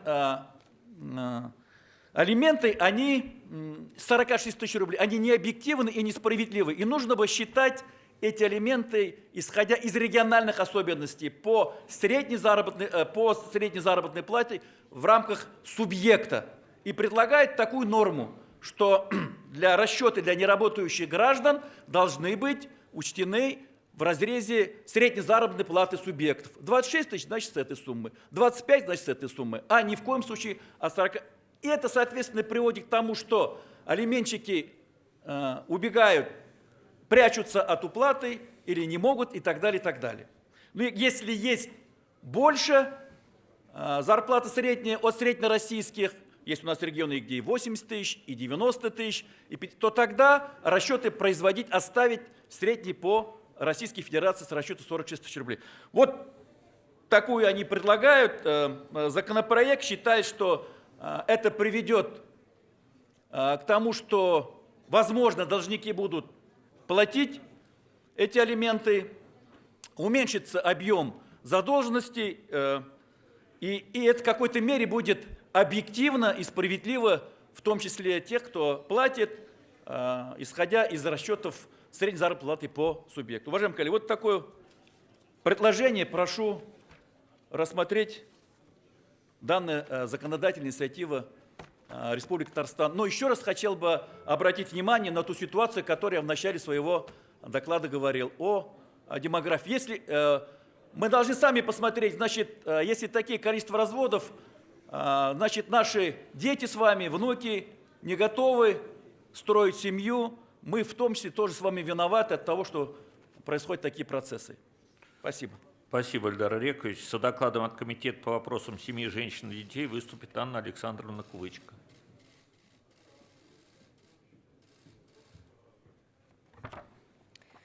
Уважаемый Иван Иванович, уважаемые коллеги, Ильдар Ирекович достаточно подробно остановился на сути законопроекта, озвучил цифры, конечно же, нас всех волнующие. Я попробую выразить позицию комитета по обозначенной новелле. Комитет по вопросам семьи, женщин и детей рассмотрел законопроект о внесении изменений в статью 113 Семейного кодекса Российской Федерации и статью 102 Федерального закона об исполнительном производстве. И подчеркиваем, что законопроект направлен на изменение существующего порядка расчета задолженности по алиментам, которые уплачиваются на несовершеннолетних детей. В настоящее время, согласно статье 113 Семейного кодекса Российской Федерации, в случаях, если лицо, которое обязано уплачивать алименты, не выплачивает их и не представляет соответствующие документы и не работает вместе с тем, то исходя его алиментные обязательства определяются исходя из размера средней заработной платы в Российской Федерации на момент взыскания задолженности. Законодательной новеллой предлагается установить, что в случае, если в период, в течение которого взыскание алиментов не производилось, и лицо, которое обязано уплачивать алименты, не работало и не представило соответствующих документов, то задолженность по алиментам будет определяться, исходя из размера средней заработной платы в соответствующем субъекте Российской Федерации. Также мы отмечаем, что в случае принятия данного законопроекта они напрямую, данные изменения, коснутся интересов несовершеннолетних детей. И в этом смысле его положения повлекут, во-первых, снижение уровня материальной обеспеченности детей, которые проживают в регионах с уровнем средней заработной платы ниже среднероссийского. Во-вторых, снижение алиментных выплат от плательщиков алиментов, проживающих в субъектах Российской Федерации с высоким уровнем социально-экономического развития.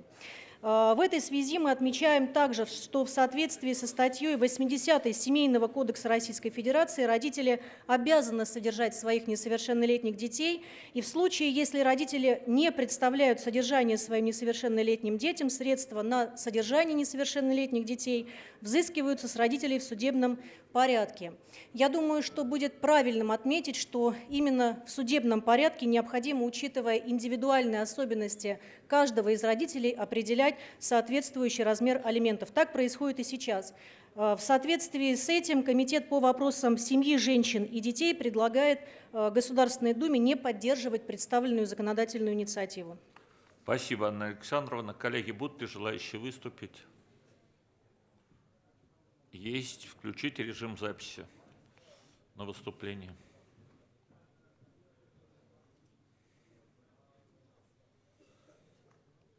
Покажите список.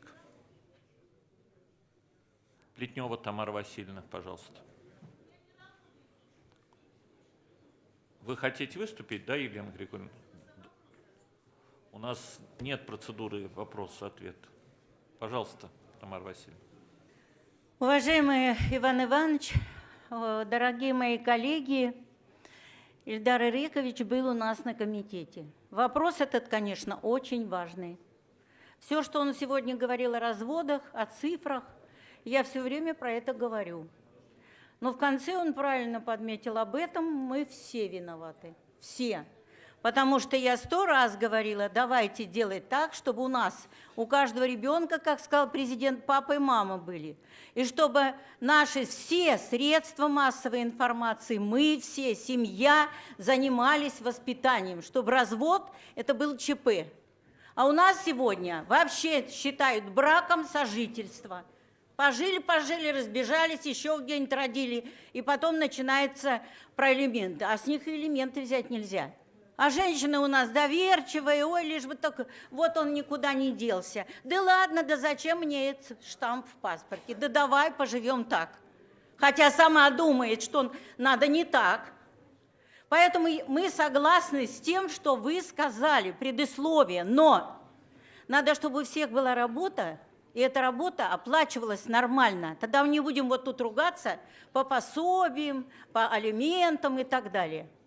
Мы приняли закон, я его вносила сама, о неустойках. Что это такое? Это когда человек не работал какое-то время, и мы тоже в этом виноваты. Не было работы, особенно 90-е годы. И долг накопился миллионы. Их уже можно сажать.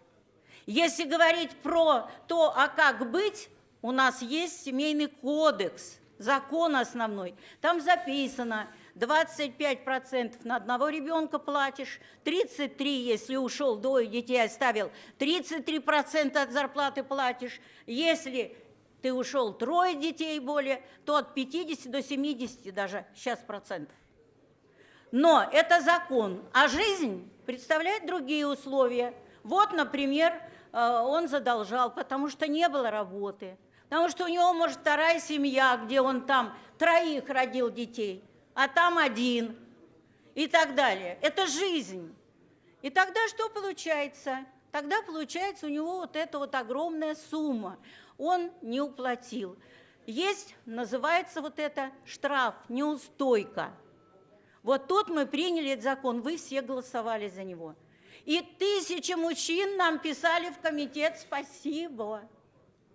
Суд только может определить. Суд снизить, повысить, только суд, рассматривая условия новой семьи, если есть, старой семьи, а может и 3 семей. Поэтому эта неустойка решила проблемы выплат. Пусть не миллионы, но каких-то выплат семья получила на ребенка. 30 секунд добавьте.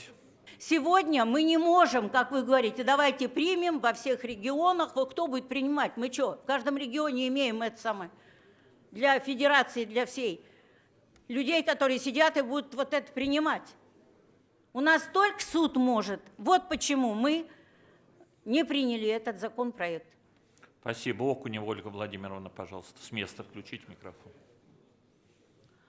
Уважаемый Иван Иванович, уважаемые коллеги, наша фракция не может поддержать данный законопроект в связи с тем, что он может привести к искусственному занижению средств, которые будут поддерживать несовершеннолетних и выплачиваться в качестве алиментов, и невозможно, чтобы это зависело от места проживания ребенка. Спасибо. Спасибо большое. Коллеги, ставится на голосование проект федерального закона о внесении изменений в статью 113 Семейного кодекса Российской Федерации и статью 102 Федерального закона об исполнительном производстве. Включите режим голосования.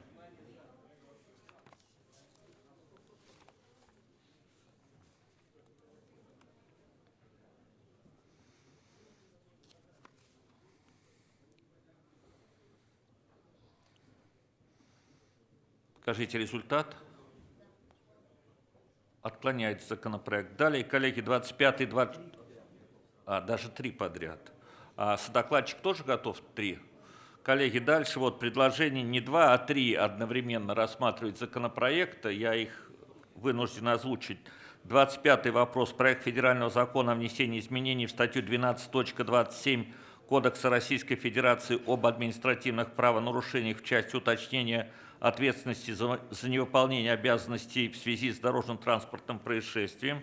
26-й вопрос. Проект федерального закона о внесении изменений в статью 12.27 Кодекса Российской Федерации об административных правонарушениях. И 27-й вопрос. Проект федерального закона о внесении изменений в Кодекс Российской Федерации об административных правонарушениях. Докладывает Ярослав Евгеньевич Нилов. Поставьте 5 минут. Если будет недостаточно, мы добавим время. Спасибо, уважаемый Иван Иванович, уважаемые депутаты. Законопроект под пунктом 25. Это наша реакция на тот вопиющий случай, когда в Санкт-Петербурге водителя велосипеда, который случайно сбил человека, предложил вызвать скорую помощь, пострадавший отказался, уехал. После этого водителя велосипеда нашли и начали пугать привлечением к административной ответственности совершенно по другой статье, и санкцию пытались применить лишение права управления транспортным средством, автомобилем. Когда мы стали разбираться, прав ли сотрудник полиции или не прав, оказалось, что у нас в правилах дорожного движения транспортное средство понимается так, а в административном кодексе под транспортным средством имеется в виду моторное транспортное средство, и в статье 12.1 в примечании указывается, сколько минимум кубических сантиметров должен быть двигатель внутреннего сгорания. А по ПДД и велосипед, и мопед, и гужевая повозка – все это транспортные средства. Вот во избежании конкуренции норм, правовой неопределенности мы предложили уточнить статью 12.27 и указать, что подобные случаи, когда велосипед совершает дорожно-транспортное происшествие, в отношении него могут быть применены другие статьи административного кодекса, но не статья 12.27. Вот суть законопроекта под цифрой 25. Под цифрой 26 мы неоднократно обращали внимание на ситуацию, связанную с тем, что у нас достаточно серьезная административная ответственность за покидание места дорожно-транспортного происшествия. Либо административный арест, либо лишение права управления транспортным средством. Как показали недавние серьезные ситуации на МКАДе, когда два автомобиля столкнулись, нет жертв, нет значительных повреждений, водитель в соответствии с правилами дорожного движения вышел устанавливать знак аварийной остановки, начали разбираться, оформлять европротокол, и в этот момент, учитывая то, что это скоростная магистраль, автомобиль, третий участник дорожного движения сбивает, соответственно, предыдущих участников дорожного движения. Из-за чего? Из-за того, что они не покинули место дорожно-транспортного происшествия и не переехали разбираться на обочину. Кроме этого, существуют различные ловушки, подставы так называемые, когда, например, у торгового центра автомобиль бампером задевают, водитель, не зная о том, что совершено такое дорожно-транспортное якобы происшествие, покидает это место, а потом его объявляют в розыск, показывают запись с камеры видеонаблюдения, и ему грозит либо лишение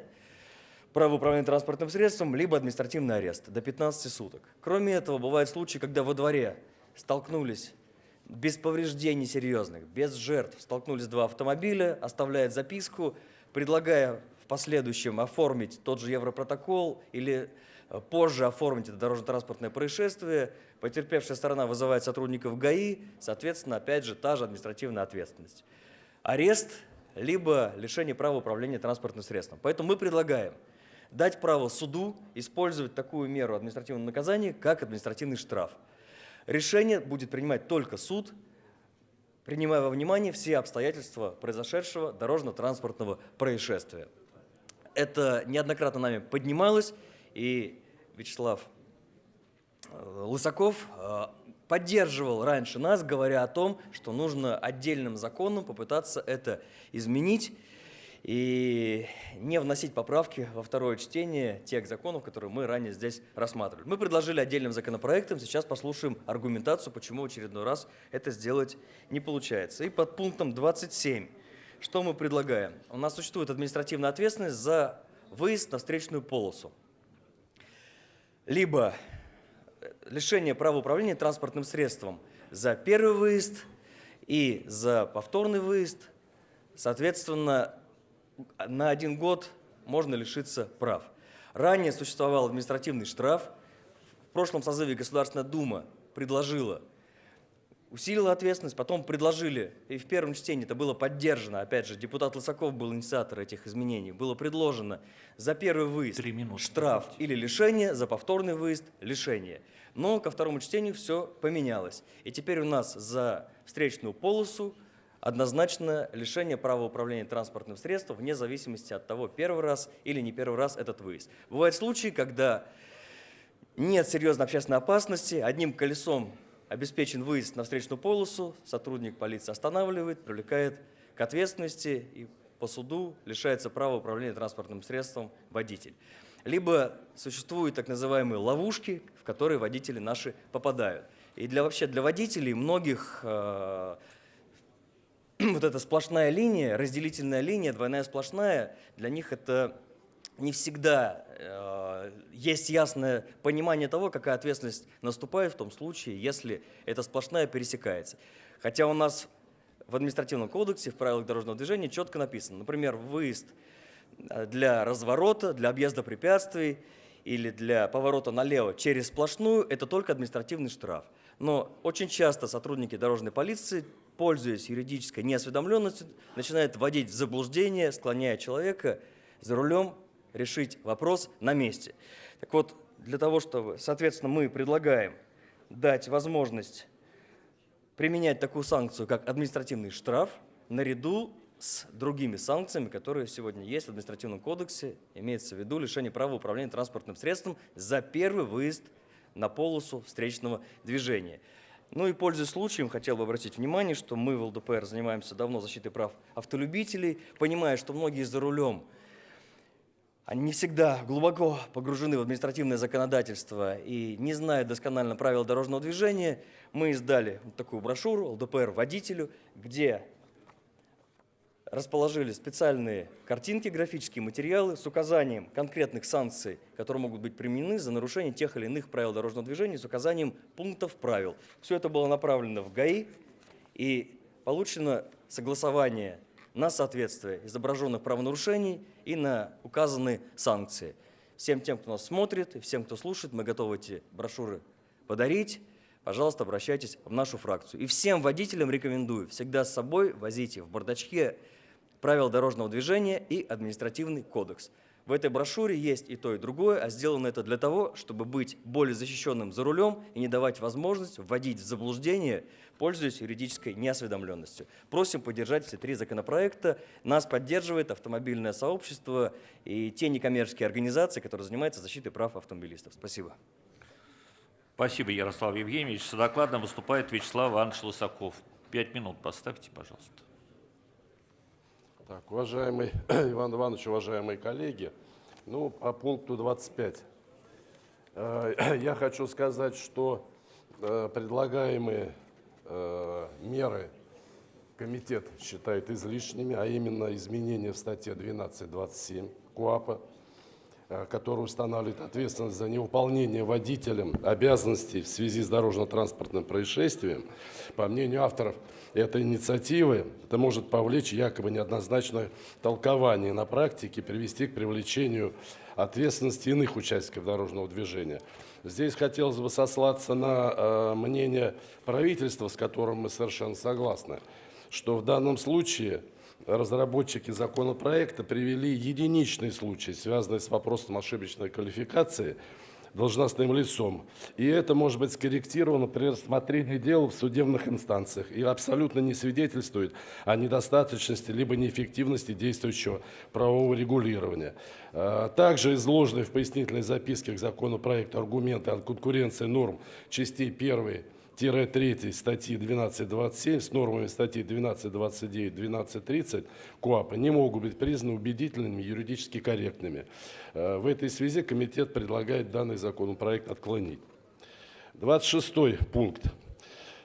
Да, действительно, в свое время я высказывал мысль о том, что нам необходимо все-таки дифференцировать оставление места ДТП, но я излагаю точку зрения комитета, а не свою точку зрения. И в этом отношении правительство указывает цифры, достаточно серьезные цифры, количество водителей, которые оставляют место ДТП. Эта цифра не снижается. Это порядка около 20 тысяч человек ежегодно. Это первый аргумент, который комитет принимает во внимание, рекомендует этот законопроект отклонить. И второй аргумент состоит в том, что человек, который якобы совершил мелкое ДТП, мог находиться в состоянии опьянения. Коллеги, а если он в состоянии опьянения покинул место ДТП, то он получит значительно более мягкое наказание, чем если бы, в том случае, если бы он остался на месте даже мелкого ДТП. Вы помните недавнее решение Конституционного суда, которое приравняло уголовную ответственность за оставление места ДТП приравняла к уголовной ответственности, совершенной в состоянии алкогольного опьянения. Вот эти два серьезных аргумента, они не позволяют нам поддержать законопроект. И также привожу правовую позицию Конституционного суда от 7 декабря 2010 года, что административное правонарушение, предусмотренное частью 2 статьи 12.7 Кодекса, при отсутствии вредных последствий оставления места дорожно-транспортного происшествия, не причинившего вред здоровью и крупный ущерб, и не представлявшего собой существенное нарушение охраняемых общественных отношений, может быть, в соответствии со статьей 2.9 Кодекса, признано правоприменительным органом малозначительным и не повлечь административного наказания. То есть у нас в законе есть возможность дифференцированно подойти к данному административному деянию. Конечно, надо пожелать Верховному суду провести обзор судебной практики по данному составу административного правонарушения и обратить внимание нижестоящих судов на определенную существующую коллизию. Комитет не поддерживает данный законопроект, предлагает его отклонить. Ну и третий случай, он, конечно, немножко меня удивил по поводу того, что мы пытались, установить штраф за первый выезд на встречку. И я действительно автор этой поправки. И уважаемый коллега Ярослав Евгеньевич Нилов, видимо, в силу своей загруженности, просто немножко у него все в голове перепуталось. У нас эти поправки были приняты, комитет меня поддержал в предыдущем созыве. Уже 6 лет, 7 лет, как работают эти поправки. За первый выезд на встречку либо, есть альтернатива, либо штраф 5000 рублей, либо лишение права управления. Но этот вопрос абсолютно отрегулирован. Я не очень понимаю, почему этот законопроект был внесен, хотя ему 2 года, он уже совершенно не актуален. Не актуален уже более 6 лет.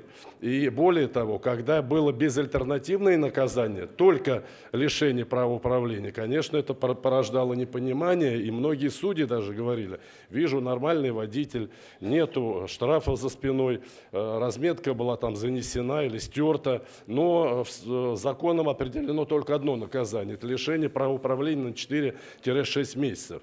Поэтому, когда мы вносили, вот ваш покорный слуга вносил эти поправки, комитетом был поддержан, мы учли, прошу еще 1 минуту. Добавьте минуту, пожалуйста. Мы как раз это учли. Дали возможность суду сейчас выбрать 2 наказания. Либо штраф, либо лишение права управления. Я вам могу сказать, что в 90% случаев суды принимают сейчас решение о наложении штрафа. А 10% случаев это либо те, у кого за спиной масса штрафов неоплаченных в том числе, либо это люди, которые создали опасную ситуацию. И судья имеет право из 2 наказаний выбрать либо то, либо другое. Поэтому вопрос абсолютно отрегулирован, не нуждается ни в какой дополнительной либерализации. Ярослав Евгеньевич, я понимаю, что можно брошюру рекламировать, но правила дорожного движения, КоАП, все-таки к нему надо быть более внимательным. Спасибо. Спасибо, предлагается отклонить данный закон. Спасибо. Будут ли желающие выступить от фракции? Нет желающих. Переходим к голосованию. Ставится на голосование 25-й вопрос. Проект федерального закона о внесении изменений в статью 12.27 Кодекса Российской Федерации об административных правонарушениях в части уточнения ответственности за выполнение обязанностей в связи с дорожно-транспортным происшествием. Включите режим голосования.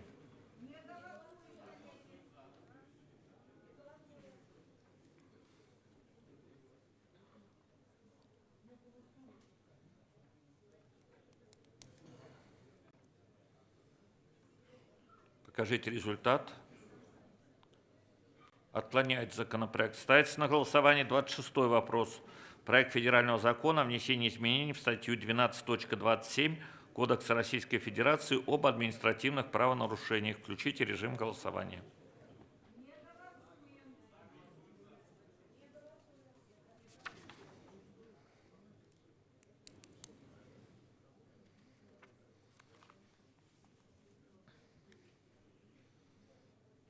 Покажите результат. Отклоняется законопроект. И 27-й вопрос. Проект федерального закона о внесении изменений в Кодекс Российской Федерации об административных правонарушениях. Включите режим голосования.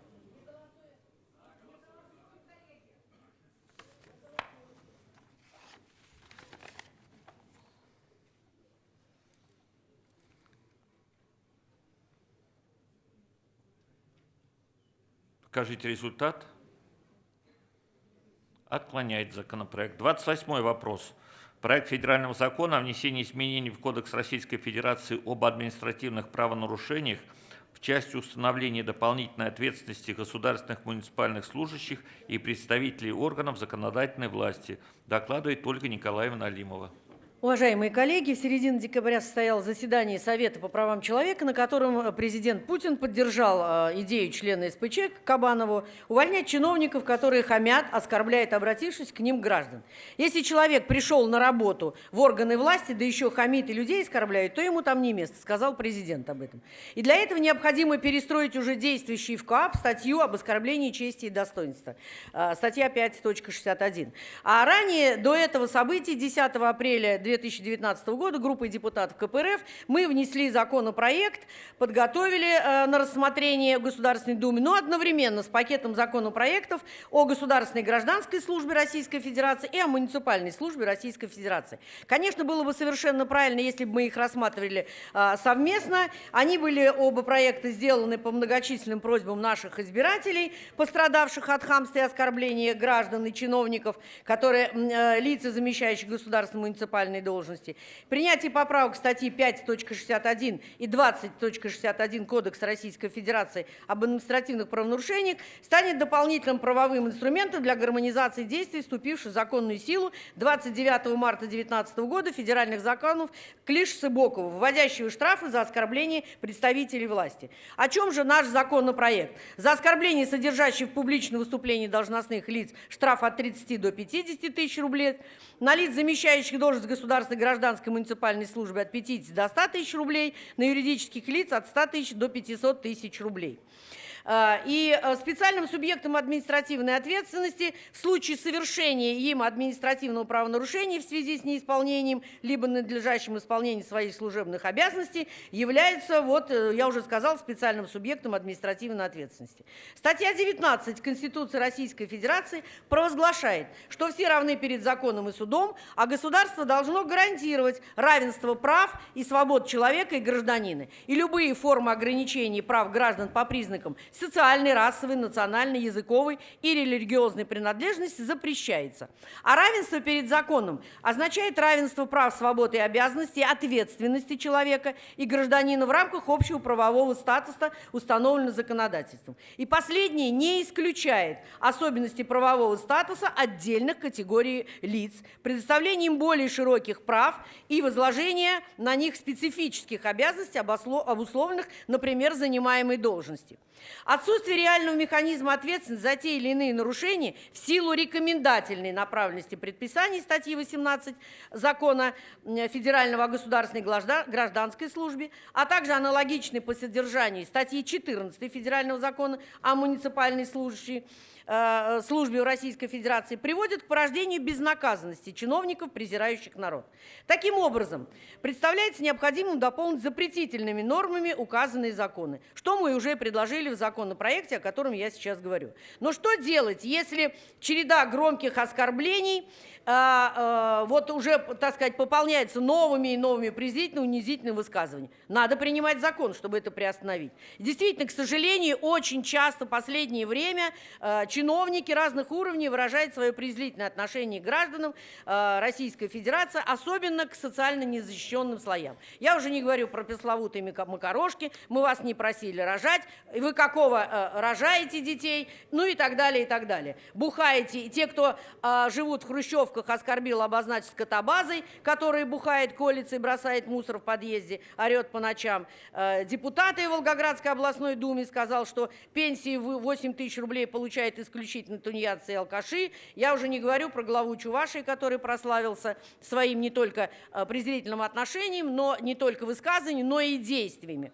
Поэтому хочется обратиться специально к коллегам из «Единой России». Напоминаю, что право на критику властей закреплено позицией Европейского суда по правам человека, где говорится, что представители власти могут быть подвергнуты большей критике, чем по общим правилам. Согласно пункту 2 статьи 10 Европейской конвенции о защите прав человека и основных свобод, пределы допустимой критики в отношении политиков как таковых шире, чем в отношении частного лица. Тем не менее, частных лиц, если они позволяют свои высказывания, свое неодобрительное отношение к тем или иным действиям, мы уже сумели наказать своими законами. Поэтому заключение комитета было отрицательным. Указали, что там не указаны выборные должности в органах представительной власти в перечне. Ну давайте это сделаем ко второму чтению, если мы не всех указали, кого должны наказывать, которые должны соблюдать все правила и нормы, которые им приписывают федеральные законы. Хотелось, чтобы вы это услышали. Спасибо. Спасибо. С докладом от Комитета по государственному строительству и законодательству выступает Олег Петрович Быков. Уважаемый Иван Иванович, уважаемые коллеги, законопроектом предлагается конкретизировать санкции за оскорбления, содержащиеся в публичном выступлении, публично демонстрирующемся произведении или средствах массовой информации для должностных лиц, не замещающих должности государственной, гражданской, муниципальной службы и для лиц, замещающих должности государственной, гражданской, муниципальной службы. Ольга Николаевна привела соответствующие санкции, которые предлагается налагать в виде административных штрафов на данных лиц. Необходимо отметить, что разграничение должностных лиц для привлечения к административной ответственности является нецелесообразным, поскольку в примечании к статье 2.4 Кодекса Российской Федерации об административных правонарушениях уже определен перечень должностных лиц, которые несут административную ответственность за неисполнение либо ненадлежащее исполнение своих служебных обязанностей. Тем самым инициируемые законопроектом изменения сужают перечень должностных лиц, которые могут быть привлечены к административной ответственности, установленной частью 2 статьи 5.61 КоАП РФ. Также хочу обратить внимание на то, что в законодательстве Российской Федерации отсутствует понятие «должностное лицо, не замещающее должность государственной, гражданской, муниципальной службы».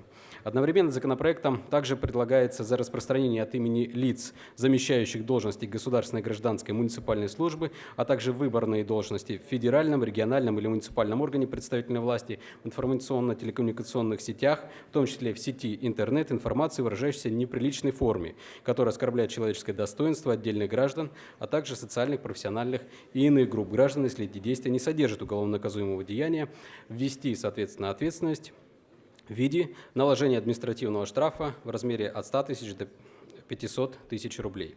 В этой связи необходимо отметить, что та норма, которая проектируется авторами законодательной инициативы части 6, проектная редакция части 6 статьи 21 КоАП РФ не в полной мере отвечает принципам определенности, ясности, недвусмысленности правовых норм. В силу того, что в проектных изменениях не отражены, какие именно лица несут административную ответственность за указанное нарушение. Вместе с тем, предлагаемые проектные изменения могут повлечь и конкуренцию со статьей 23.1 Кодекса Российской Федерации об административных правонарушениях, возбуждение ненависти либо вражды, равно унижение человеческого достоинства, что тем самым будет затруднять разграничение данных противоправных деяний и будет создавать возможность для ее неоднозначного толкования. По законопроекту имеется отрицательное заключение правительства Российской Федерации, также имеется отрицательное заключение Комитета Государственной Думы по федеративному устройству вопросам местного самоуправления. Наш профильный комитет рекомендует данный законопроект отклонить. Спасибо. Спасибо, коллеги. Будут ли желающие выступить? Нет желающих выступить. Ставлю законопроект на голосование. Включите режим голосования.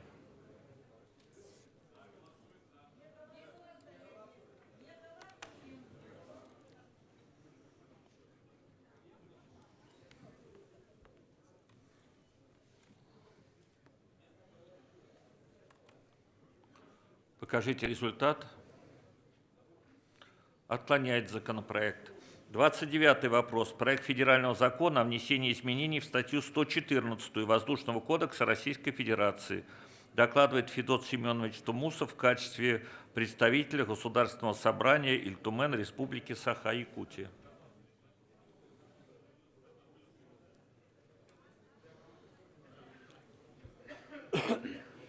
Уважаемый Иван Иванович, уважаемые депутаты Государственной Думы, Государственное собрание Тюмень Республики Саха-Якутия вносит на ваше рассмотрение законопроект, проект федерального закона о внесении изменений в статью 114 Воздушного кодекса Российской Федерации. Дело в том, что в соответствии со статьей 114 Воздушного кодекса Российской Федерации к авиационным работам относятся работы, выполняемые с использованием полетов гражданских воздушных судов в сельском хозяйстве, строительстве, для охраны окружающей среды, оказания медицинской помощи и других целей, перечень которых устанавливается уполномоченным органом в области гражданской авиации. И приказом Министерства транспорта Российской Федерации утверждены федеральные авиационные правила подготовки и выполнения полетов гражданской авиации Российской Федерации, и согласно которым авиационные работы в зависимости от их целей, правил выполнения и технологий их выполнения подразделяются на следующие виды: авиационно-химические работы, воздушные съемки, лесоавиационные работы, строительно-монтажные и погрузочно-разгрузочные работы, работы с целью оказания медицинской помощи, летные проверки наземных средств.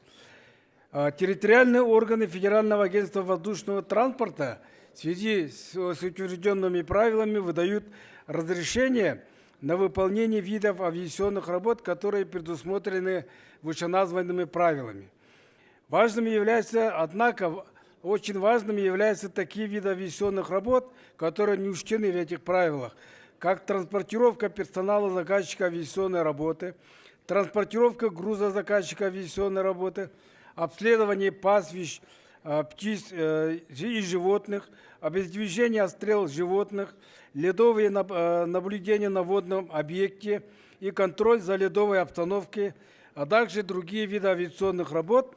А эти правила, указанные виды авиационных работ, предусмотрены национальным стандартом Российской Федерации, который называется так: «Воздушный транспорт авиационной работы.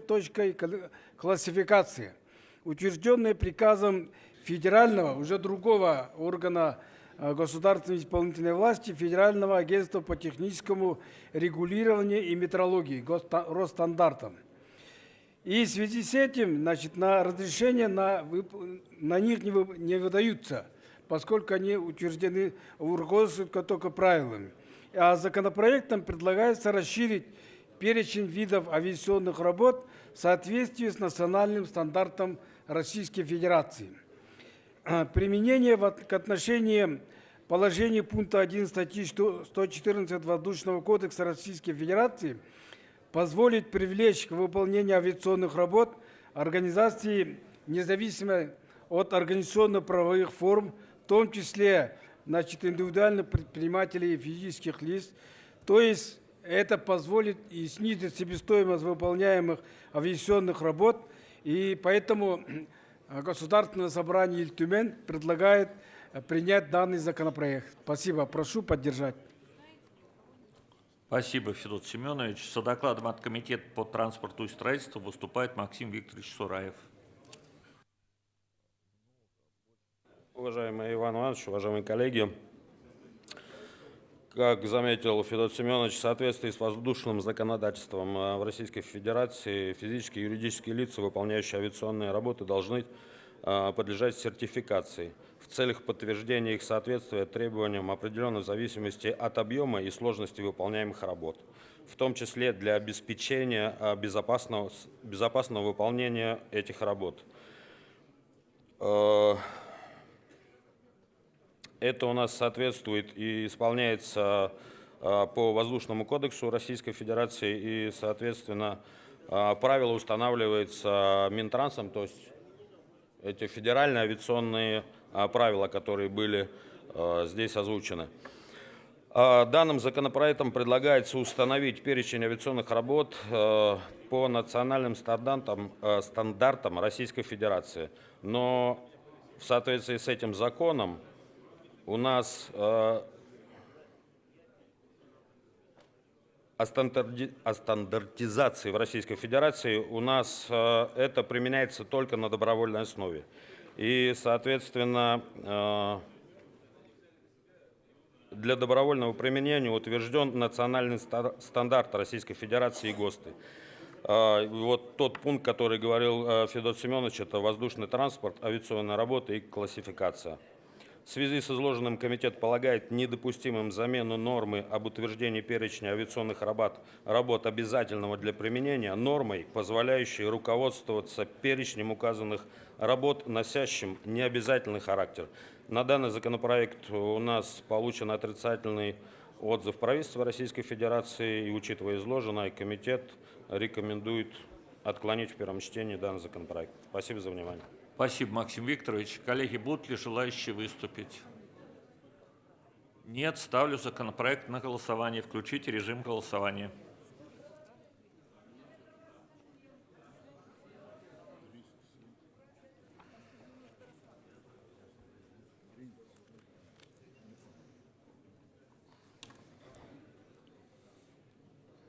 Покажите результат. Отклонять законопроект. 30-й вопрос. Проект федерального закона о внесении изменений в статью 26 Федерального закона о морских портах Российской Федерации и о внесении изменений в отдельный законодательный акт Российской Федерации. Докладывает Андрей Валерьевич Андрейченко. Под столь сложным названием законопроекта скрывается пакет документов, который подготовлен депутатами фракции ЛДПР, и касается он запрета открытой перевалки угля. Депутатами фракции ЛДПР и нашим лидером Владимиром Вольфовичем Жириновским постоянно поднимается вопрос, вы знаете, и страдает от этого экоцида угольной пыли не только Находка на Дальнем Востоке, но и другие города. Причем проблема заключается в том, что перевалка угля будет только увеличиваться.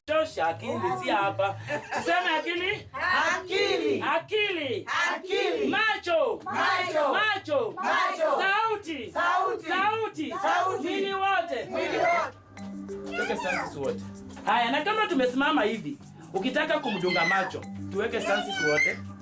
Tuweke stances wote. Unamwangalia kwa macho, alafu nikisema 1 2 3 unamdunga safari moja. No! No! No!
Свои обязательства. Просто раз и навсегда закроем эту проблему, потому что она актуальна и становится актуальной и для Владивостока, и для Хасанского района, для многих районов не только Приморского края, но и Дальнего Востока. И те меры, которые сейчас предпринимаются, докладываю, недостаточно. Да, ставят водяные пушки, что-то они какую-то часть поливают, один раз их вообще используют для того, чтобы поливать черный снег и черный лед, чтобы не было видно, когда приехала проверка, когда приезжают СМИ. Потом пушки перестают работать. Часто бывало, что правоохранительные органы запрашивали экспертизу, запрашивали потребление воды и видели, что вот приезжает проверка, потребление воды, например, в той же Находке увеличивается, потом уменьшается. То есть пушки то работают, то не работают. Часто по каким-то секторам они вообще не работают. Вешают экраны, но экраны тоже ничего. Дальний Восток – это особый рельеф, это сопки. То есть там распространение розы ветров, опять же, все по-другому. Страдает и здоровье людей, дыхательные пути. И в двигателя это попадает, страдает автотранспорт. Бытовые просто-напросто люди все ковры выбросили, окна вообще не открывают. Но даже через эти микрощели угольная пыль все равно в жилище просачивается. Все равно люди этим дышат. Дети играют в детских садах, где все угольной пылью засыпано. Те заявления, которые пиаровские делаются, что да, там все меняется. На самом деле ничего там не меняется. И проблема будет только усугубляться. Поэтому давайте раз и навсегда положим конец этой проблеме. Сразу могу контраргументировать те аргументы, которые будут поступать. Дается год тем, кто будет переходить на это, а новые будут строиться закрытые. То есть рабочих мест мы здесь не потеряем. Люди все равно только будут работать в экологически чистом производстве. Не будут сами настолько получать профзаболевания, не будут так засорять природу, отравлять ее, соответственно. То есть им самим будет легче так работать. Рабочие места будут. Они не уменьшатся для тех, кто работает сейчас на причальных стенках. Мы понимаем, что никто от бизнеса отказываться не будет. все будут зарабатывать, соответственно, либо закрытый, либо, например, там контейнеры будут устанавливать. Соответственно, все равно бизнес найдет, как заработать. Либо там судостроение, наконец-то, то есть часто профильное, начнется развиваться. Поэтому про эту проблему мы говорим много. Она находится, повторюсь, на контроле у президента, Генпрокуратура. Все вместе занимаемся, 100 раз озвучивали. Давайте, наконец-то, закроем эту позицию. Давайте поддержим законопроект фракции ЛДПР о закрытой перевалке. Спасибо. Спасибо. С докладом от Комитета по транспорту и строительству выступает Виктор Ефимович Дерябкин.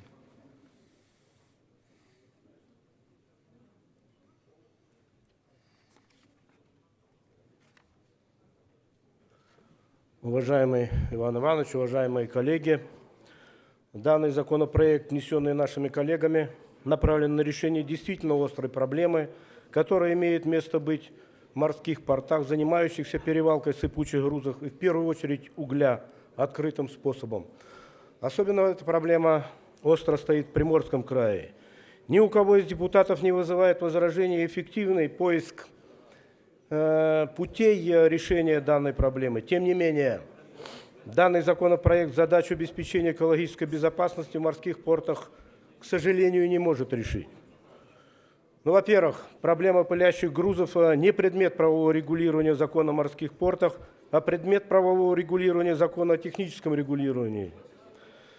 Во-вторых, имеется отрицательное заключение правительства Российской Федерации, правового управления Государственной Думы. И тем не менее, действительно, Андреем Валерьевичем было сказано, что находится эта проблема на контроле у президента. Президентом было 2 поручения дано по решению данной проблемы. Первое поручение о принятии мер, предусматривающих обязанности применения современных технологий перевалки угля, соответствующих международным стандартам. И второе, отдельное поручение президента было направлено на обеспечение благоприятных условий для жизни и здоровья населения города Находка. Исполняя данные поручения, правительство Российской Федерации внесло соответствующие изменения в технический регламент о безопасности объектов морского транспорта и принят информационно-технический справочник наилучших достижений доступных технологий.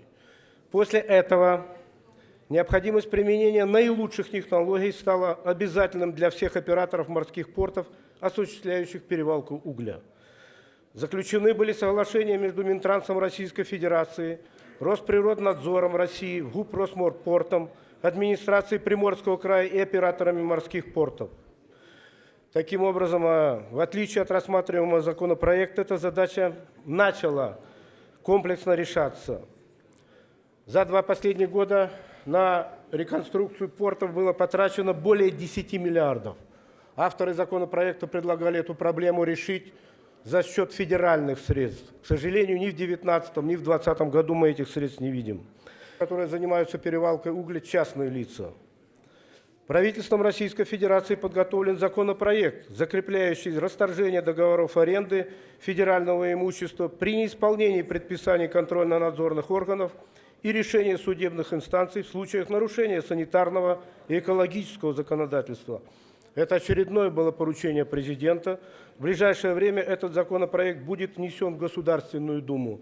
Уважаемые коллеги, Комитет по транспорту и строительству рекомендует Государственной Думе рассматриваемый законопроект отклонить. Благодарю за внимание. Спасибо, Виктор Ефимович. Коллеги, будут ли желающие выступить? Нет, тогда я ставлю законопроект на голосование. Включите режим голосования.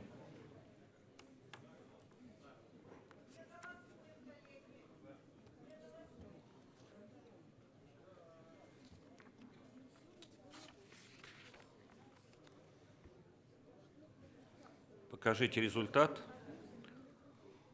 Отклоняется законопроект. 32-й вопрос. Проект федерального закона о внесении изменений в отдельный законодательный акт Российской Федерации. Докладывает Антон Юрьевич Морозов.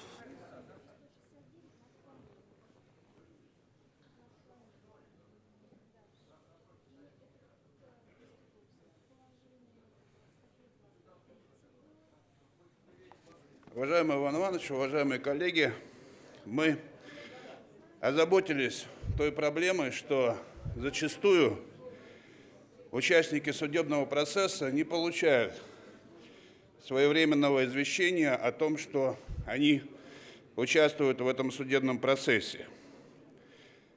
Существующая система уведомления участников судебного процесса, очевидно, устарела. И уведомления, которые судьи посылают по почте, часто не доходят до адресата.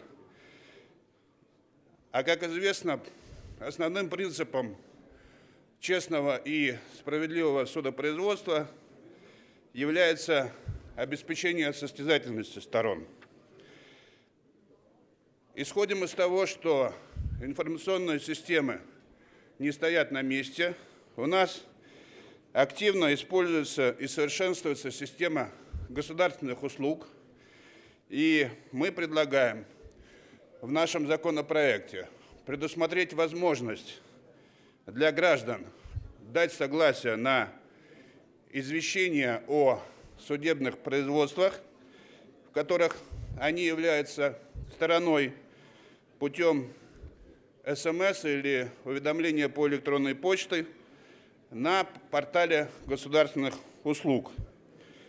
Это позволит гражданам своевременно получать извещения об участии в судебном процессе и, соответственно, представлять доказательства и пояснения суду по сути рассматриваемого иска или судебного приказа. К сожалению, проблема эта очень актуальна, особенно в сфере ЖКХ. Нам поступает огромное количество жалоб граждан, которые узнают о том, что получили судебный приказ о взыскании денежных средств на основании якобы существующей задолженности по оплате жилищно-коммунальной услуги лишь спустя какое-то время после того, как у них начали списываться деньги с банковских счетов и так далее. При этом зачастую недобросовестные поставщики тех самых жилищно-коммунальных услуг заставляют граждан приносить квитанции, подтверждающие оплату услуг за несколько лет до того, за 4 года, например. Не всякий гражданин хранит квитанции в течение такого продолжительного срока. Многие не могут представить эти квитанции, а судебный приказ продолжает действовать, и его иным способом гражданин отменить не в состоянии. Поэтому необходимо совершенствовать систему уведомления участников судебного процесса. Мы считаем, что тот механизм, который мы предлагаем, сможет эффективно решить эту задачу. Но, к сожалению, профильный комитет, ссылаясь на отрицательное заключение правительства Российской Федерации, не поддерживает наш законопроект.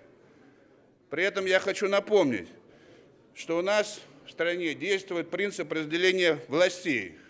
И не очень понятно, при чем тут вообще заключение органа исполнительной власти Российской Федерации, такой как правительство России. Вместе с тем, судейское сообщество считает важным совершенствовать систему уведомления участников судебного процесса, и они отметили это еще в декабре 2016 года в ходе 9-го Всероссийского съезда судей. Но с тех пор, как говорится, ВОЗ ныне там. Судьи сами считают, что необходимо предоставить им возможность более эффективно уведомлять участников судебного процесса, но при этом, к сожалению, проблема долгие годы не решается. В этой связи предлагаю поддержать законопроект фракции ЛДПР, который будет помогать реализовать права наших граждан в суде. Спасибо. Спасибо, Антон Юрьевич. С докладом от Комитета по государственному строительству и законодательству выступает Николай Гаврилович Брыкин.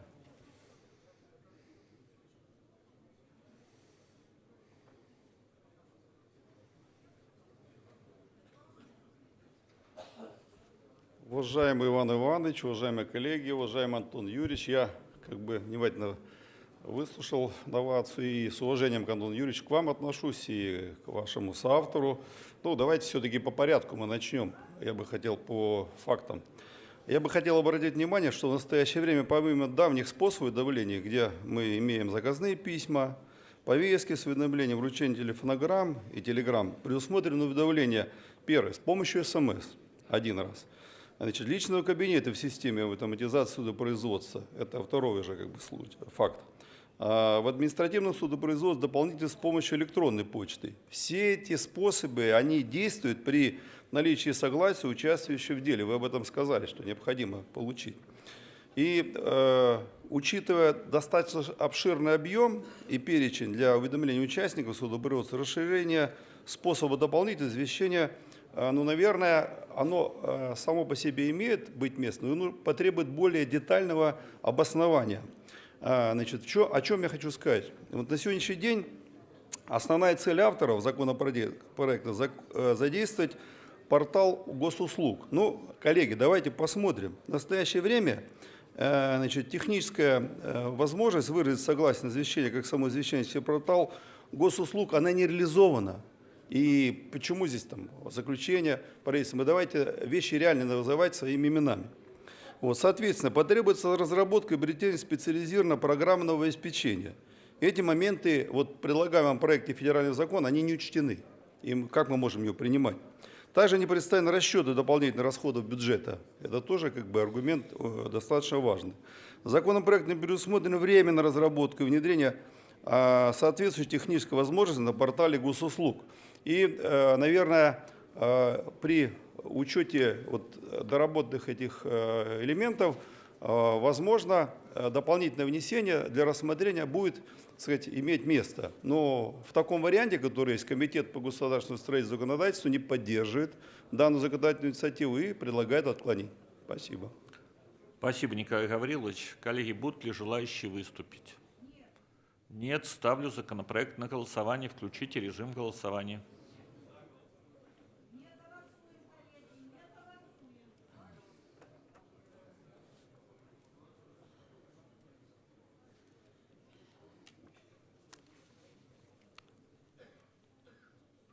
Покажите результат.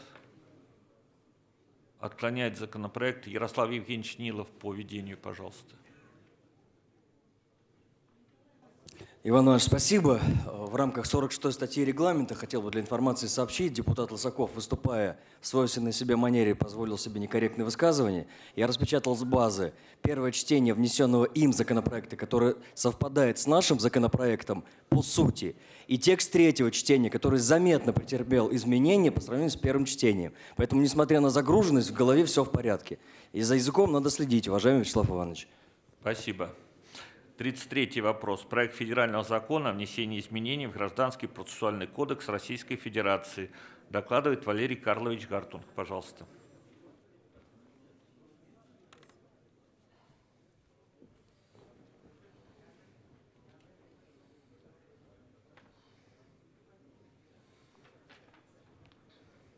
Уважаемый Иванович, уважаемые коллеги, но законопроект, который мы сейчас предлагаем рассмотреть, он примерно на ту же самую тему, что и мы только что обсуждали. Речь идет о уведомлении граждан о том, что в отношении них ведется какое-то судебное разбирательство, и там затрагиваются их права. Действующий порядок уведомления граждан следующий.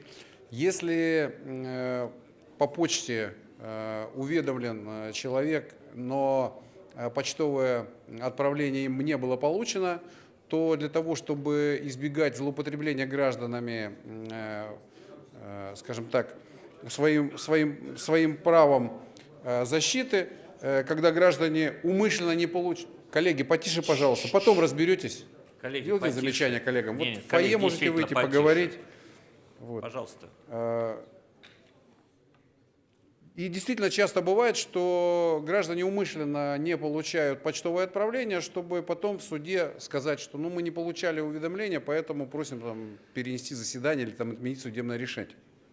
Вот для того, чтобы не было у недобросовестных граждан такой уловки, а у добросовестных граждан не нарушались их права, мы предлагаем дополнить перечень обязанностей службы почтовой связи, а также перечень способов доставки судебного уведомления через использование портала госуслуг. То есть гражданин, если по каким-то причинам не может постоянно находиться, ну, например, уехал в отпуск, не знаю, оказался в больнице, еще где-то, да, по каким-то причинам по месту регистрации не находится, он может зарегистрироваться на портале госуслуг и удаленно получать всю информацию, которая в его адрес приходит, в том числе и судебное уведомление. Мне кажется, это вполне нормально. Таким образом, судебное уведомление будет считаться доставленным. Вот. Даже если по почте оно не было доставлено, скажем так, гражданин зарегистрирован на портале госуслуг, то у него возможность альтернативная появляется. Если гражданин не зарегистрировался на портале госуслуг, он такую возможность для себя не открыл, и, соответственно, на него это не будет распространяться. Вот, собственно, и все. То есть мы предлагаем дать гражданам такую возможность. Почему так происходит? Да потому что часто, в силу того, что граждане просто не уведомлены о том, что проходит какое-то судебное заседание, на котором рассматривается какое-то ограничение их прав, да, и в том числе какие-то финансовые взыскания в отношении этих граждан, потом в итоге приходится им обжаловать всю эту процедуру, втягиваться в судебное разбирательство, и государство на это много денег тратит, и гражданин вынужден тратить время и деньги для того, чтобы доказывать очевидные вещи. Да? Поэтому, чтобы вот эту процедуру избежать, мы предлагаем альтернативный способ извещения. Все очень просто, просим поддержать. Спасибо, Валерий Карлович. С докладом выступает Николай Гаврилович Брыкин от Комитета по государственному строительству и законодательству.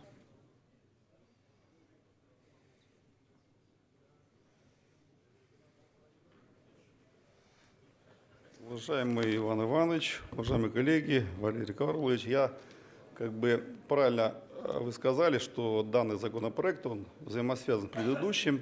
Я уже обращал ваше внимание по предыдущему вопросу повестки, что в данный момент законодательно закреплено достаточно большое количество способов уведомления участников процесса, который имеет важный объединяющий признак – это обязательно документальную фиксацию фактов отправки и получения уведомления адресатам. Вот речь о чем-то идет сегодня. Значит, я вот на это хочу обратить внимание. Первое.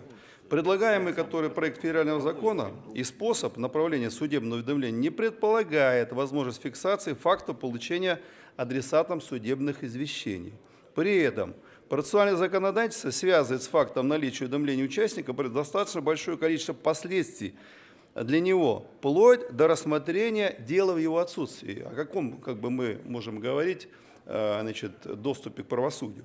Таким образом, без документальной фиксации могут быть нарушены права граждан Российской Федерации.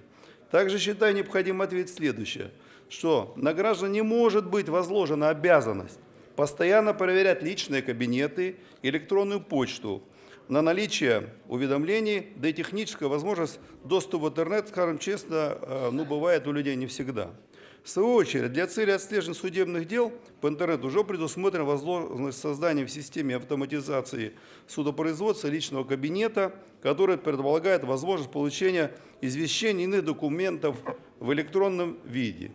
При этом создание такого кабинета – дело добровольное, а предложенная авторами форма уведомления будет носить обязательный характер без возможности отказа от нее.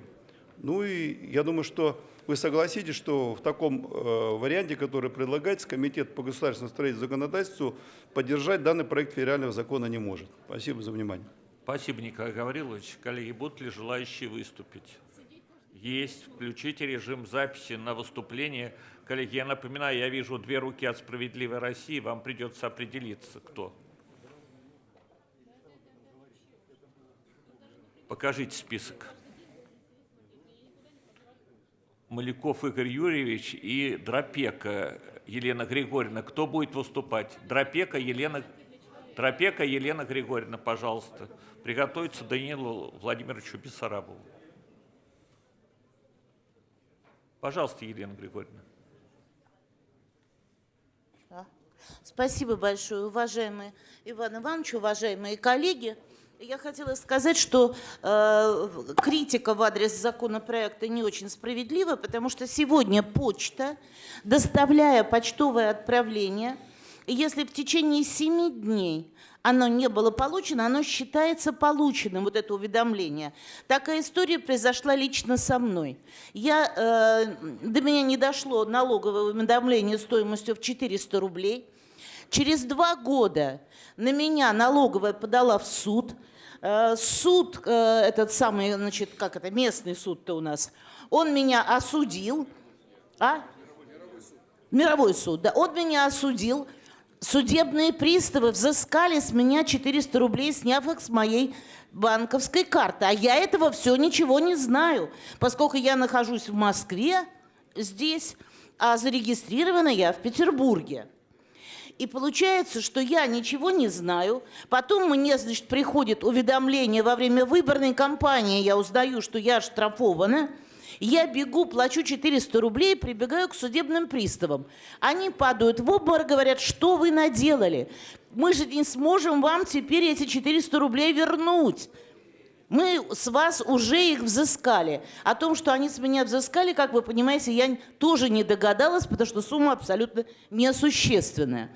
Поэтому я считаю, что урегулировать вот этот вопрос доставления гражданам и подтверждения, что граждане знают о том, что с них взыскиваются суммы, необходимо. Я считаю, что Валерий Карлович предложил, в принципе, альтернативный такой же способ доставки информации до граждан, какой сегодня применяется только при помощи почты. Что, в принципе, не освобождает нас от необходимости следить, как сказать, за тем, чтобы граждане все-таки знали о том, что они подвергаются какому-то административному наказанию. Спасибо. Спасибо, Елена Григорьевна. Бессарабов Даниил Владимирович, пожалуйста. Уважаемый Иван Иванович, уважаемые коллеги, действительно, в современном технологическом мире необходимо учитывать изменения, которые направлены на доступность информации. И, конечно, подобные новшества, электронные способы общения не должны обходить и судебную систему. Предложение, прозвучавшее сегодня от коллег, в этом смысле заслуживает внимания и изучения. Я даже не исключаю, что со временем и при условии глубокой доработки подобные способы извещения лиц, участвующих в деле, как вспомогательный механизм, могут найти закрепление в законе. Но не сейчас и не в предложенной редакции. Про существенные правовые препятствия уже много было сказано моим коллегам по комитету, а мне бы хотелось обратить внимание на другой аспект. В силу статьи 123 Конституции Российской Федерации судопроизводство в России осуществляется на основе состязательности и равноправия сторон. Этот же принцип находит дальнейшее закрепление в нормах ГПК России. В чем его суть? Стороны гражданского процесса обязаны сами защищать свои интересы, заявлять требования, приводить доказательства, обращаться с ходатайствами, а также осуществлять иные действия для защиты своих прав. Яркой иллюстрацией принципа состязательности является установленное право доказывания, в соответствии с которым каждое лицо, осуществляющее в деле, должно доказать те обстоятельства, на которые оно ссылается, как на основании своих требований и возражений. Задача суда при этом быть арбитром и создавать условия для того, чтобы лица, участвующие в деле, могли реализовывать свои права. А теперь представим себе, что лицо, участвующее в деле, к примеру, ответчик, не получил судебную повестку и не извещен о времени и месте рассмотрения дела, сути претензий, не имел возможности ознакомиться с материалами дела. Вся эта правовая конструкция и гарантии, установленные Конституцией, превращаются в фарс, в игру в одни ворота. И мы себе этого позволить не можем. В то же самое время основная суть претензий к рассматриваемому законопроекту в том, что он создает подобные риски для людей. Вот поддержать при таких рисках законопроект фракция «Единая Россия» не может. Просим отклонить. Спасибо.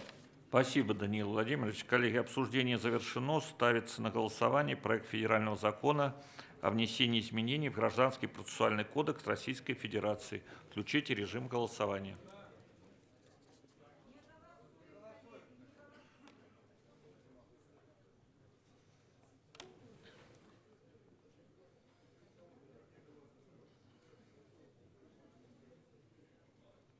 Покажите результат. Отклоняется законопроект. 34-й вопрос. Проект федерального закона о внесении изменений в статью 5 Федерального закона о потребительском кредите займе. Докладывает Александр Николаевич Шерин.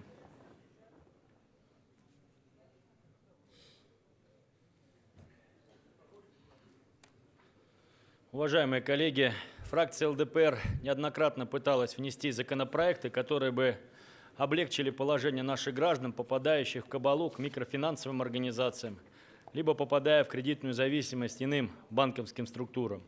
И, конечно же, учитывая, что в нашей стране очень серьезное лобби банков и торговых сетей, эти попытки не увенчались успехом. Поэтому я хотел бы произвести очередную попытку спасти наших граждан, которые попали в трудную жизненную ситуацию, несмотря на то, что систематически выплачивают денежные средства, путем замены мест по приоритетам выплаты очередности погашения потребительского кредита займа. Сразу хотел бы забежать вперед, когда мои оппоненты будут озвучивать свои аргументы и доводы о том, что эту поправку ни в коем случае применять и принимать нельзя, хочу попросить вас не путать потребительский кредит займ с иными кредитами, которые получают те или иные юридические лица или коммерческие организации. Речь идет непосредственно о потребительских кредитах займов для физических лиц. В настоящее время порядок исполнения заемщиком денежных обязательств по договору определен частью 20 статьи 5 Федерального закона от 2013 года о потребительском кредите займе. В первую очередь погашается задолженность по процентам, во вторую – задолженность по основному долгу, в третью – неустойки, штрафы, пеня, в четвертую – проценты, начисленные за текущий период платежей, в шестую – иные платежи, предусмотренные законодательством Российской Федерации о потребительском кредите займе или договором потребительского кредита. Установленная в настоящее время очередность погашения предусматривает установление более высокого приоритета требований по уплате процентов за пользование денежными средствами перед требованием по погашению основного долга. В связи с этим необходимо изменить механизм погашения задолженности, так как существующий механизм погашения задолженности негативно отражается на положении заемщиков, поскольку уменьшение суммы основного долга возможно только после полного погашения обязательств по текущему процентам. То есть, вы понимаете, у человека хватает денежных средств, чтобы гасить процент или часть процентов, а тело основного долга ему не хватает денежных средств погасить, и он может вечно по такому кругу ходить, как в принципе это и происходит.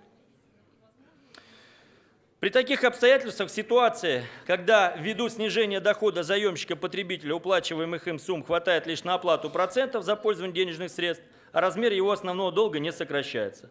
С учетом изложенного, в целях недопущения закабаления заемщика, который заинтересован в том, чтобы как можно быстрее погашать его задолженность по основному долгу, законопроектом предлагается изложить в новой редакции часть 20 статьи 5 Федерального закона о потребительском кредите займе, предусмотрев погашение задолженности заемщика в следующей очередности.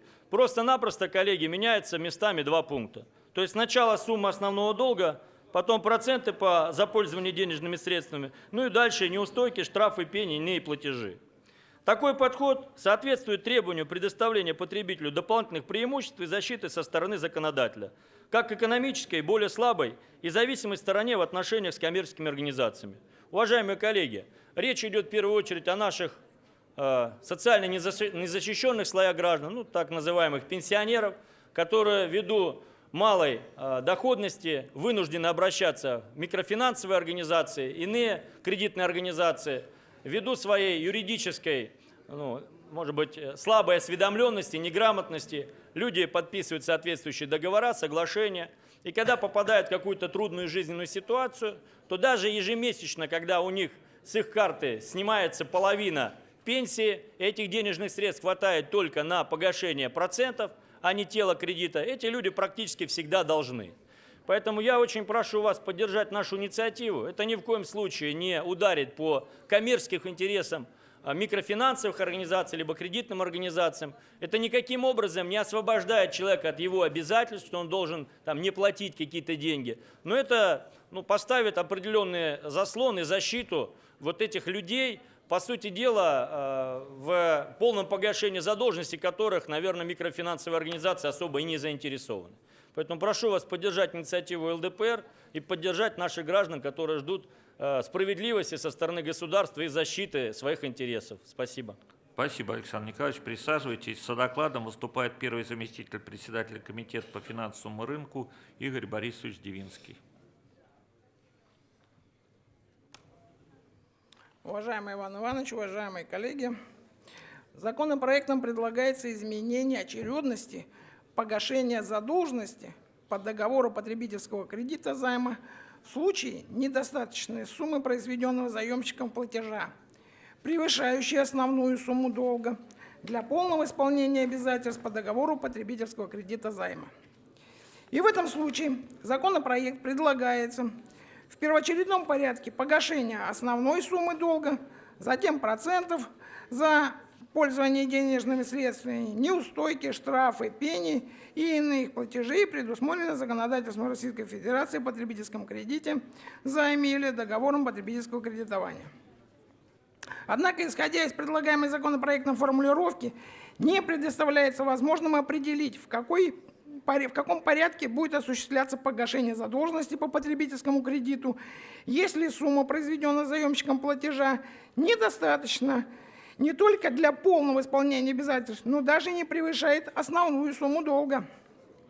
Кроме того, комитет считает необходимым учитывать, что проценты в кредитных отношениях являются платой за пользование денежными средствами, в связи с чем существующий порядок очередности погашения требований по денежному обязательству, при котором перед задолженностью по основному долгу погашается задолженность по процентам, предоставляется сбалансированным. Комитет отмечает, что в предлагаемой законопроектом концепции платежи не разделяются на платежи по просроченной задолженности и платежи за текущий период, а также не определяется очередность осуществления таких платежей, что приводит к различному толкованию одних и тех же норм в данном законодательстве. Для справки, в действующей редакции сначала платятся просроченные, а затем текущие платежи. Уважаемые коллеги, прошу обратить внимание, законопроектом предлагается определить, что суммарный размер процентов на сумму потребительского кредита, неустойки, штрафы и процентов за пользование денежными средствами не может превышать более чем в 2 раза основной суммы долга по просроченной задолженности. Комитет считает необходимым отметить, что в настоящее время меры по снижению закредитованности населения уже реализованы в рамках федерального закона о внесении изменений в федеральный закон о потребительском кредите займе и федеральный закон о микрофинансовой деятельности и микрофинансовых организациях, предусматривающие поэтапное снижение предельного размера обязательств заемщика по договору потребительского кредита. Так, с 1 января этого года размер начисляемых процентов, сумм неустойки, штрафы и иных мер ответственности по договору потребительского кредита, срок возврата по которому не превышает 1 года, уже ограничен 1,5-кратным размером суммы предоставленного потребительского кредита, что гораздо выгоднее для заемщика, нежели условия, предлагаемые настоящим законопроектом. 30 секунд добавьте. Указанные выше нормы предусмотрены действующим законодательством в целях защиты интересов заемщиков и, повторяю, уже действуют с 1 января этого года. Правительство Российской Федерации и Банк России законопроект не поддерживает. Учитывая изложенное, комитет рассмотрел данный законопроект и рекомендует Государственной Думе отклонить законопроект в первом чтении. Спасибо. Спасибо, Игорь Борисович. Коллеги, будут ли желающие выступить? Нет желающих выступить. Я ставлю законопроект на голосование. Включите режим голосования. Александр Николаевич, я поясню потом. Сначала проголосуем. У нас нет заключительного слова. Мы сегодня уже это проходили. Вы отсутствовали в зале. Что? Так, минутку.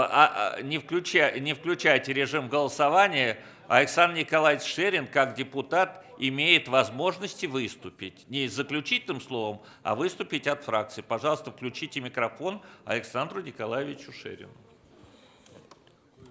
Уважаемые коллеги, на самом деле те законодательные инициативы, которые мы предлагаем, они продиктованы жизнью, тяжелой жизнью наших граждан.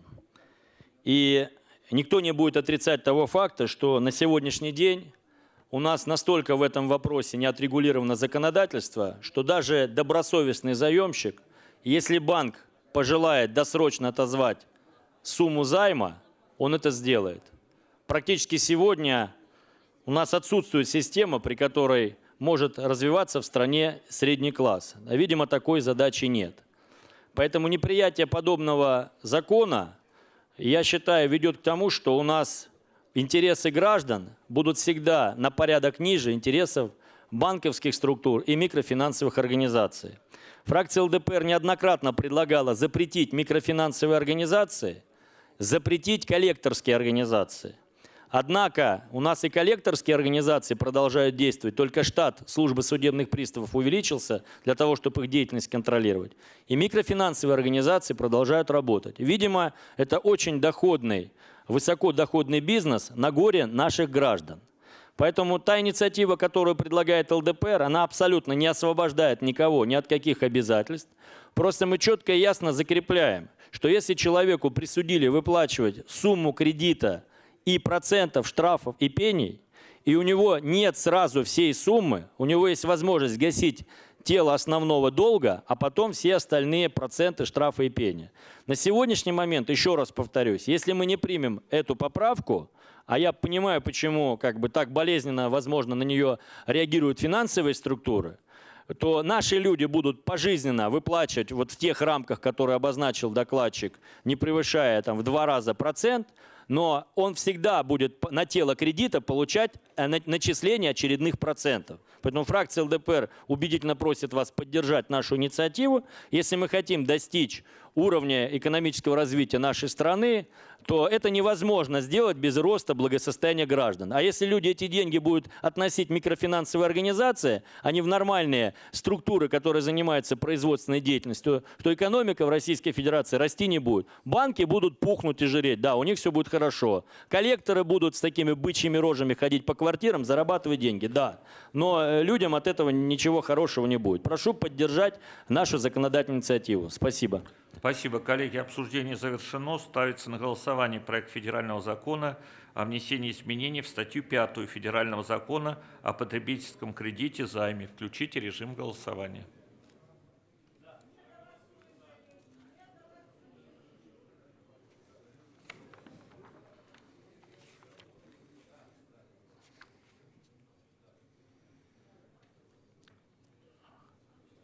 Покажите результат. Отклоняется законопроект. 37-й вопрос.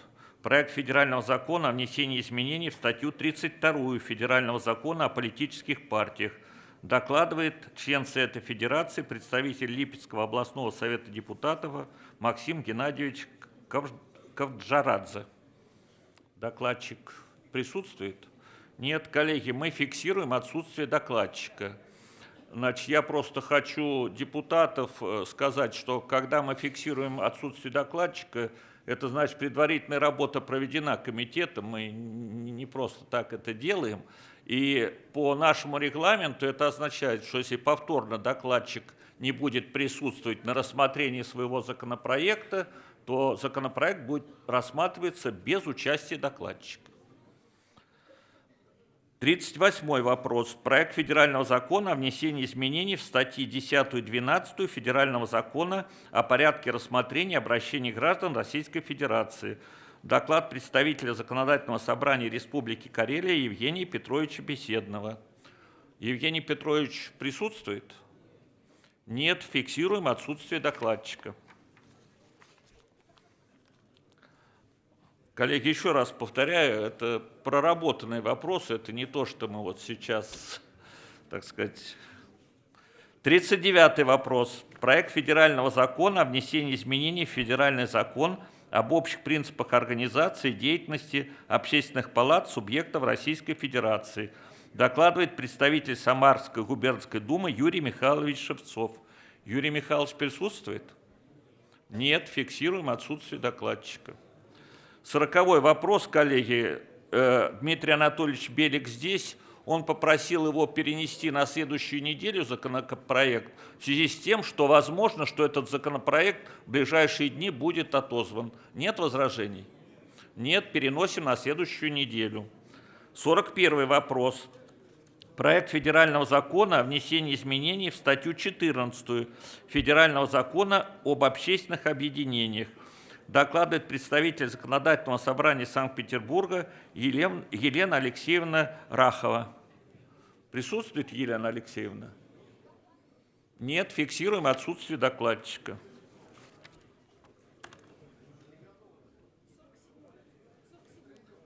Коллеги, поскольку мы несколько законопроектов пропустили, если вы не возражаете, мы дальше, наши коллеги, они были в зале, но они не ожидали такого темпа. Те, кто готовы, мы сейчас рассмотрим.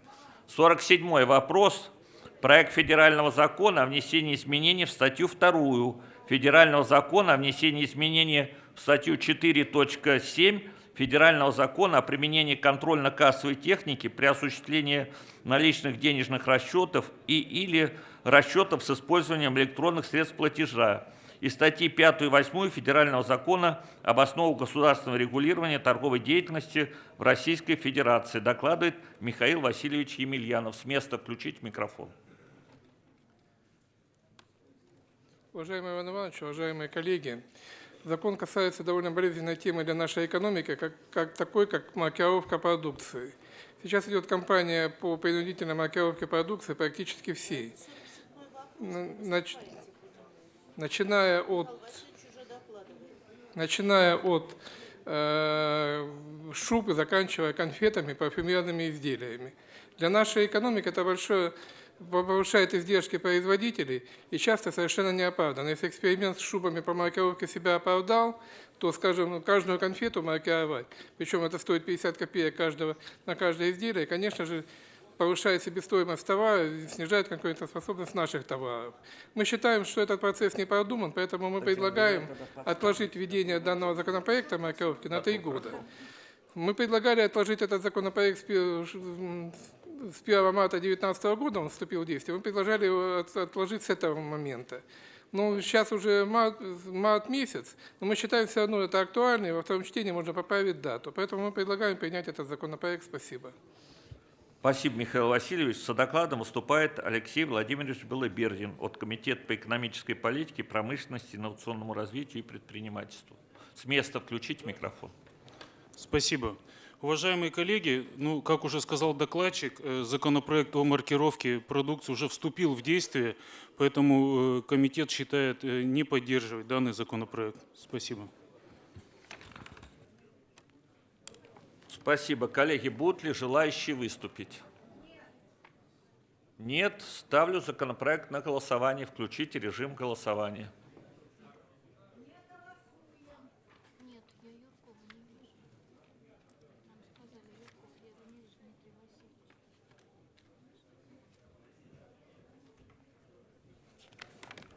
Покажите результат.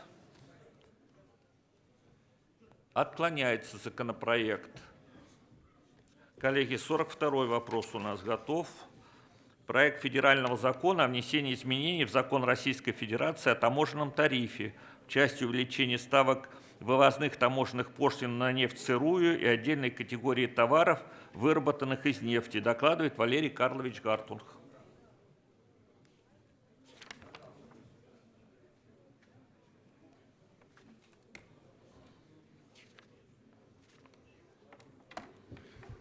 Уважаемый Иван Иванович, уважаемые коллеги, очень важный законопроект. Прошу минуточку внимания. Вы, наверное, все наблюдаете, как и весь мир, как рухнули котировки компаний, как рухнул у нас рубль. И все из-за того, что рухнули цены на нефть. А это все из-за того, что две крупнейших нефтяных державы не договорились, Саудовская Аравия и Российская Федерация, и мы сейчас видим такие потрясения, которые переживает весь мир. Мало того, мы пожинаем последствия непродуманной политики правительства, которое, осуществив налоговый маневр в нефтяной отрасли, фактически обнулило, на данный момент уже обнулило таможенные пошлины и подняло налог на добычу полезных ископаемых. Таким образом, мы суперприбыльно сделали продажу нефти за рубеж, что теперь позволяет нефтяным компаниям даже при низкой цене, при которой бюджет ничего не получает, иметь прибыльный экспорт. При этом на внутреннем рынке цены взлетели на топлива, как мы знаем, потому что НДПИ мы подняли. Вот, и для того, чтобы они не были запредельными, даже правительству приходилось вводить так называемые отрицательные акцизы. Таким образом, мы пытаемся сбалансировать эту ситуацию тем, что нефтяникам еще из бюджета доплачиваем за то, чтобы они не поднимали цены на внутреннем рынке. Наш законопроект предлагает развернуть все в обратную сторону. Мы предлагаем поднять тарифы, таможенные тарифы на вывоз сырой нефти. Таким образом, мы снизим рентабельность продажи за рубеж сырой нефти. При этом, получив дополнительные доходы в бюджет, мы сможем снизить налоги на другие отрасли. Например, НДС снизить с 20 до 15%. Как вы знаете, мы с 18 до 20 только что недавно подняли. Чем это закончилось? Ну, мы видим, у нас стагнация в экономике. И сегодня уже обваливаются, например, производство вагонов тех же. Да? У нас перевозки, грузоперевозки падают. И, соответственно, падает и машиностроение. И вот чтобы эту ситуацию изменить, чтобы изменить тренд развития российской экономики с сырьевого пути на индустриальный, мы предлагаем поменять налоговую политику. Если мы возим за рубеж сырье, на него нужно вводить таможенные пошлины, таким образом изымать сверхприбыль, ту самую природную ренту, которую нефтяники получают, не отдавая ее в бюджет, а мы ее предлагаем изымать в бюджет. С другой стороны, это позволит понизить налоги на обрабатывающее производство в виде НДС, вот, снижение НДС, либо профинансировать социальные обязательства государства, в которых мы сегодня отказываем нашим гражданам. Вот сегодня было несколько законопроектов, которые мы отклоняли, потому что нет источников финансирования. Касаются они детей, да, касаются семей, которые направляют своих детей на учебу, платят за это, им мы даже налоговый вычет не можем увеличить 6,5 тысяч рублей, не вычет налоговый, а возврат налога, подоходного налога уплаченного с 6,5 до 13 тысяч мы не даем им, да, при этом триллионы рублей отдаем нефтяникам, триллионы, подчеркиваю, да, нисколько не преувеличиваю, потому что возвращаемый НДС сейчас при экспорте нефти экспортерам сырья около 2 триллионов рублей. Около 2 триллионов рублей. Не говоря уже о том, что мы обнулили экспортные пошлины, которые тоже брали в бюджет. Поэтому очень простая тема, да, очень простая формула, которую мы предлагаем. То есть вернуть прежнее налогообложение. Если ты сырье за рубеж гонишь, пожалуйста, плати таможенные пошлины. Причем приличные таможенные пошлины. Перерабатываешь внутри страны, пожалуйста, получай налоговые льготы. По-моему, все разумно, все просто. И ничего придумывать не нужно. Не надо каких-то там изобретать схем, при которых мы отрицательные акцизы некоторым нефтяным компаниям отдаем, не всем, подчеркиваю. Я понимаю, что здесь будут потери у чиновников, которые распределяют эти отрицательные акцизы. Потому что тогда незачем будет бизнесу идти в эти кабинеты и просить эти отрицательные акцизы. Все будет прозрачно, и общие правила, по которым будет вся экономика играть, ну, как бы оно исключает вообще коррупционную составляющую. Ну, поэтому, конечно, мы не видим поддержки правительства Российской Федерации. Но вы же не правительство Российской Федерации, вы же народные избранники. Поддержите нашу инициативу, и тогда мы сможем с вами вместе профинансировать все законодательные инициативы, с которыми мы выходим в этом зале. Кстати, и авторы тоже из вашей же фракции есть. Спасибо. Спасибо, Валерий Карлович. С докладом от Комитета по бюджету и налогам выступает Юрков Дмитрий Васильевич. Пожалуйста. Уважаемый Иван Иванович, уважаемые коллеги, рассматриваемым законопроектом предлагается исключить из статьи Закона о таможенном тарифе норму о применении при расчете ставок вывозных таможенных пошлин на нефть и нефтепродукты, понижающие корректирующие коэффициенты, предполагающего постепенное снижение вывозных таможенных пошлин на нефть, сырую и отдельные категории товаров, выработанные из нефти, начиная с 1 января 2019 года до их обнуления с 1 января 2024 года. Обращаем внимание, что указанный коэффициент был введен федеральным законом и принят нами в 2018 году в рамках завершения налогового маневра в нефтегазовой отрасли. Эти нормы применяются во взаимосвязи с положениями федерального закона 301 о внесении изменений в часть 2 Налогового кодекса Российской Федерации. Размеры коэффициента, предлагаемого к исключению из закона о таможенном тарифе, синхронизированы с равнозначным повышением корректирующего коэффициента, применяемого для расчета ставок акцизов, таких как на бензол, параксилол, ортоксилол и прямогонный бензин, который будет увеличен до единицы, до коэффициента единицы, за 6 лет с 1 января 2024 года. В настоящее время в рамках реализации налогового маневра ставки НДПИ и НДД акцизов планомерно увеличиваются.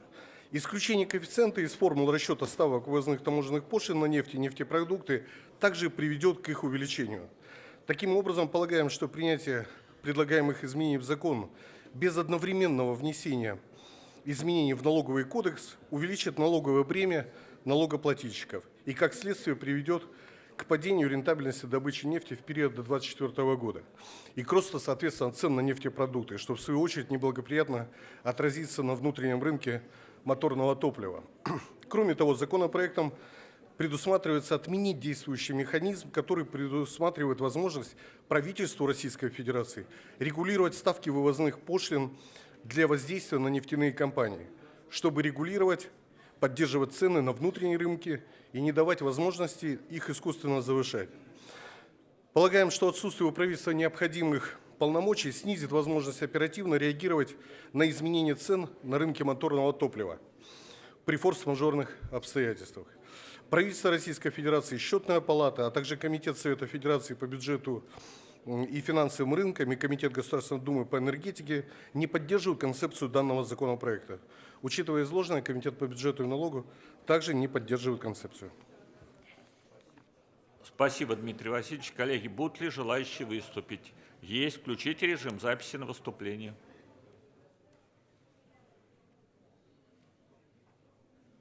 Да? Покажите список. Гартун, Андрейченко, Коломейцев и Юрков записался, он не успел до своего места дойти, поднимал руку. Валерий Карлович Гартун, пожалуйста. Коллеги, видимо, это последний законопроект мы рассмотрим, и после этого проект постановления у нас еще, и на этом завершим работу. Уважаемый Иван Иванович, уважаемые коллеги, но наша фракция, конечно же, поддержит этот законопроект. Представитель комитета зачитал обоснование, почему не надо его поддерживать, но вообще ни в чем меня не убедил. И, честно говоря, я даже не понял, почему, собственно говоря, мы с вами отказываемся от повышения таможенных платежей, то есть от увеличения доходов федерального бюджета за счет нефтяных компаний. То есть, когда речь идет о повышении налогов на граждан, то мы тут как тут. Мы все ваши законодательные статьи, вы их сразу все поддерживаете, да? Как речь идет об уменьшении вычетов, да, конечно, действительно надо уменьшать вычеты или их не увеличивать. Как только речь идет о нефтяниках, вы что, нельзя, ничего, рентабельность упадет. Подождите, вы мне объясните, пожалуйста, когда цена на нефть была 80, были рентабельные, стало 30, они все равно рентабельны. Вот, пожалуйста, же заявление было. Что мы рентабельны при 30 долларах за баррель. И официальные данные это подтверждают. Я просто не взял сейчас сюда на трибуну, но я вам вот буквально позавчера зачитывал данные. Сколько стоит себестоимость добычи нефти у двух крупнейших компаний. И сколько там идет денег на капитальные затраты. С учетом всех платежей они рентабельны. Мало того, я могу сказать, 6 триллионов рублей за 2018 год они получили прибыли. 6 триллионов. Если мы примем наш закон и 2 триллиона из них заберем в бюджет, и 6,2 отнимите, сколько останется? 4 триллиона рублей. Даже по этому курсу, который сейчас есть, это огромные деньги. Они столько не зарабатывали даже в 2014 году, когда цена на нефть была на самой низшей точке. Они все равно сейчас больше зарабатывают. Поэтому я вообще не понимаю, почему мы отказываемся получить бюджет дополнительно 2 триллиона рублей. Потом, нам говорят, если вы хотите экспортные пошлины поднять, то давайте мы тогда пересмотрим НДД и НДПИ. Там снизим налоги. Да в том-то и все и дело, что мы не предлагаем снижать НДД, налог на добавленный доход и НДПИ, потому что у них сверхдоходы есть в нефтяной отрасли. И мы спокойно можем 2 триллиона рублей у них взять. Мало того, мы считаем, что не только эти 2 триллиона в виде пошлин нужно забрать, но еще 2 триллиона не возвращать им НДС. Итого 4 можно изъять. И у нас такой законопроект тоже внесен, который вы, кстати, отклонили недавно. То есть почему-то любая наша законодательная инициатива направлена на пополнение бюджета, чтобы потом вы нам не отказывали, не говорили, что где деньги на ваши хотелки, дескать, вы хотите там всех облагодетельствовать. Да вот они деньги, пожалуйста. 6 триллионов рублей. Я подчеркиваю, это оставшихся после уплаты всех налогов. И это только в одной отрасли.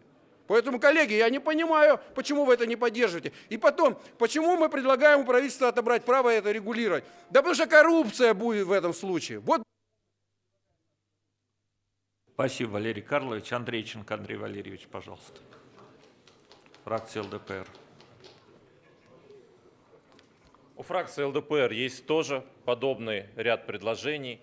Мы поддержим, конечно же, это справедливое предложение. Справедливым оно представляется по нескольким причинам.